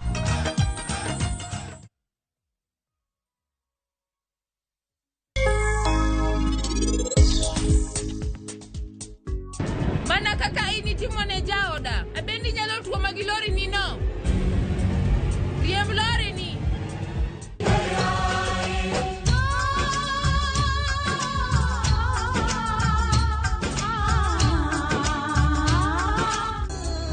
Sarpanch Kulwant Kaul Dillon. Malingling maini sebedo kipando kawuono, ipo ufuej makataka ini timango.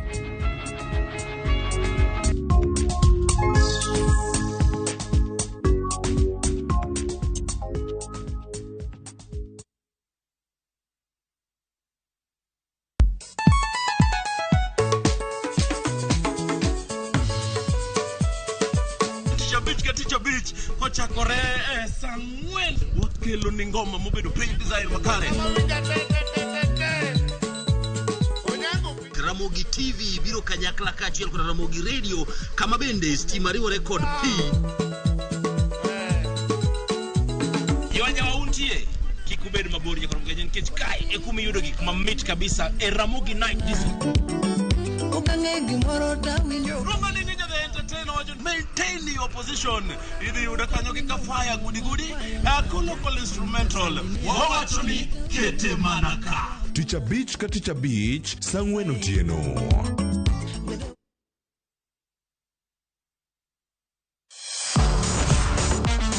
Ne thuolo mar yudo weche tuke duto nyaka mopondo. Mbaka makende mag jotugo kendo mag jomolony weche tuke. Can you believe it? Magite yudore chenro mar pau tuke. The 4.84 kilometers. Nonro matut kod gigo matimre manyien mag tuke duto mawuok e piny mangima. Tudri kod wangeso kangeso Ramogi TV. Kochakore saa 8 odiechieng' ka wami gik motimore pau tuke.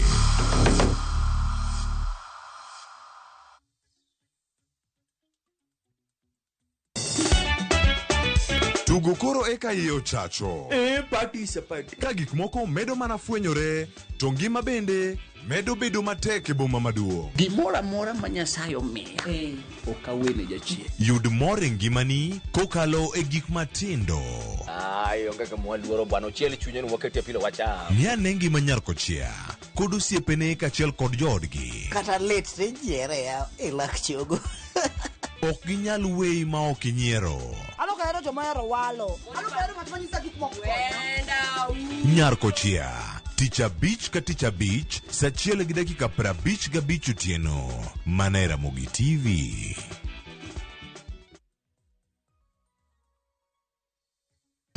Nyakwa Ramogi. Regulation okodhi through gimiluongo ni public participation.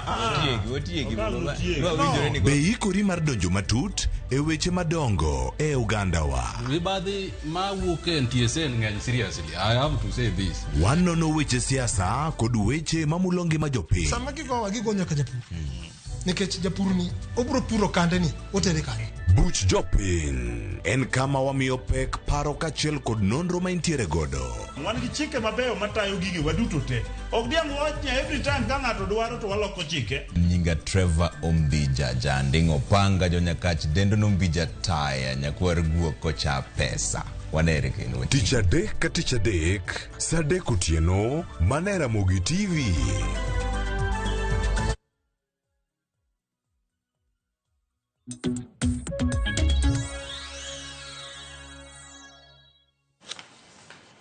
Nyakora Moge Jwang oyawre kendo machiegni chenro mar rupiny kod mbaka oromo dhi nyime koro sano asedonje chenro mara mbaka oromo. Wadagoyo mbaka ni kodi gin weche mag tije.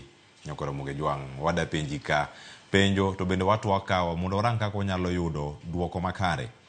En duoko makare Nyakora Moge Jwang e kinde ma ujende matindo mag Gen Z iwacho ni kinde mane ng'anyo pok ochako ne gin gi nying marach kuonde mag tich kendo ni kono gi kona kacha magi jok mok nya bede office okinyi nyako dhiambo gin gi excuses mathoth to bende nyalo bedo ni jok mane wacho weche gi kata mane loso marach ne gin ne pok ging'eyo kata teko ma joma tindo gintiere godo kata ber ma ginyalo kelo e kembe mopogore opogore. Lwasi mar tich bende ni kare kuom gi mondo mi gidonge e yo makare mano kama koro sani tich oriwo joma dongo gi joma tindo. Ok ni joma dongo kende ema timo tich kata joma tindo bende koro ntiere tijegi. Irito gi e yo machal nade. Lwasi ni onego bed ni lose yo machal nade nikech ok en kata kama gibete no kende. Moko bende donjo nyaka e wigi. Bende giyudo thuolo kata mar sumo paro kuom jogo motelo negi, jogo madongo negi, to joma dongo bende nigi thuolo mar winjogi. Wadagoyo mbaka ni kodi achiel kachiel.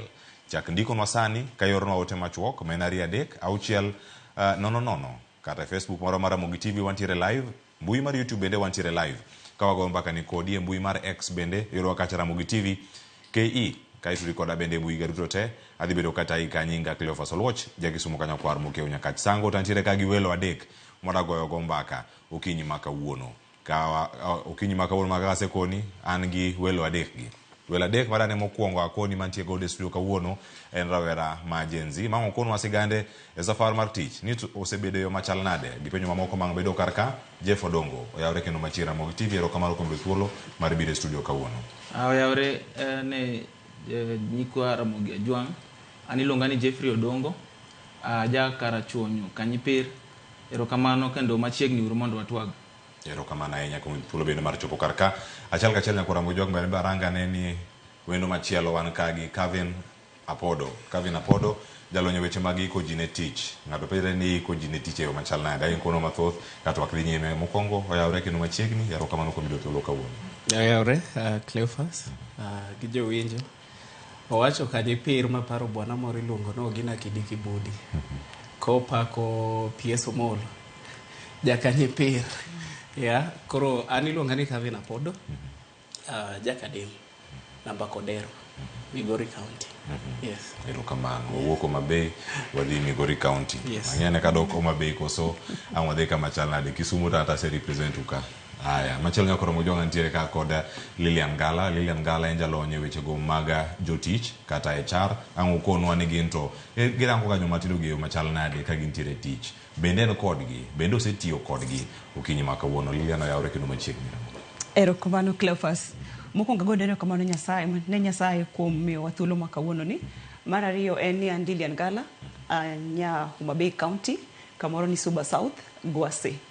Ero kamano ahinya. Wada mana chako bende in gi jogi e apis mari kama itie kata jogo ma isebedo kata ka itamo tiego weche gi mag tije ka ono kwa loso weche mag Gen Z koda loso lwasi makare ne jogo mantiere e apise mopogore opogore ochal nade e kindegi? Cleophas mano penjo makare kabisa. Gen Z gin joma tindo gin rowere ma between gimoro 18 kae nyaka gimoro igni 29 kanyo. Iyudo ka gin joma nigi a lot of energy, gin gi teko, gin gi dwaro mar ng'eyo. Magi ok joma nyalo beda ni obedo kaka ne wabedo chon wan warito nyaka saa mar dhiot godhiambo maybe saa 11 saa 12. Gin joma very creative. Koro imbe kaka jatelo marito gi kama intiere no nyaka imbe bede chope level gi so that you are able to understand them. Nikech ko ki understand them tibo bedo gi teach matek mar ng'eyo kaka gidwaro. Wan chon iyudo ka nidondo tisa ariyo gimomine timno mane moromo nyaka godhiambo gin mano pogore kodgi. They are very creative. Tende ni nyaka ine kaka imiyo tijgi bedo gi creativity iye kanyo. Obed job enlargement, obed job enrichment. Ok ni mana tich otas pushing papers go kende, mano ok tich ma ginyalo timo. Koro wan kaka jotelo mantie tijegi nyaka wambe wa change our mindsets.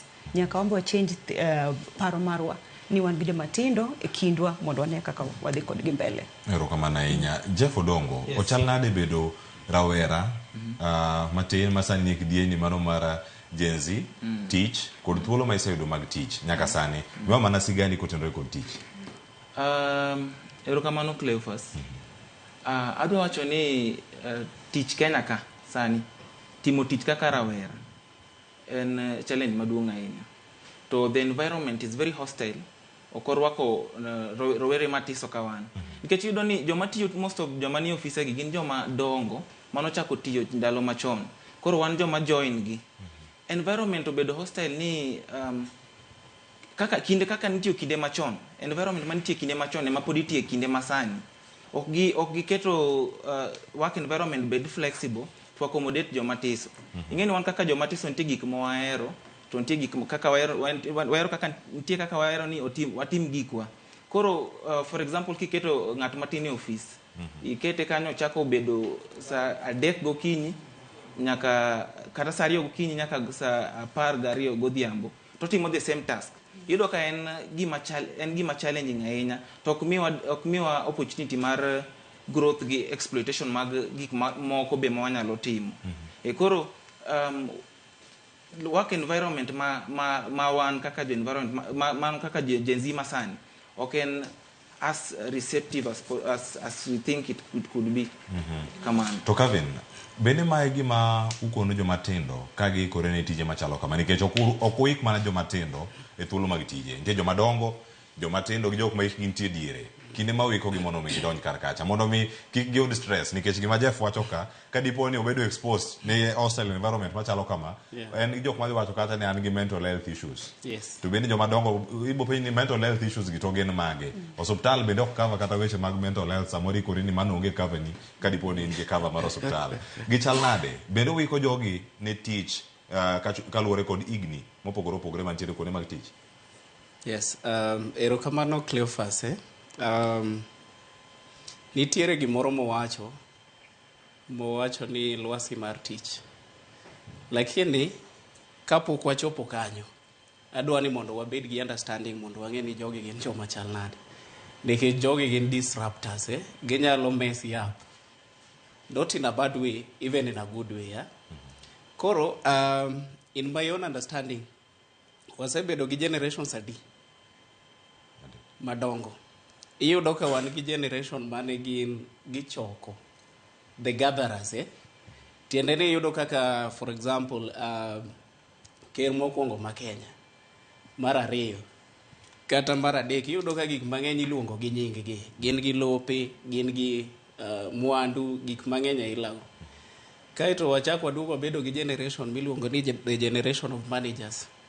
Tiende ni gin koro ne girito mwandu mane jonyuol gi ochoko. Iwinjo gi Raila no. Koro gini yudo ka ok ne gigadha mang'eny ahinya, lakini koro gineno ni mane jonyuol gi ochoko ka endelea bedo kacha. Kaito the third generation ma koro sani wantiere iluongo ni the scatterers. The scatterers tiende ni wadwa ng'eyo kila kitu. Ineno gi Raila no.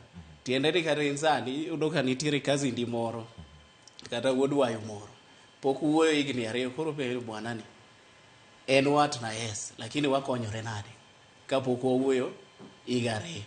Koro yudo kata nonyalo rucho namba ni e simbe. Koro kanye ma wantie. To ahero penjo mipenja nikech na nyiso Lilian kapok wachako ni kata sani an gi cases mar jiadi rowere adi monyisa ni bwana arito mondo chula. I hope ni one of them is watching. Arito mondo chula, lakini ene tich arito mondo chula mondo awe tijni. To bende ki insist abro bloki, abro nyisi mana bang' dwe kata dweche 2. Mano iluwo kode kike osekonino daweyo. To kidhi mbele obo block na obo block amondo kik ageno we tich ineno gi Raila koro wan kit tiegruok mwamiyo jogi kata puonj mwamiyo jogi en kako onyalo yudo to gi kako onyarito iwinjo gi Raila nikech Lilian bro nyisi ang'eno bro wuoye mano matut en very expensive ne ng'ata mandiko ji tich ni omi tich wigni to wik manyien ochako riembi ama iweyo tich kendo chako manyo ng'ama chielo en very expensive koro wan mage kako watiego gi mondo at least wang'i kaka wanyalo ensure ni the labor industry doesn't fall. Yero kamana ahinya. Lilian winjo kaka iko gi mabende moko isebedo kata ka iko kindiro moko gi bende ka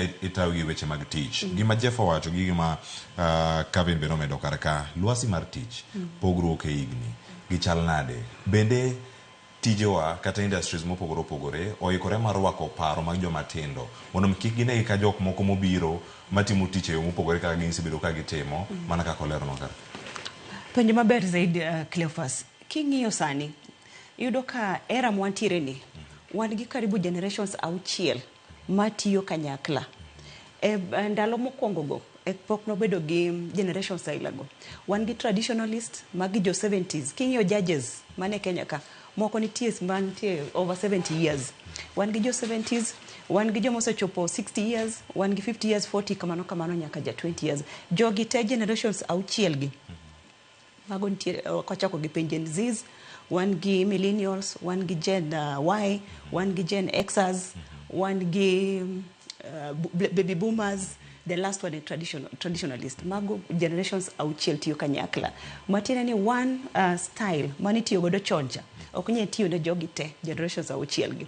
So as a leader kaka jatelo nyaka make sure ni accommodate all the 6 generations.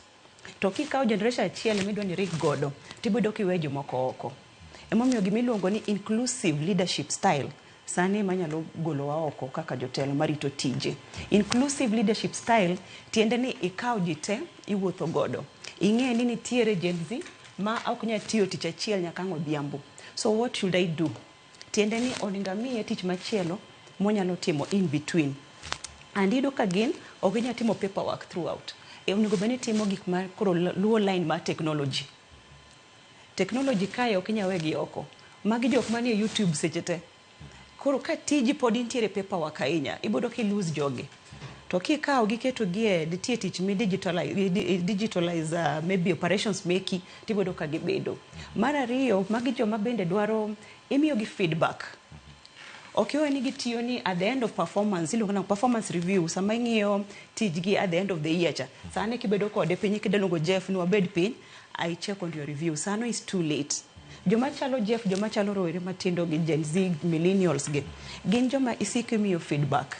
Timiyo gi feedback ni idhi makare, tim kama. Mano to gibobede tich. One kodi kama tiye they are over 75% of the population. To population yok mana kama tiye kende everywhere katara mogikai. I'm sure ni they are more than 75% Gen Z, millennials combined. Yudo ka baby boomers gi Gen Xers wadhi kwa lal. Koro gimanya lo kwa jotelo tema no kokaja ni we have to embrace inclusive leadership style. Mawakao jitewa wuotho godo kanyakla. Then you tailor program mar ng'ato nyalo donje. Ero kamano Lilian. Kapoka winjo pat Jeff to penyo kaka ni dwoko madhi kona kaka Jeff le donjo bende. Feedback. Iwacho ni kae kama ji kosana. Kata kae kama tabu woke. Ikono Jeff ni ibiro moleo. Teach. Ibiro moleo nango. To Jeff boko ni oyo. Dongu chako meeting sareo. Tane Zoom. Ane Zoom. Meeting ane Google Meet. Anu kure mopogore. Kaka gi receive. Gino kaka uchiwo feedback ni. Onego bed ni lose yo machal nade. Mondo mikiko ne ni Gen X kata millennial motelo kanyo kata obed kaen baby boomer kata obed ka joma dongo ka ok ne ka gima ochayo joma tindo modonjo to aduoka mabendo dhi doka wuko ngama tin kiko chal ka aduoka marachaya kanyo ere kaka iketo line no bede moro makare. Cleophas mano penjo maber king'iyo enabling environment kata kidwa ni los lwasi maber in kaka leader in kaka jatelo in michako not Gen Zs mane kaka ng'eny because kitimo coaching maber ne nyithindo ne droweregi most of the time yudo ka gito the line. To ka imbe idhi gi thorax kata idhi gi agoko, to iyudo that blockage. Koro onego beni kata kimiye feedback, to embrace gimiluongo ni empathy. Empathy ma again empathetic leadership style bende. Iwuoyo nade gi jatich, iwuoyo nade gi rawerano, iwuoyo nade gi ng'ama duong' ni no, traditionalist ma in godo no, kata baby boomer no, kata Gen Z no. Approach nade. Kaka de approach Cleophas should not be the same kaka de approach Jeff, kaka de approach the 60-year-old opogore. So that empathy bende nyaki embrace. Tenda ni kideko tich. Kapoka bedo ni ada wacho ni wite kideko tinde. Onigo bena penjora niya, ang'o metinde Jeff kata Calvin deko? What could be the issue? Jeff, wabeda na pay wawo. Koro kanyo is where we go wrong, because wadwan wabed one formed opinion already about someone and lazy ukobi teach, but you're forgetting ni imbe bisa fwenyo gimomiyo maybe nyathino deko teach kamano. So for me, I think empathy kiketo empathy mbele. Tendeni empathy, tendeni irwako wuoche ng'at mi to penjo no. Koro kisarwako wuoche ne to yot mondo igori kuome, kata yot mondo bed gi a very good feedback session. Erokamano. Jeff, bende mane gima timore kuonde tich, to kinde mane intiere kacha tij andika, kane irango chenro mopogore kaka imi feedback, bende kaka irespond kata ke duoko makamano penjo mora mora mopenji. Iwacho ni generation masani, kaka Gen Z, duoko penjo gibo duoko kaka ging'eyo. In manga duong' itigi wi kaka idaka aduoka no. Ka en moro mayom kata mager, in ma kore ijas gi wi. Ochal nade kaka yudo feedback gi kaka irespond ne feedback. Okay, well, ngini wan gi shida maduong'. To I wish gima wacho no timre kaka timre, nikech mano gima timre ground. That is mane gima no go bed timore, lakini ok en gima timore nade gima timore. Man kaka nase mention earlier, the environment is very hostile. Ineno. To joma dongo mostly, kata joma nie telo mag tije ma matimogi, gin gi perception moro kuhusu jo Gen Z, kaka wich teko. Most of them paro ni jo Gen Z gin joma wigi tek. To wadwaro bedo gi narrative around that, ma change perception. Nikech it's a wrong perception. Okay, Gen Z tete ma wigi tek. Tisetemo dig the roots of the matter mondingeni wiye tek nang.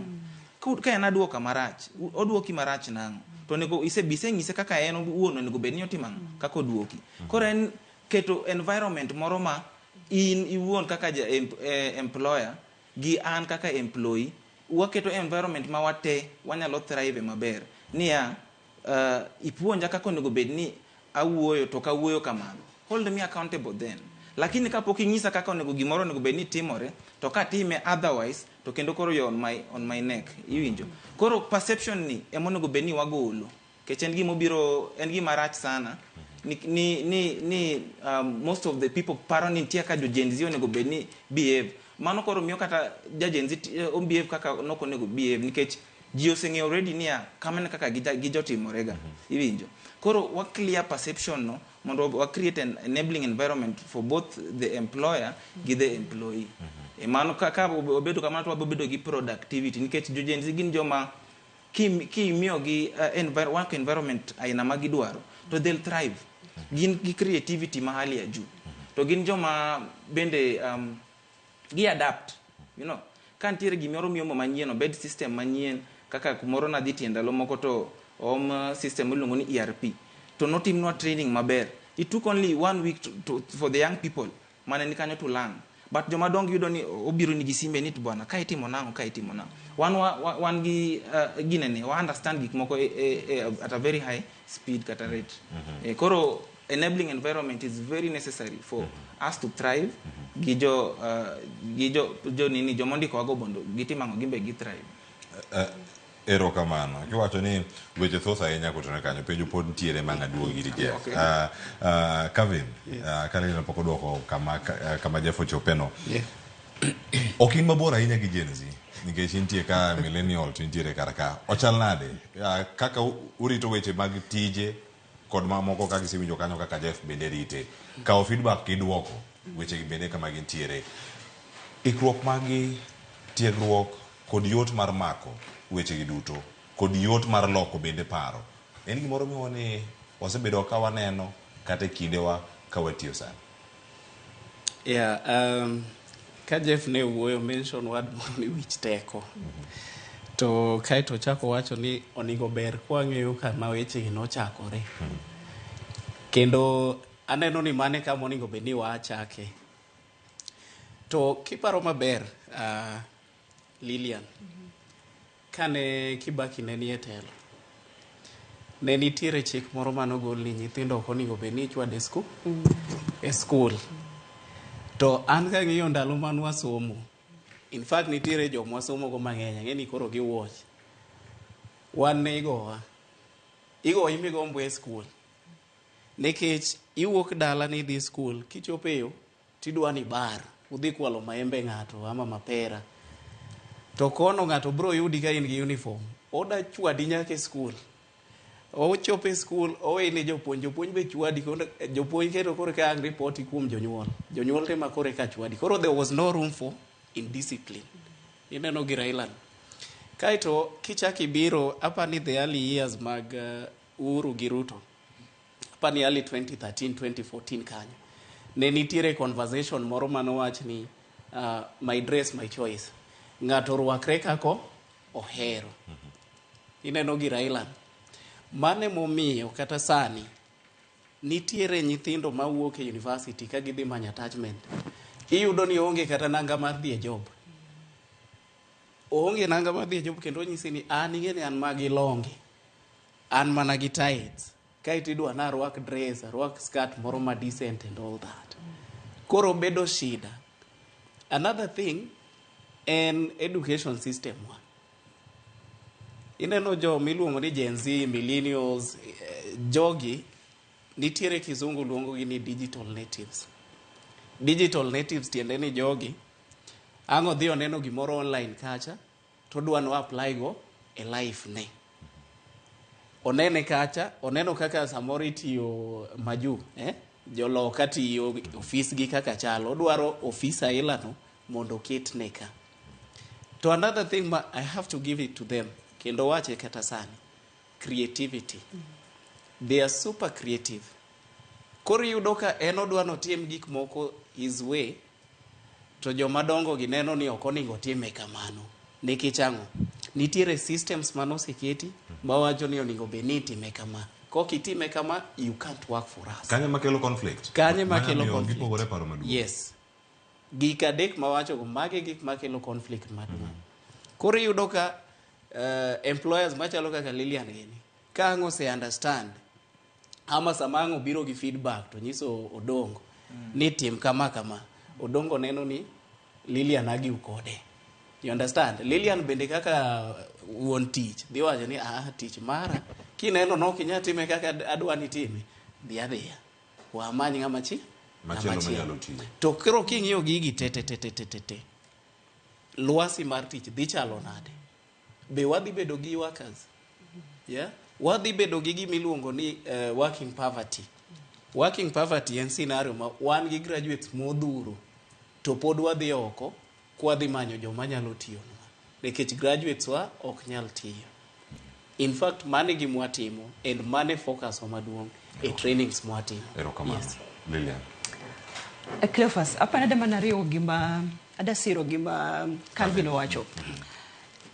Loso luasi maber mar tich iyot kendo is cheaper compared gi riembo ng'ato tich ni ng'ani wiye tek na ok winj gima wacho. Koro andaer medo kono jotelo kata jotije employers walosuru luasi maber ne Gen Z, millennials gi ng'ata mantiere tich. Nikech koko timo kamano to dhi bedo gi shortage miwinjo wacho ni dhi bedo ni because 75% mar population in fact in Africa mangima average age marwe 19 years. Matiene ni magi joma dhi bedo tije gi in the next few years magi ng'eny workers. So it's easier mondo walos luasi maber makar bedo gi that tension. Because tension ne emoido kama misunderstanding ni ama kata misalignment ni iyudo kama miyo koro Jeff ok bidwa kama ber, Jeff ok bibiro tich wiye komiye bende onyalo dhi a whole week They don't even tell you where they are. Yudo kamoro bende resign gi one SMS and onge tich with effect from today. Owacho bye. Koro asara en iringa, asara en employer, asara en iri as jatelo, as manager kanyo. Koro moloyo timo kamano, afadhali ilos lwasi maber. Lwasi maber tiende kaka iwuoyo kodgi. Be involve gi in any decision making. Koso in tich ni mana bedo gi jotelo madongo gi tubiro ne gi those decisions. Luong gi a table. Let them be part of the decision making process. Gimoro ma bende ber kabisa en making sure ni gin gi work life balance. Magi jok manie gig economy as we speak. Mok ni kama intiere achiel Ramogi kae ne motimo kende. Mano is a reality. Manga makango yudo dakika 5 nyaka ngodonje YouTube. Nitie ke moda land. So as a leader, nyaka ibed king'eyo ni okanya bedo kode kochopo saa 11 in koro kidalongo meeting, physical meeting. Sapata paga chia sa paga rio. Kuro physical meeting tiende ni okodhi yudo warani, okodhi yudo Gen Z ni kata millennial ni, okodhi yudo time mobedo godo mondo los gikene. As kayudo ka giwacho kaka Jeff wacho. Gin very creative, which is the reality. Kimio gigi mora chiel kata PowerPoint. PowerPoint muda loso nino pogore gi PowerPoint maro mang'eyo. Kuro tiende ni creativity margi no okonyal bede. The only thing you can do is to support them. Toki support gi, they'll really shock you. Gin gi a lot of ideas, gin very ready, energetic, magi jok manyalo konyowa as a nation. Gimonyalo timo maduong' and to embrace them. As you embrace them, mobi giuru feedback. Kikwa give up on them. Kamwadhi marach anyway give up on them. Gen Z rach, millennials gi Wigitek inti time ango as jatelo. Bi bedo kod gi paid, bi winjo gi, bi longo gi a meeting. Be embrace gi to an extent, bingeni kada an kijana ni or Gen Z ni maybe da behave kamano nikech ndalo monyuol gi pogore ndalo monyuolwa. One manager was final. Again they can challenge status quo. Ginyalo penji by the way kaka wigi omiyogi. Ang'o miwatimo gimotimo ni, why are we not even digitizing this particular process? Must we use papers? Gipenji. And you have to give them a reason why you are continuing the process. Be continue. No. To mane gimane Jeff wacho Lilian ni mane gimonde ikimone go bene team. Yes. Talk team kendo gini miyo ka ng'ato samoro biro gi idea manyien e kambi to winjo ko wacho ni ng'ane pan ni mung'ete ng'ane kimbele mbele wacho nyithino masane kimbele mbele wacho gintiere kanyo gina mana nyisre ni ginyalo timo gima chalo kamano. Bende nitie thuolo mag jotelo bank osemigi suggestions makamagi mondo mi gikaw mondo mi kata ko correct wacho ni i correct with love gi hera mogumbo. Cleophas kana chako nachako ni empathy and that inclusivity. Tiende ni gimangano koni ideas go nyaka bedi ngama bendi ose change mindset ne. You are ready to learn. To wambe ko kwan ready to learn the new ideas, then what about the challenge? So mara and today in challenge the leaders mantie okokai. We must be ready to learn. Nikech jogidigi ideas maginyalo miyowa. To kwa keto manani it has to be my way or highway. To kanye mwadhi okoso ginene wa bedo gi misalignment no. An gima ng'eni kwa rwako gi mo bedo ni kada timo gimoro I consult. Ido ka team no is more powerful molo ikata because gin ge ideas molo gik mwan godo. To bedo ni gi empathy no bende iringi kaki wo kod gi ngi kaki kelo gi machiegni, then you'll succeed. Kama ko succeed kama bedo gi misalignment en sama adwaro ni chik mara gimang'eyo machon cha madonoti rules gi regulations. These people they don't thrive or get thrive rules and regulations. Gin joma dwaro ni bedo kod gi piny, you discuss, you agree, you doka gitiyo maber kabisa. To leaders more embrace that particular mindset mar change no. Leaders more embrace a change or learning perspective. You doka leaders go thrive, teams gibende thrive. Ibi doka departments in an organization unukata gi departments prario. Cleophas, you'll attest to this. Ibudo ka departments prario go. Nitiere departments kata rio kata dek ma thrive kabisa gi Gen Zs. Gi millennials. To nitiere departments moko gin misalignment throughout. What is the issue? The issue in leadership. Leadership makanyo poko embrace ni things have changed. Era masani wan gi nyithindo manyalo challenge status quo, wan gi nyithindo monego beni kelo, wan gi roere monego beni kele table manyalo medo waparo. Koro para ne kataramu ke I'm sure that some departments are thriving better than others, and king here it starts with the leadership. Leaders kakawan onego beni change our mindset. Aparo ni the older generation be gi feel threatened. Ka wabiro to an wabiro ni wadwa tiyo to waomo ideas ma biro benefit wan kaka jomatindo, not benefit us per se but kambi, nikech an ka biro ta yudo ka kambi moro nigi paperwork mang'eny ta biro gi solution moro ta awacho ni paperwork nitie ka wanyalo lose, nitie gimiluongo ni Excel to wanyalo pange kama to in fact en oyot timo kama to be odhi reduce cost in terms of paperwork, koro wado gik moko dhi e machine. Ng'at maduong' ni okia tiyo gi gigi mostly, koro yudo ka en ng'at ma komiya opportunity mar chako tiyo gi Excel en odhi dhi kanye, koro gi feel very threatened gi wan jomatindo. Tapa ni onego wamany yo kaka harmonize gimoro ainano mondo wabed ni kik gi feel threatened kata wan kik wa feel threatened kodgi, nikech gineno back and forth no osebedo for so long to it's a reality on the ground. Kidhi kar tijegi to nasomo kumoro social media ng'ato nowacho ni en enemy ne maduong' en mama moro kanyo e workplace ineno. Koro these people should look for a way, we should actually look for a way, we have conversation no mondo waman kaka wanyalo harmonize mondo settle the dust. Obed ni ng'at maduong' ni tiyo tije maber, amba tiyo tije maber, to be it's time awacho radier. Nitie joma tiyo serikal moti mano chako tiyo serikal chon, to wan kaka jo Gen Z why fresh from campus yudo tich ok yot ne wan, you know. Okanyal have a conversation on how Gen Zs should operate at their workplaces. To workplaces gibe okoyudo opportunity mar donji. Yudo tich Kenya ka en a very very difficult hustle. Chijo mang'eyo kana biro ka for example aneno duka moro kanyo mondik ni mwalimu fundi wa simu. To kago ago wang'aiye kanyo mabet aneno bwana moro be matis. Tadiero ng'ata cha kaka pare ng'ano en mwalimu. To loso simu.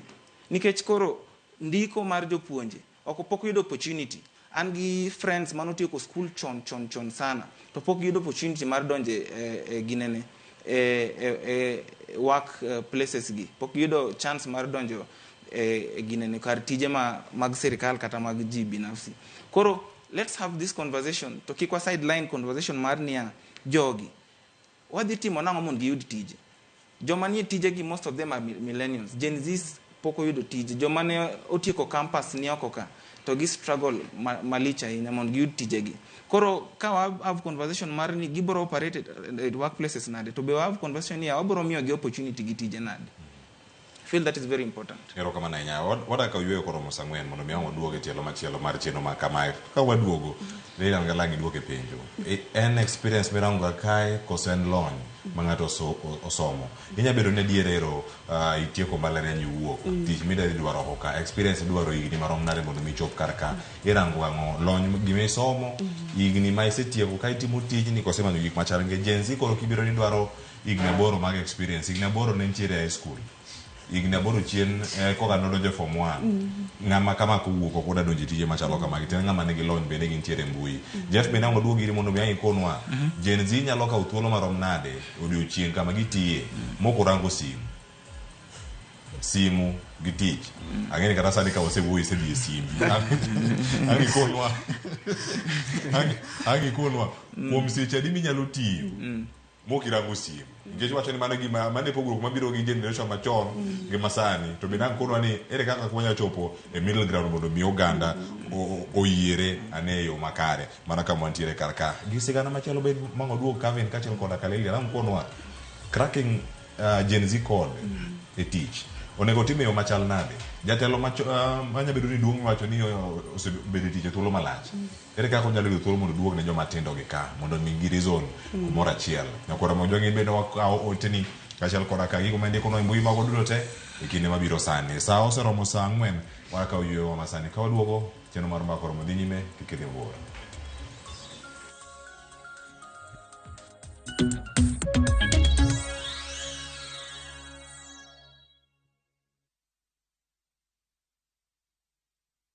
Jipange na View sasa imerudi kwa mbwembwe na vishindo. Jipange leo kwa nafasi ya kujishindia mamilioni ya pesa. Jipange ushinde na View sasa.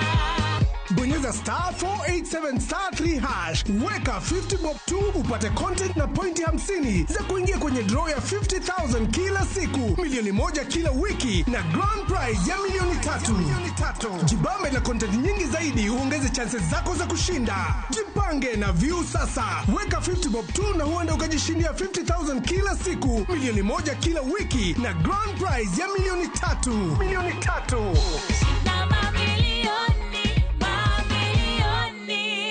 Sheria na masharti kutumika. Imeidhinishwa na BCLB namba 0000130. Atafanya kitu, usichoke ndugu yangu. Subiri na wewe, huyu Yesu atafanya kitu. Ametenda mengi kwangu, hebu subiri na wewe. Ukitaka kupata sikiza tune ya Atafanya Kitu ya Zabloni Singers, tafadhali bonyeza star 860 star 286 hash. Kumbuka sikiza na Citizen ni nyumbani kwa wasanii wote. Kwa Ramogi regulation okodhi through gimiluongo ni public participation. Be ikori mar donjo matut e weche madongo e Uganda wa. Mibadhi ma wuok e TSN ng'eny seriously. I have to say this. Wanono weche siasa kod weche mamulongi majopiny. Sama gigowa gigo nyaka japur. Nikech japur ni obro puro kande ni otere kanye. Buch jopiny en kama wamiyo pek paro kachiel kod nonro maintiere godo. Wan gi chike mabeyo matayo gigi waduto te. Ok diang' wachnya every time ka ng'ato dwaro to waloko chike. Nyinga Trevor Ombija janding opanga jonyakach dendo nombija taya nyakwar guok kocha pesa. Wanere kendo. Tich adek ka tich adek, saa 3 otieno, mana e Ramogi TV.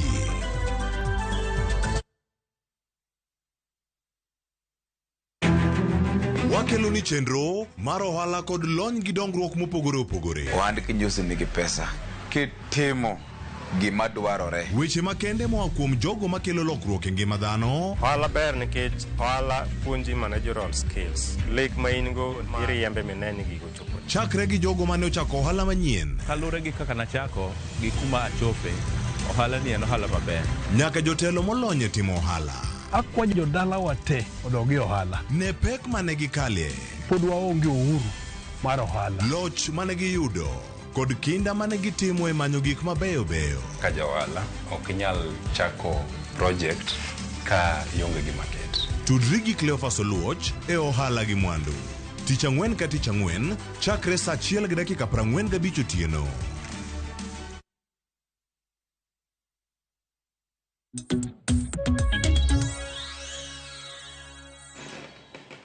Nyakora mag jong machiegni en mor mara ni podi kete karka ote mero donjo mathoth ahinya. Asom mokwongo donjo karka nikech mana samodhi e yueyo ka okokona nyinge an kode ka owacho ni Gen Z should go to school to create job and not to come job seekers. Mai gima chando Gen Z. An kono ok en adier kata oyo. Owacho ni jodhi school mondo mi olos thuolo mag tije. Ok ni giwuog chak manyo tich gi jok moko dhi school. Mane paro maoro karka machielo bende moro no ken mar chenro ni moko ntiere ma awasome okang' machielo. Ne wakao yueyo ka wapenjo ni experience kod lony ma ng'ato ntiere godo onego bed ni rango gi yo machalani nikech wacho ni joma tindo pogi kao thuolo kata pogi do kata thuolo mag tich tidwaro ni experience ni bende donj kar kae. Lilian Galang awinj pachi kotenore kod lony madwarore karka kachiel koda ka igni madwarore e weche gi duto gi joma tindo ka gintiere ka nikech Gen Z kwalose sani gin jok ma kosedhi ahinya wach ni igni 27 igni 26 ka jogo tieko mbalariany ka igni 23 kama gintiere ka samoro pogi do kata internship kata tije mamoko. Telo nego bed ni lokre yo machal nade kata loko pachgi yo machal nade mondo mi orangie tere kaka iketo gik moko ariyo gi mondo mi odonji. Cleophas penjo maber kabisa. Anyalo wacho ni jotelo kata companies mantiyo ko kae. The only way mwanyalo konyo era mwantiere ni en embracing jomatindo. I embrace ginade. Iyudo ka skills modwarogo kata experience. Kijana ni wae kata rawera ni wae university. Podo tamak. Inidwa no bed gi 2 years experience, 3 years experience. Cleophas nitiere tije ma you can train, you can capacity build from within. King'iyo tije kaka bank tellers gi, magi jo minyalo train from within. Ma ikawo gi the freshers kasidongo gi tich. King'iyo Diamond Trust Bank, wan gi jotije, wan gi jomiluongo ni graduate management trainees, wan gi tellers, wan gi job shadowing, those kind of programs. Koro programs gitiende ni gidonjo, gitiegore from within. Koro joma nie wigi ka ema sudo mbele bedo e leadership, but piny kae to we hire freshers. Mano is a policy ma onge ng'ama wadwaro ni obed gi experience mora mora. So my challenge is out there to the HR practitioners gi companies mopogore opogore. Why embrace freshers? What train gi Gen Zs, millennials go maonge experience go. Something like a teller's role. Magi makiketo nyithindo gi, they are very fast learners, adaptable, gin joma winjo systems very fast. Opogore koda gi joma machio kado. Koro tiende ni kimiyo gina fast. Within 1 month, they can run that teller's cubicle. Momiyo padanyalo wacho ni it is upon us to change our mindset. Mindset parowa nyaka koro lokre. Kwa ngeni, we need them because of energy magikelo, vibrancy magikelo, creativity magikelo, workface ma you and maybe and in for detail waonge godo. Koro creativity, the only way we can get it is by opening our doors. Wabedo gi policy may wacho ni kidwaro particular role ni to work out people from from the university. But wako miyo gi chance no tiyodo ka gin mana oko. Kibiro Diamond Trust Bank, kibodo ka obetala kibiko, kibodo jo 30 years, kibodo 20-23 kai mage jowa. From there, they develop themselves up the ladder. But you know, companies mangeny poko embrace that particular practice. So my challenge, any HR practitioners jakabedgi that kind of a policy. Makatobed RMS kai Royal Media Services. Beu kaoji from universities. Beu partner universities ma kelo ni joma fresh, you train them etije matindo as they grow up the ladder. Kanyo ntiere machielo madani monimul kapok adhi Kevin. Bende jotelo nigi thuolo mar cracking code ni mano mag Gen Z mondo migin cooperate gi mayot kata gi nywan gi e tije gi kama gidone wacho ni ero ntiere en gimoro achiel mar bedo gi chuny mar timo gima nie chunyi no koro makori dakete tim kar kacha en gima kawo thuolo malach koso en gimoro ma pod wapuonjore kaka wamedo somo. Cleophas gima neno gi jotelo kata leaders oko kae any mindset ma poko bedo godo, it's still work in progress. Pod one gi that mindset machon ma kokinyal dhi kaka dwaro tawe akaw jomachielo akaw Cleophas machielo who can run with me, but oningo beni wabedo gi intentionality kata wabedo deliberate knowing ni adwa coach team nani an gi team man kata gi 5 Gen Zs an kata gi 3 millennials e kai, but ada wuotho kod gi kanyakla, ada puonjo gi magi nge not just puonjo, ada miyo gi lwasi maber so that gi thrive gite. Angeni an kai gi baby boomers, an kai gi Gen X's, Y's, gi millennials and everybody. But it has to be intentionally driven. But ka intentionality ni onge dwaro no, aonge godo kaka jatelo mar puonjo roweregi. Then you doka rowerego dong kendgi, gibiro resign very early in the morning, achaka dok manyo gi kendo. So it's always a circle. King your departments moko, you doka jotelo go gin always gin gi hire ji. To departments moko to chung very, very stable. Matera ni problem in leadership, mar particular department. No. Jotelo nyaka koro learn how to crack that code. To code di kaki krake, it's very simple. One, and man embracing empathetic leadership style. Tiende ni banya loru wako woche ni, ma winji, gimi winjo no. Simple as that. Mara Rio and inclusive leadership style. Teneni arwako jite aonge ubaguzi ni maira waira mainga madung uyu. The only thing I can do any akelo raka a level ni ma me that space for the thrive. Eroka mana inya. Kevin. Yes.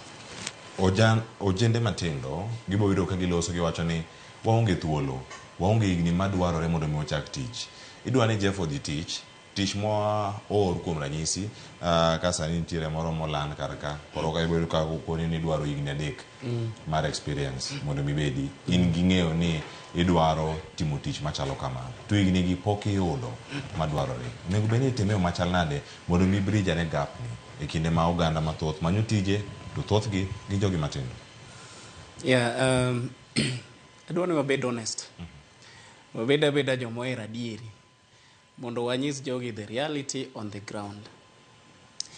ibro yudo ka employers mang'eny, number one, gionge resources kata time mar capacity building.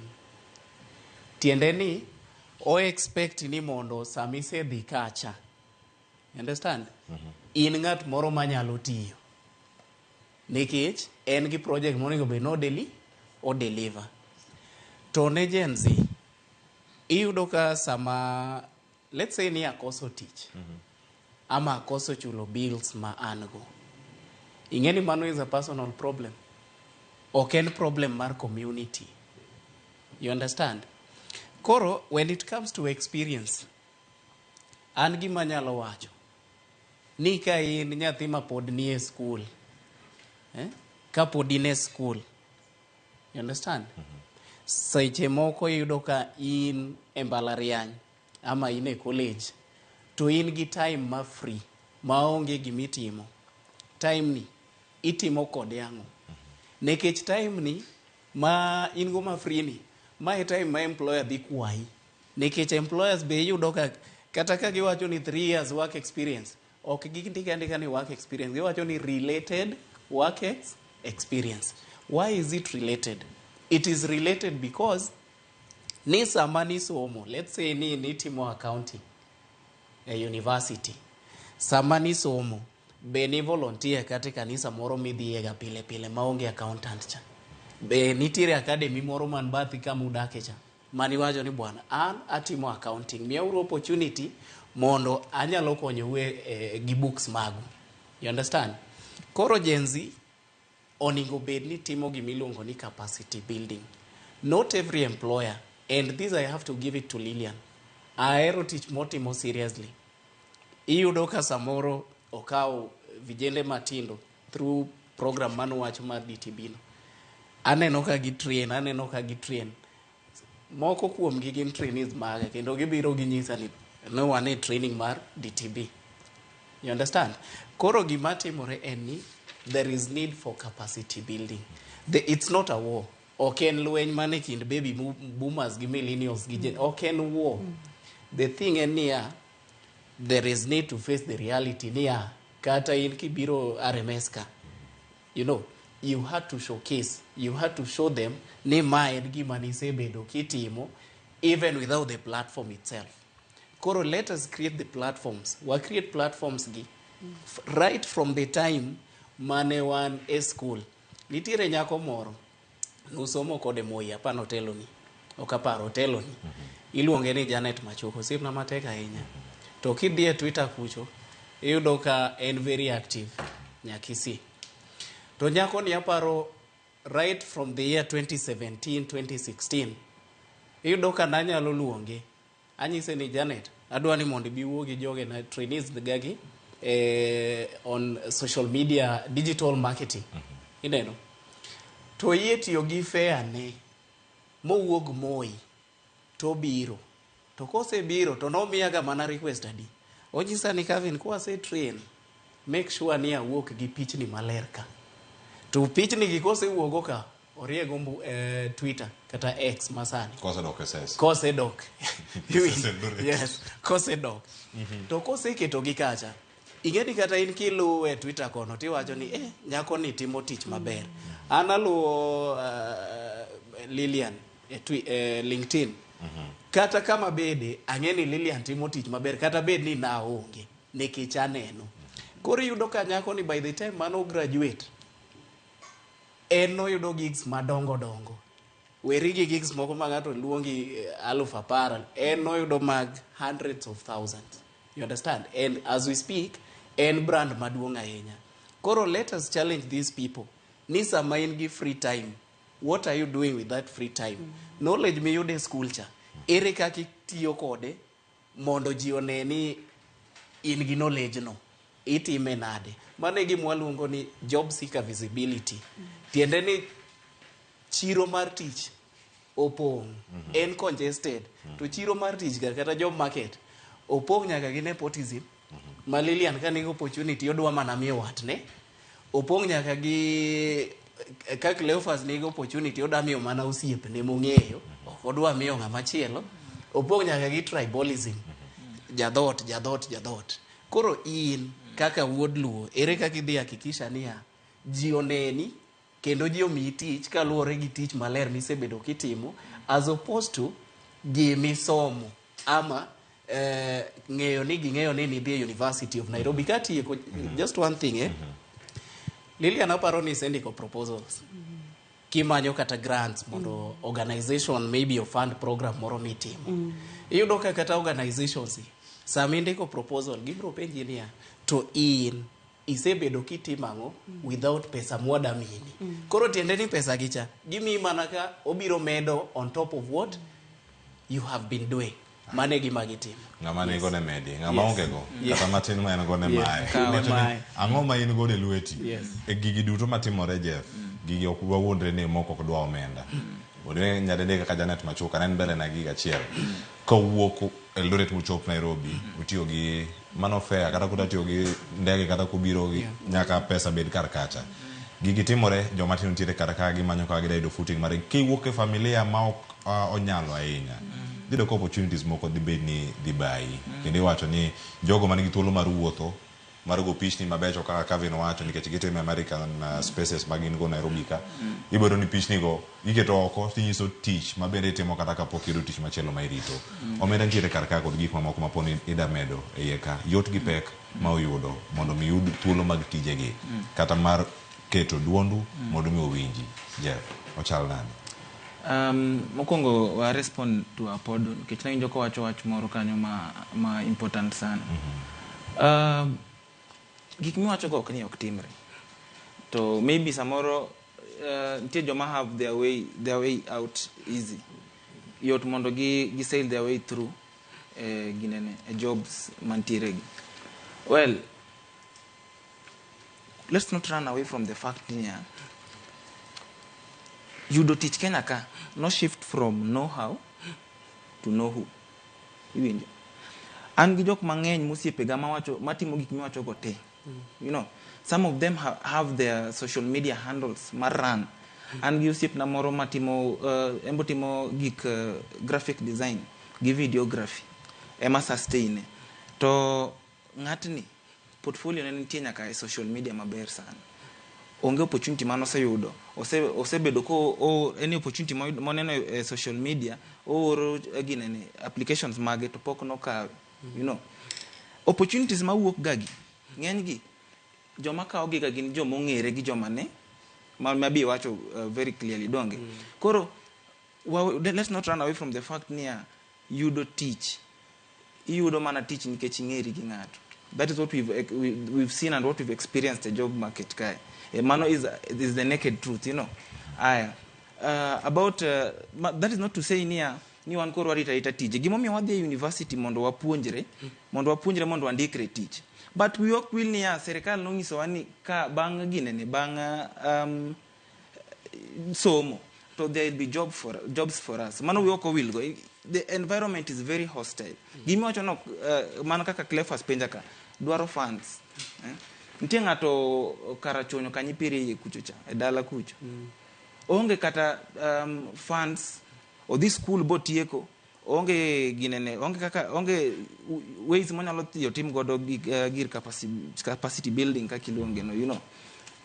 One gijoma are even over experienced to do certain jobs kwonde mopogore.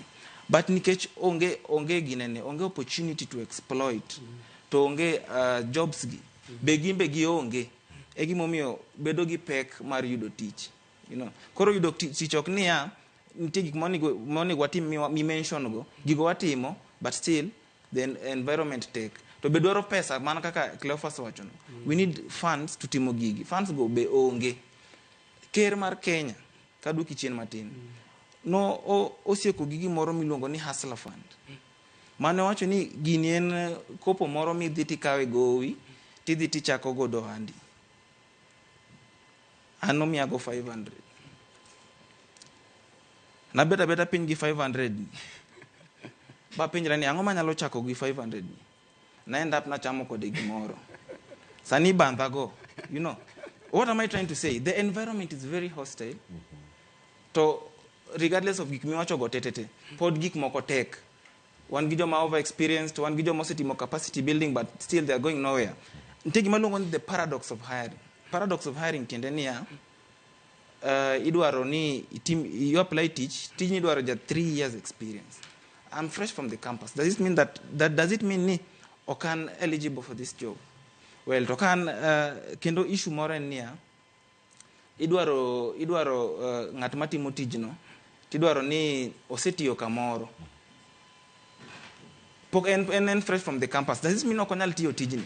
Koro environment no bedo niya yudo tich tek nikech idwaro ni ikuong ibed gi qualifications moko. To qualifications gi kaka wadhi yudo iko kimiyo opportunity mar tiyo kari. Jo KRA en gi program moro mar graduate trainees. Jomoa e campus iomo gitero gi KRA to gi train.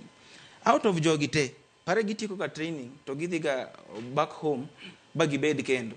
Onge opportunity mar tiyo kata KRA kanyo. Koro neno. Koro adwa ni accept ni the environment is very hostile. Tok ni bende yiere ni thuolo ma ine campus, igni ang'wen ma ine campus, inyatimo gik moko marom gi igni 3. Igni ang'wen, higa mokwongo cha pod settle first year. Kato higa mar 2, ka nyaka higa mar 4, pod inyatimo gimoro diere kae manyalo medi number of experience. Nikech kuom ranyisi, wan e fwambo ka. Ka somo e mbalariany ma Moi, ta wuok Moi, ka setiye radio station ma Moi, higa mar 2, higa mar 3, higa mar 4 ka wuok. Magi duto. Iwoni kitieko iki mar 4. Do iwuok ka gi degree mari, to iwuok gi experience mari higa 3. Gini be nyalore ni Gen Z, ginyatimo tijegi duto kapod gidhi nyime gi tiegruok. Nikech ginyalore kata kitimo business administration, itimo finance, itimo accounts, inyatimo ni jok moko auditing. Kapod inde school kitimo weche mag CPA gi mamoko mantiere. Well, mano timre. Mano joma tindo unyalo timo gigi te. Wanyalo timo gigi te. Somo gimoro ni kadhi mbele kwa achiel. Joma ng'eny mantiere job market mapoko yudo tich.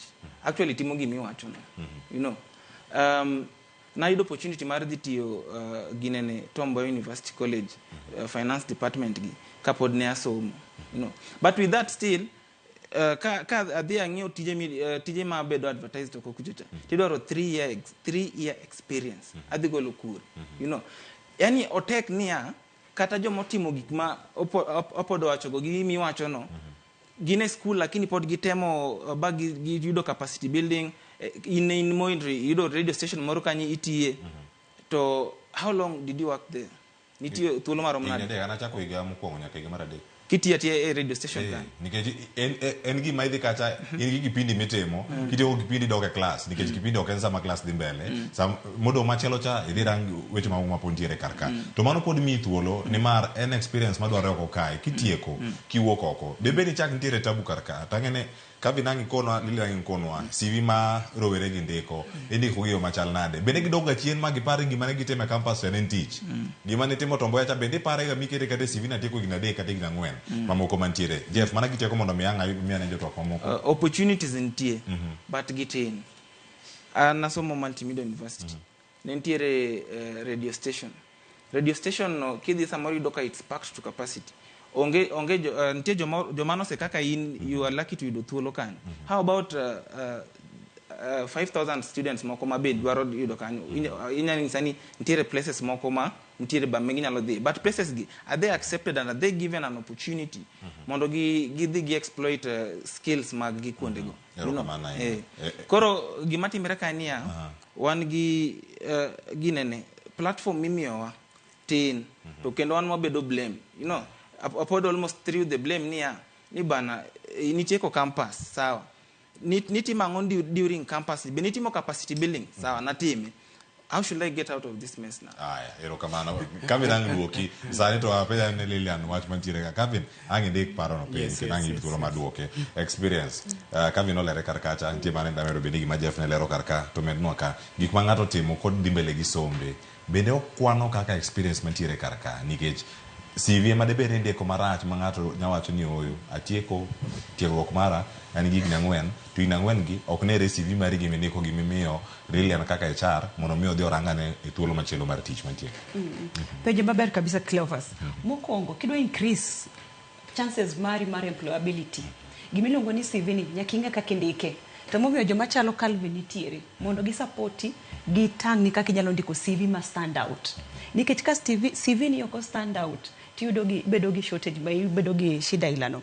Koro CV ni gimoro amora misebedo kitimo bang'e kanyo kanisomo kata kanin kata mana this Edgar Obedango from primary from high school all the way to university mago taking experience tiende ni apart from that sama ibedo interviewed cha kata CV ne cha HR no kata employer no neno ni mae ng'ama nigi discipline kama ng'ani nigi tegruok machalo kama leadership nen kama omiyo koro inyalo mi tich mayot tiende ni you are standing out of your CV.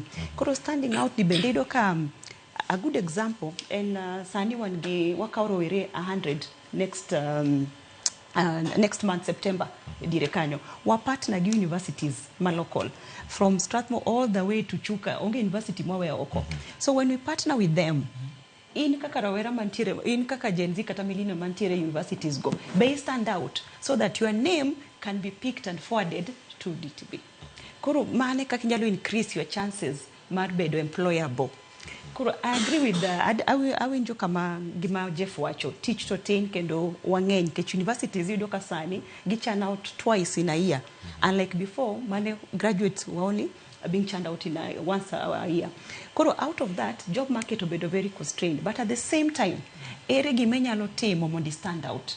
A university mari kae, kiyudo companies machalo meko ma reach out to students mondo gitiegre wamedu capacity no.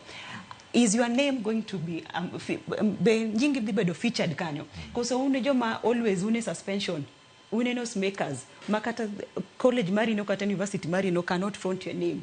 Koro mano bende important. Employability, you need CV ni nyaka bed makare, character mari nyaka bed makare. Character ni wadhine no nade, wadhine no CV mari. Nikech okinya bedo ni tele school to kochopo katich koro kinya tele kani bedo ngamotele departments or different initiatives already mano tiende ni in ngama kare. Koro character will speak, even the CV we can pick the type of a person ma in ngama chalo nade. Koro employability nyaka wangika kwa nyalo increase those chances. So yes, Jeff, TJ Totin, Jeff Manotadiri, but you can also increase your chances by standing out. King eyo maberni medrock ndani gimatimo university nyaka medio tas. Koro somebody like Clavin gi company ne mane gik mapane ginyalo timo. To wambe kaka companies kata employers HR, we should also open our doors so that karito jomane gi 3 years experience, 2 years experience, waom gi uru watiegi gimoro miluongo ni job shadowing. Wakao 200 students every year, 200 students ma job shadow. Sama gi job shadow ditibicha wapuonjo gi basics of operations and all that. By the time give a market gain gi experience. So if all the other companies bene nyalo biro to timo kamano kata 500 students each and every company or kata mana 100 we will be very far when it comes to matters experience go. Graduate management training bende wawacho ni donji kaka in fresh no, we will train you as you go up. Koro mano apari ni policies begin very internal at our leadership mar companies emanyaka koro kao uogoko mondo kikwawene government sirikal gimora mora wambe at our own capacity, at our own levels, a different company, obed RMS, obed which company, watim, wabed gi policies, ma embrace jok ma fresh, jok ma wanyalo ponjo. Ero kama na enya, kendo, nyakura mjogi, iba geni yudo gimoro, achiel katario mantiere karka, kan in class rep, kan, igna mwen, medego kumoro, leadership mantiere karkanyo, kan ibedo prefect, kin gik mamoko ket gie, kata chimit di interview, watch gie, ngato geni setelo na kata jok moko, kata admin mar WhatsApp, kitiji beda mar golo gi group. Is a lead group, Jimmy Ario Pravish, Yellow Fachiel. You manage group in admin, Nakoromogajuan. Mathos Mapunti Karaka, Kavin. Dig no mind for manager for what Karaka. I am Muleka Machano, Metador Rigite. Gigole Kure, Kamagiti Karaka. I watch any Moko Benen Mana hustling, a boom. Yeah, Cleophas. Gimana wacho oknina temo attack Gen Z. Nikijikatan kingi ajalo Gen Z madu. Gima temo wacho ni niya. And allow me to give you my story.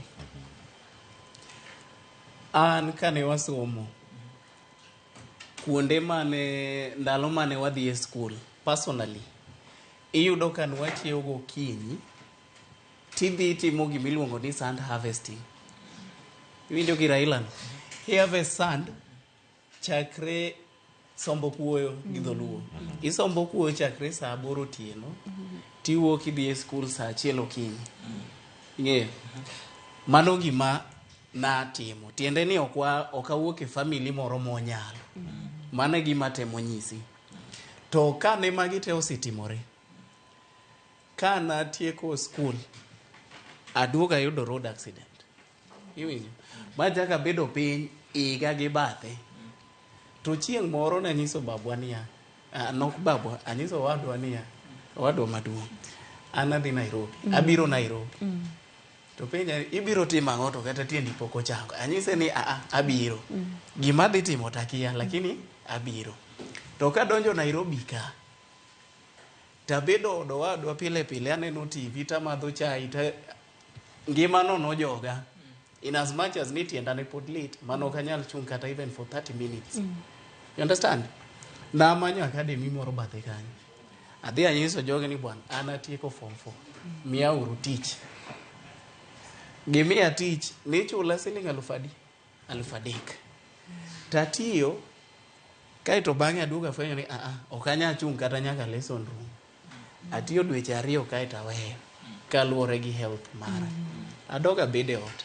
To kata ka ne ane ot, ni yudo ka litna sana ni ane ot. Therefore, what did I do? Na chako wuok e ot.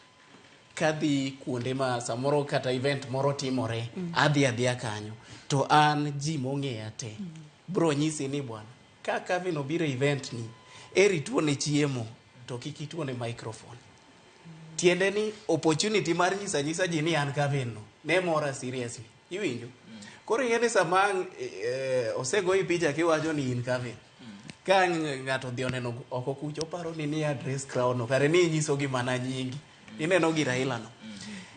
Mano is the power of networking. Ng'eyo ji or ng'eyo ng'ato ok rach. Ng'eyo ng'ato mong'e kama opportunity nitie. Ok en mistake mari. In fact, mano is the best thing you can do yourself. Ineno gi Raila no. To kata ng'eruok ka Lilian bro nyisi ni en samoro en kata an personally an gi kazi ndega moko anyal refer tich. Ok anyal luongi ni tich moro ni ka BT. To ang'egi. Lakini ang'o miyo mano timore? Ok anyal luongi kaluwore gi tabia ni gima Lilian owacho ni character. Nikech ang'e ni kaka asemiyo opportunity tidhi ketho. Koro I would rather manyo Cleophas moro mwang'ere gode pap ka tanyise ni bwana bika tijni ti. Iwinjo? Koro yudo ka kazi ndeni ywak. Ang'o miyo kimiwa gigi ang'o miyo kinyiswa. To ago kwa naneno ni ka ng'anyisi idhi ketho. Iwinjo? Koro capacity building is very very important. Ng'eyo ji is a skill by the way. Nekech yudo ka nitie ji mang'eny idhi kata event. Bwana ng'ani omiyi business card, ng'ani omiyi namba, ng'ani omiyi email. Ibro bedo gi namba go, igoyo to jogi ok maki. Ng'e gimomiyo? Nekech jogi kia ni sama igoyo ni idwa nyise ang'o. Most of these university students gima gitimoga iyudo kogocho ni Lilian kawuono king'iewo na lunch komre dhi nindo kech. You understand? But do you ever think Maka Lilian ulusolo to benyanyi yes, komre lakini ogite baba angeni ogite lakini the few minority iwinjo gima timore niya bendi penjori niya let's assume ni Lilian nigi opportunity angeni en gi network ne moro motayo tinyiso ne Lilian niya Lilian to poda somo to ka poda somo ang'eyo ni samoro ionge ng'ama nyalo tayo ni social media magi ng'ama nyalo kata picha migora mogi kama ler ni odhi oketo ni kacha gi caption moro maler ok imiya tijno pesa matin mibro miya no abro ng'iyo kaka nyalo chiemo ok abinindo kech kadhi e class in kidhi tineno ni Lilian samoro ningo beni mi lunch mi breakfast ok en responsibility mar Lilian mar ng'eyo ni lunch kata breakfast. Yes. Ero kamano. Adama na medo gimoro ka Cleophas deka chiel. Networking ka gima Calvin owacho ni. Networking and skill manyalo jiwo rowere tetete mondo puonjre. Nikech networking ema nyalo goli oko molo kata CV marino. Because networking bebedo ka nitie nafas moro ma ino kinyal ng'eyo kata CV ni no ok bi chopo kanyo. To kaka Calvin owacho no, because I know you, ni ibere tij cha, mar social media cha, abiro mi tij wacho ni bi tim na tich makamae. But again, networking bende, dwaro ni, ok ni nisiko mana ni nitie gimidwaro ira. Imbe ang'o mikelo, what value? Nyaka ing'e ni gimo Calvin owacho ni gima ber kabisa ni wago picha kata kae. But you are reaching out to add value to that person. Mok ni dwaro mana lunch, benya tuda ji ok dwar mano then you become about ngama chando ji. Koro gima timore networking as a skill en gima nyaka wapuonjre, especially level ma Gen Z gi. Networking wakao kagima en gir jomongere oyo kata in kama intiere no inyalo chako by adding value to someone. Value tiende nango en imed ndadho ne ng'ano. Yes, benitie gimikelo no ji ohero ng'ama medo ne value. Sama imedo value no, imbe medori value kiin. Ka nitiere tich moro or nitiere nafas moro amora, in the first person mabiro bire wiya, kata biro wi Calvin, kata biro wi ng'ata mantiere oko kanyo. Koro networking kiwinjo kama ji networke, kaka Carnelian Gala network no, take advantage. Birom gi directors man kanyo, birom gi managers, birom gi leaders, be exchange cards, be introduce yourself. Kaka Calvin no wacho no ero microphone ochung kanyo, be kono ng'ama in. Out of that, ibiro make kata 10 contacts. You never know. Di para di prario miude network kanyo networking event no, ginyalo loko ngimani. Koro bed ng'ama bende wuok oko. Shilo wacho ne kizungu wacho ni show up and God will show you off. But koki show up, God will never show you off. Because yonge ipondo. Take advantage of those networks wogioko. Ero kama na inya. Mano bere ebo thuolo mar loso kotenre koda riwruok mabende itayo mano mar Lilian Gala Network kotenre kod thuolo mag miyo rowere thuolo no mano mar twak achiel kachiel nyakoro mogi jonwa koro indiknwa kachiel koda kachiel mar ariyo ni ne wakao paro kawuok e counties mopogore wan gi county ma Homa Bay, county ma Kisika ma Jatend piny Kenya ntiere, county ma Mombasa nyakoro mogi jwang kod ote mabende wuoronwa ka achiel kachiel. Ntiere ote madana som kawuok mbui mara Facebook mara Mogi TV. Ruth Nyathi Ochieng wacho niya, ayie gi kaka Madame Charno wuoyo. Ageno ni kwa ground vitu sio different. Antinde aneno ka kuonde tich onge Gen Z, gin tich tinde odong ne jodongo. Odhi mbele ko wacho ni piny na ka ng'ato ni oko somo kata kano oko somo tich moro to en gi passion e tijno kendo onyalo tiyo tijno e yo makare moloyo kata jal mane osomo tijno. Bende HR nyalo consider ng'at bilano. Kind experience gi passion, which one should be a priority? Aluwa tu akanu moja inako. Ero kama na inyageno ni Lilian oyudo mano. Injina Lazaro Kanyaboko ni kawuono mbaka mabera inya. Nitiere joma otiegore lakini attitude kod mema magi wuok go from their sleepy village. Hey, ibiro mapeki imaka men gijo neno wetegi. Ero acho ni muo from the sleepy village nyalo tame pandisha rank kata sustain employment. Agero ni Calvin kachel koda Lilian owinjo mano kama intie employment sama yudo nafasi public position owacho kanyo ni please koro weri kod ich lit mima fitina nyiego kod attitude moko mani en arit ka wuok kuom ancestors. Owacho ni masa moro ne timore kamano nikech ne ok giyudo chance mano mar nyono kata nasari kar tich. Human resource managers moko ni kod powers makata mar kata evaluate your attitude from far away. Ko odhi mbele ko wacho nade? Aya, mane ote mare mugik kama intiere kar kanyo. Nitie machielo modonjo kar ka watemo yudo ote machielo mabiro kar kanyo kuora Mogi Jwang. Kanyo Cleophas Oyawre, yudo tich Kenya ka tek Kalwanda. Who do you know? It's not about papers. Kanya kama Jose Chope. Machielo wacho ni yes, ote mari ayudo mano mopogore gi madhi ya mosani ng'atwal ne ng'ama yoro ne achiel kachiel. Ng'ato bende ntiere ka ni en ang'o minyalo kono osiepi mane application maro bedo rejected nikech she is overqualified. Nitie gima chalo kamano manyinge Owaga mano ote mare Owaga no oro ote achiel kachiel ka SMS line mare adeka auchiel nono ka machielo ntiere Ramogi TV oyawre ma Titus Okoth wacho ni Madam Lilian owuo maber ndi en ga kod Kevin asebedo mano carry leave weche gi duto mana kaka gintiere kodwa kae for 5 years now. Wacho ni kotimo limbe e apise kendo yudo thuolo mar yudo iwacho ni sire weche mag paro mopogore opogore mabene ntiere karka achiel kachiel. Mano ote machielo ote mokwongo chowuok kuom Owaga Kwach. Owacho ni odhinyi owacho ni then most of promotions at work ni proceeds of immorality. Mano bene ntiere karka nyoluongre kanyo ne senior banker Owaga Kwach. Erokamano ahinya kuom ote mari kod mamoko bende madonjo karkae imedo mana oronwa karkae. Wacho ni anto an social worker to amanyo tich mano ka asebedo tich na yudo ka idwaro mana 10 years experience mano yude kama chalo nade mago mantiere karkae. Joshua Ogola wacho ni an millennial challenges ma wayudo kuonde tich en akwede mawuok wacho ni mawuok kuom generations mamalogo. Jogo feel threatened and insecure kama wantiere. Wacho ni they fear change.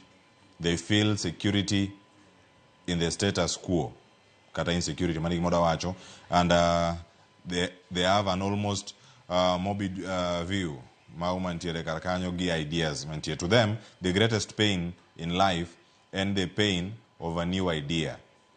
Kage paro ni wabiro ka uthuologo mag tije, they unite against us to scoff at our abilities. Mana nikech luoro magintiere godo kodwa. Paro mantiere karka. Gen Z ok nyal kalo kata gi dakika achiel koko mulo simu. Poko kono kanyo Jeffang bikono mathoth. Joja oko waseyude podi. Aya, koro kangwa yudo Joja oko kangwa yudo thuolo mara dire achiel kachiel. To Jeff, ang'eni nitie penjo moko mor kaka to nok gina magi mana mara simu ni. Inya duoko gi machal nade simu ni. Iwacho ni simu ketho gik mathoth, simu loso gik mathoth, ochal nade? Seche nyalo kawo marom nade ka simu ni poko mul. Sami wacho ni simu ketho gik mathoth no. To simu ni mba mandiko wa tich sama koro gik moko muochinwa. Nikech there are so many things ma anyalo timo e simbani. To gina ne advancement mar technology sani. The world has turned to a global village. Anyalo yudo wach moro kamotimore America just by a click of a button kama. Tayudo gima timore sani. Koro simu ni number 1 keep up to date gik matimore sani. To I appreciate mano nikech iparo month mokalo ne wach simu ni mano miyo sani wantie kuma wantie ni kalure gi wach mar leadership e country ka. Ne ji ofwenyo ni leadership ne the wrong direction. To through mobilization mane watimo through simbe wagi Gen Z. Emomiyo ni neno ka ne finance bill chande no otimang no ompiny. Koro simu ni much as en gi rach magi, you know. En bende en gi ber magi. Omiyo o create no employment to sama be gimlongo ni boredom. Kinonge na gi dolu. Moro ma igine iboeka, you know.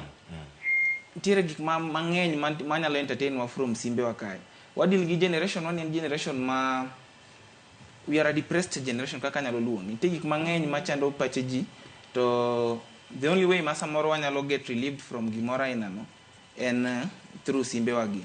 Koro simu ni okonyowa e so many things kaka jomatindo to disadvantage mage be en godo.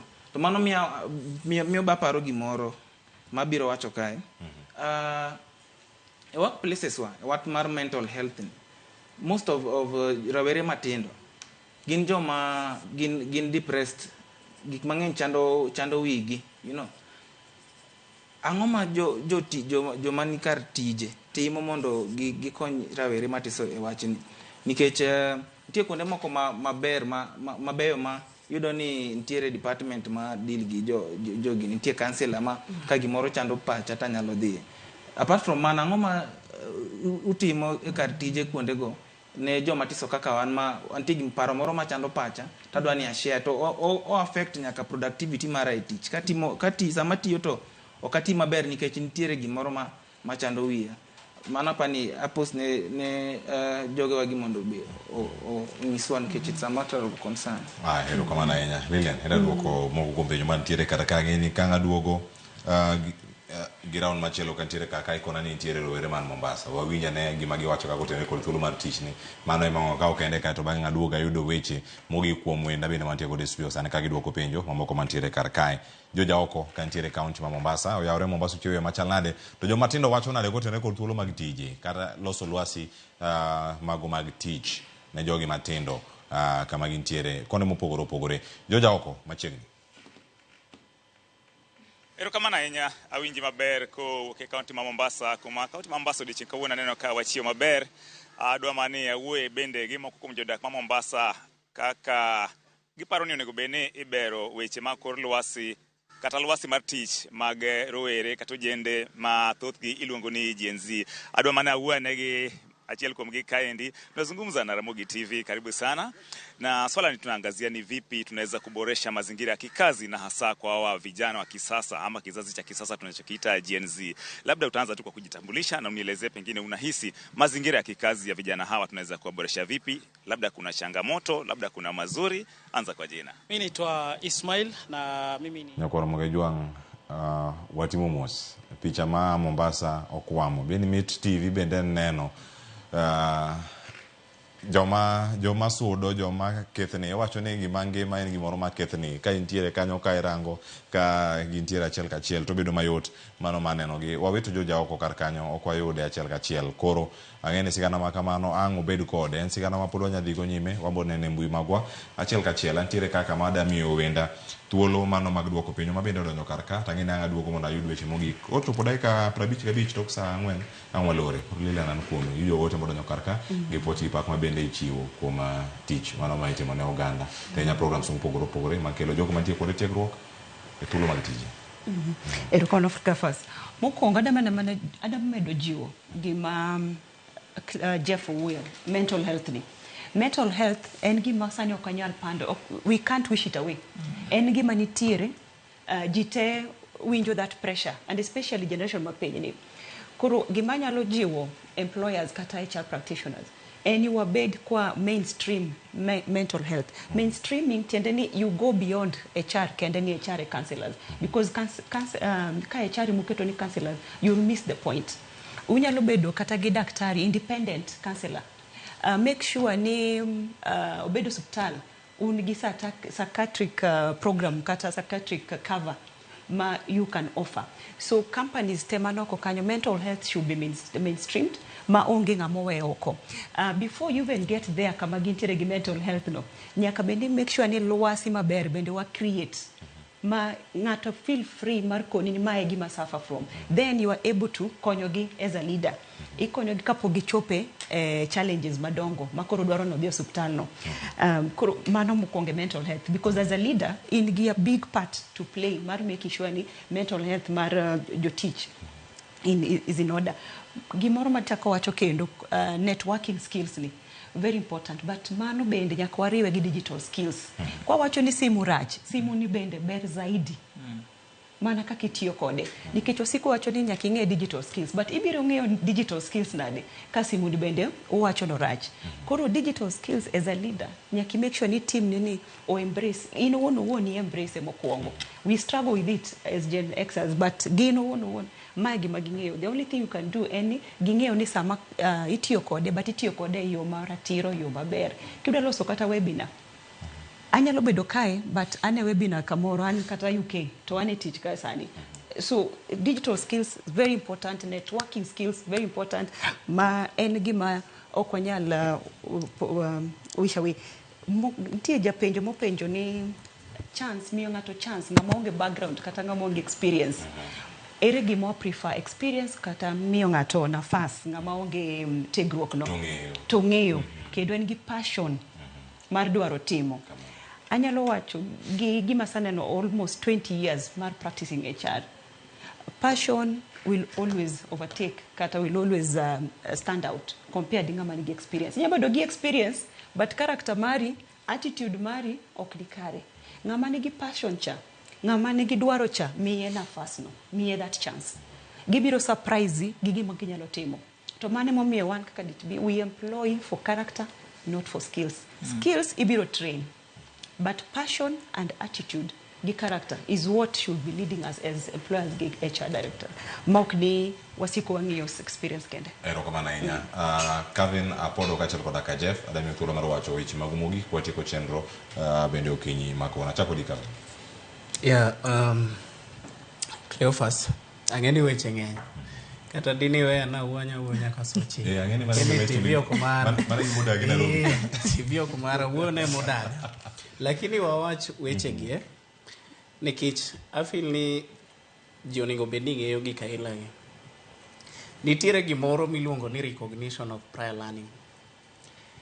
To iyudo ka recognition of prior learning wacho niya ka owach ni ang'eyo loso weche mag mbui social media management. I don't have to okochuno ni nyaka adhi e school mondo asom timo gino. Ni kinyalo biro miya tich, ni biro kwaya certificate, ni tangane certificate mawacho ni nisomo gimi wacho ni ng'eyo ni. To gini, I think I'll challenge you, Cleophas and the team, mondo manye bwana miluongo ni Musa Opuk. Otiyo NITA. NITA in ga National Institute Training Authority. Industrial Training Authority, yes. Authority. To jogi wacho niya, gin gi program maber kabisa, kendo giwacho niya, gin ka gin gi tich gibro luongi to giwacho ni wan wadwaro lighting technician. To kise biro ka ng'ato biro gi diploma, ng'ato biro gi degree, ng'ato biro gi form 4. Ka ja form 4 manyalo tudo gini maliel, wan ja form 4 mwakao. Iwinjo gi Raila no.